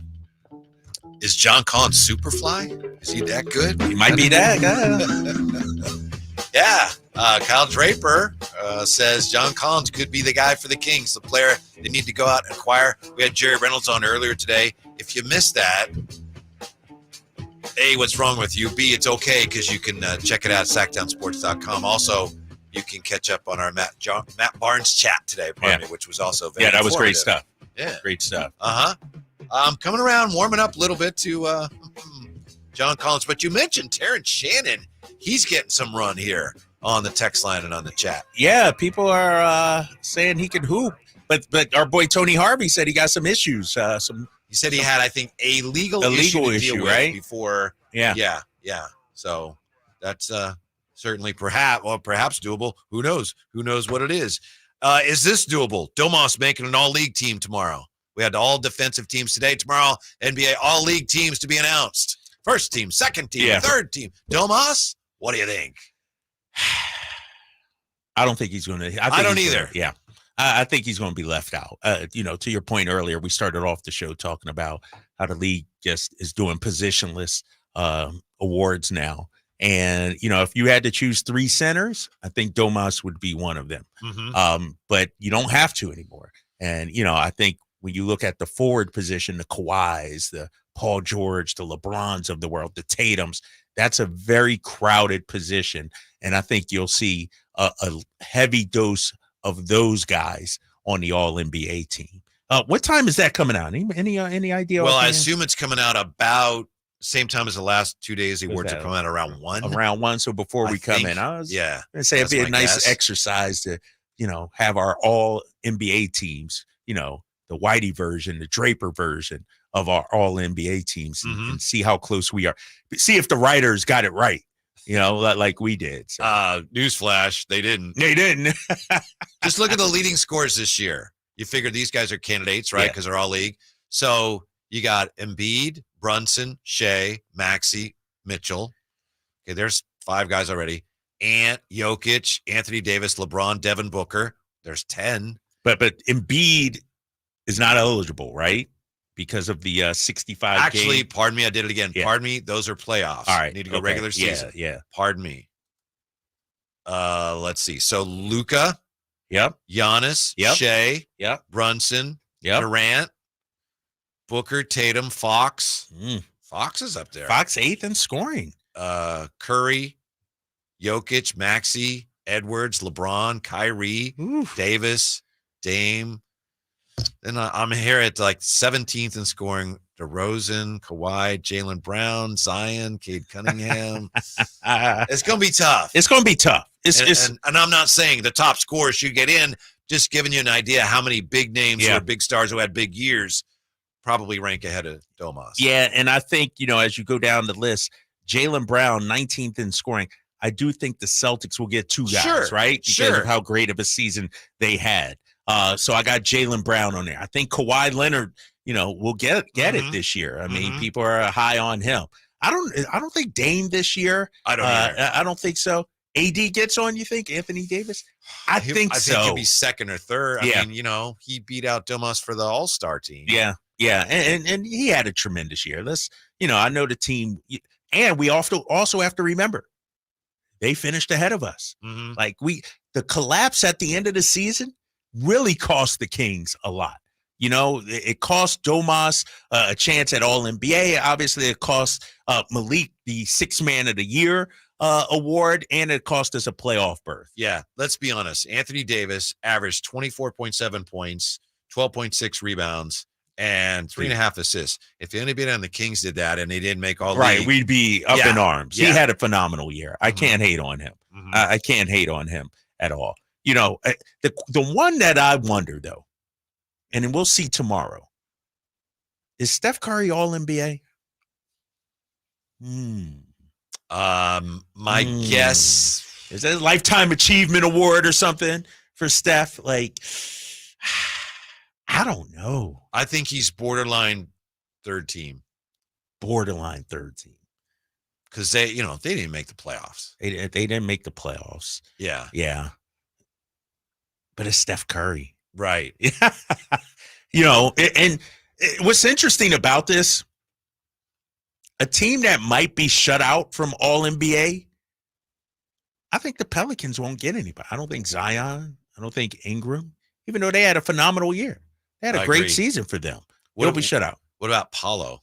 He should be, right? 22-6 and not to get caught up in all the raw numbers, but yeah. I think we got about 25 guys on all 3 NBA teams because LeBron's going to get on there. Oh, yeah. So the Lakers will have 2. Celtics will have 2. Durant's going to get on there. Durant's going to get on there. What's interesting? How come Booker doesn't get on there? Durant, 27.1. Guess how much Booker averaged? 27.1. Like, who's to say he won't? That's why I don't think our guys going to. It's just not enough room. Right there with you. It's not enough room. Like, if we would have been top 4 or something like that, I think the fact that we finished in the play-in and didn't even make the playoffs, I think that's going to come back to hurt us when it comes to Domas. Yeah. Because voters, a team like the Kings, they're looking for any reason not to. I don't really want to vote for this guy. Well, they didn't make the playoffs. So, right. Yeah. Let me ask you this, though, just to stir it up a little bit, to go back to our earlier discussion, because you would like them to go back to traditional teams, like, front court, back court. At least front court, back court, yeah. Knowing that might actually put Domas on there. Yeah. Out of all the guys we just talked about, I don't know if Domantas deserves to be on there over them. Like, you know what I mean? Like, those guys have had great seasons. Should Domas be on there just because we're doing front court? Or I think so.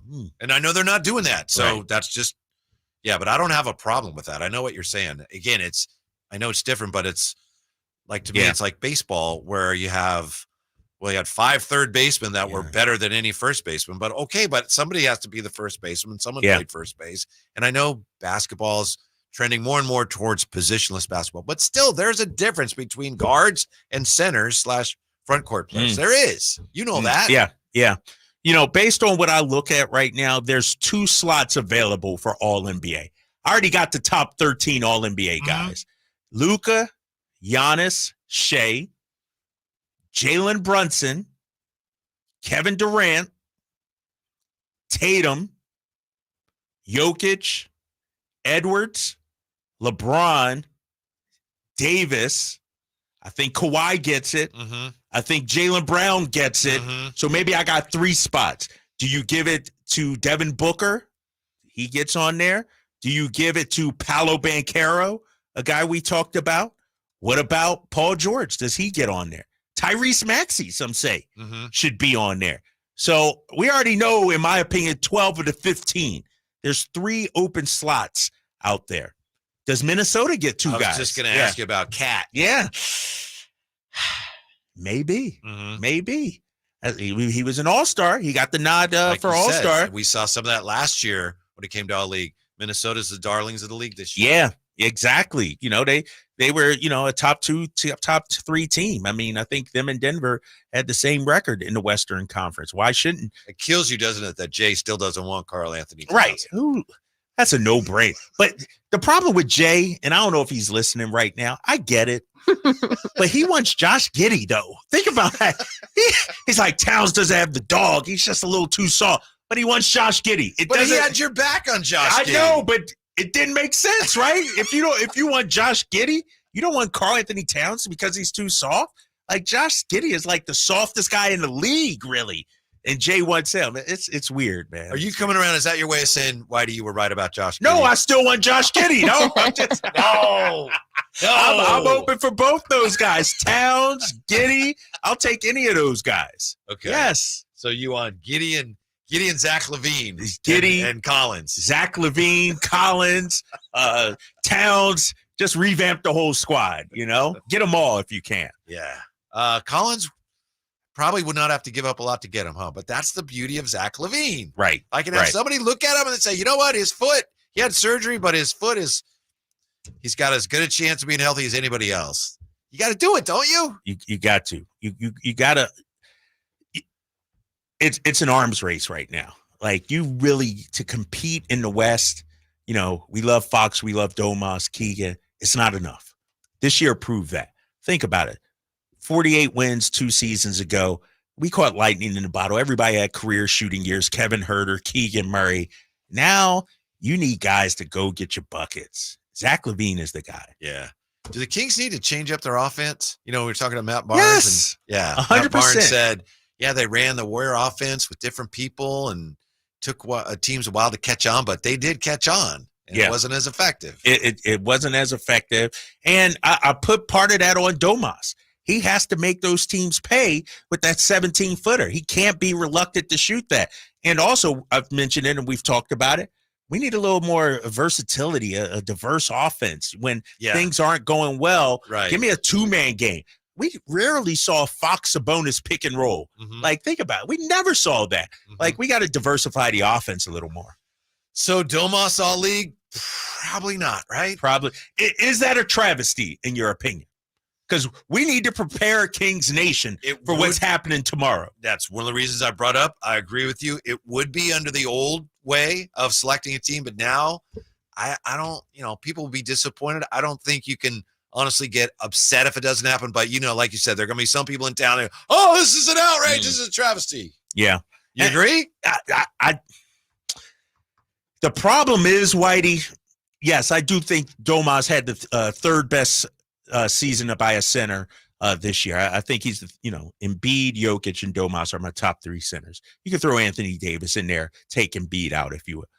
The Kings missed the playoffs. Yep. That ultimately, you're right. We could say there's bias in the league. There's, this, that. We weren't in the playoffs, and I think that hurts us more than anything. Coming up, might get lonely at the Coliseum tonight. Next, Sacktown Sports. Subscribe to Sacktown Sports on YouTube and watch the Carmichael Dave Show with Jason Ross, Stiles and Watkins, and the Drive Guys. Live Monday through Friday from 6 to 6. Plus view archive shows and exclusive content. Subscribe at youtube.com/Sacktown Sports.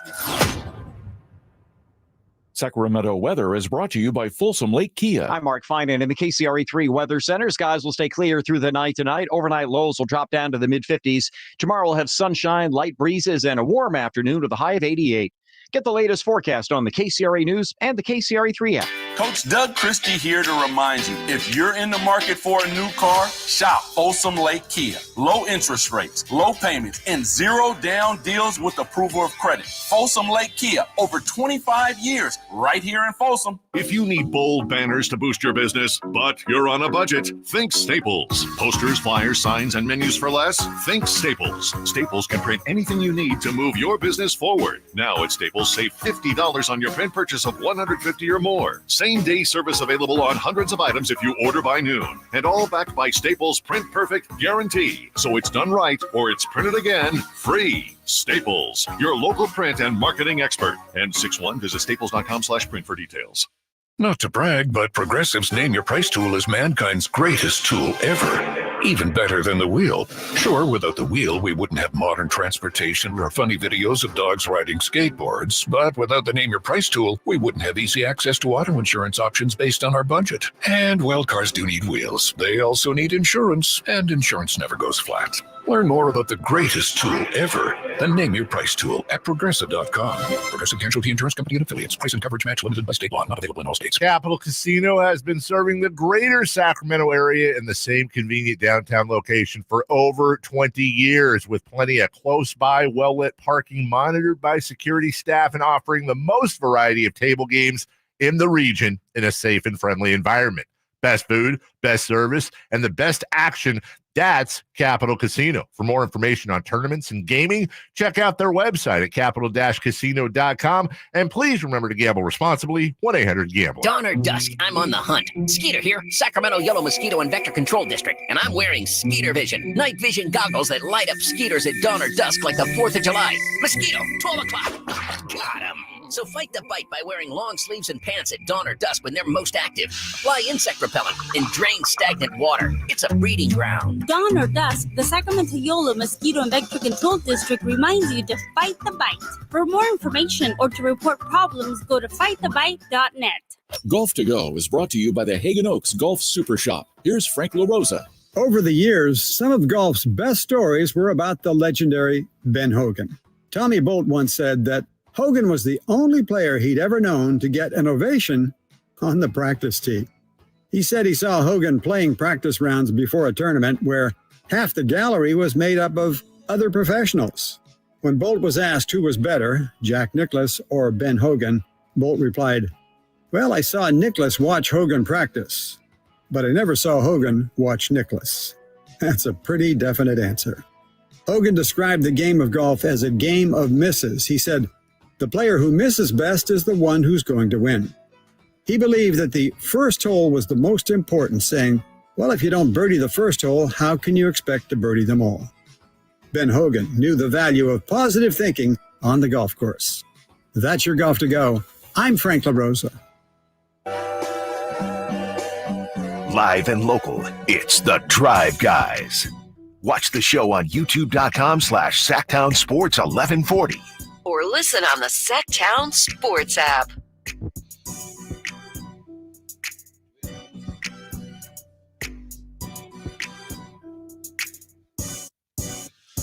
All right, Drapes, tonight I think there's going to be good seats available. The Athletics are back home. You know, a couple weeks ago we were talking about, hey, they're playing pretty good. They're going to be a pretty good team.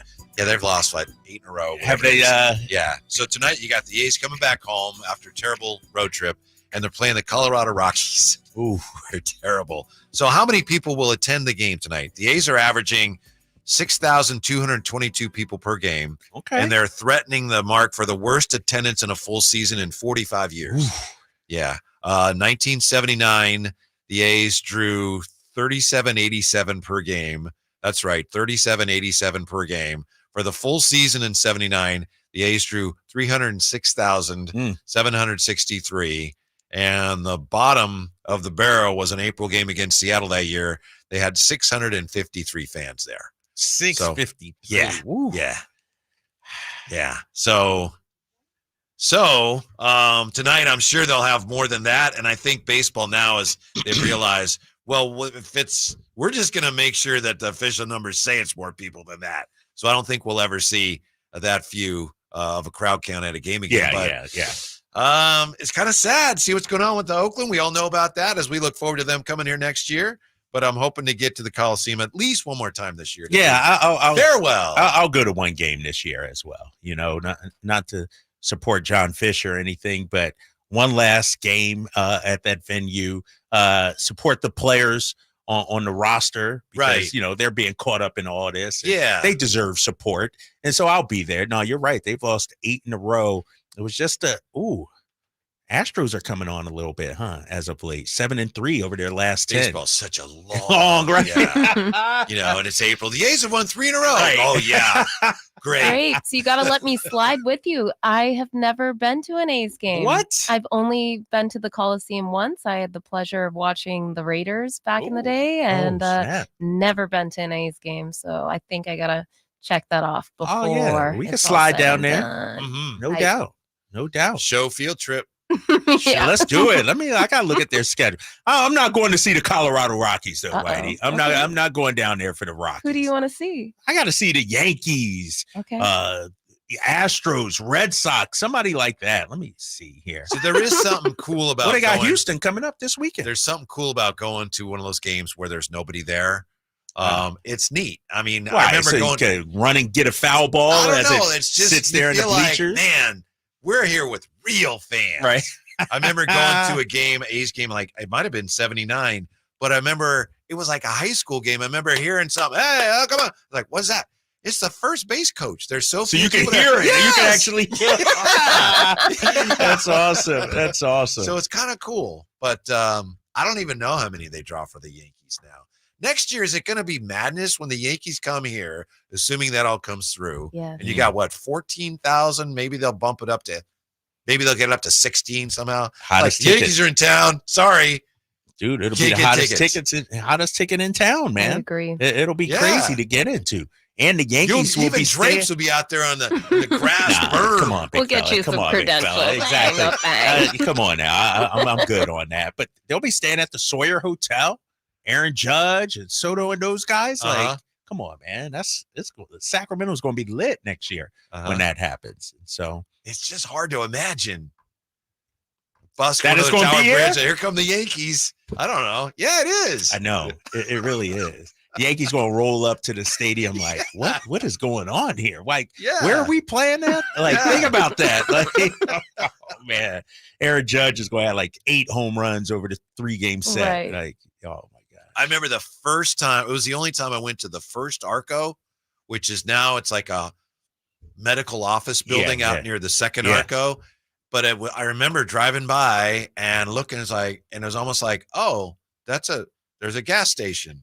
No, that's Arco Arena. It was, really? Oh, man. It was so small and it was so loud in there. Yeah. It was basically like a warehouse shell and it was temporary and it was an atmosphere unlike anything else. And then, I believe the building is still there. When you drove out to the Arco 2, depending on which way you went, you would drive right by it. And now it's just like a medical office. A medical office out there. For reference, the only other building I can think of is Cal Palace. Was it smaller than that? It's been a while since I've been in it. Yeah, in Daly City, Cal Palace. I think the Warriors used to play there back in the day. Yeah, they did. I think they had more seats, but I think the building might have been smaller. Okay. If that makes sense. Like I think it might have been higher. Yeah, the Warriors actually ended up playing the finals there one year because the Oakland Arena was being used for the ice capades or something. And so the Warriors win the finals against Washington, which no one expects, is like they had to play at the Cal Palace. Yeah. It's really small. That shows you where things were, the pecking order back then.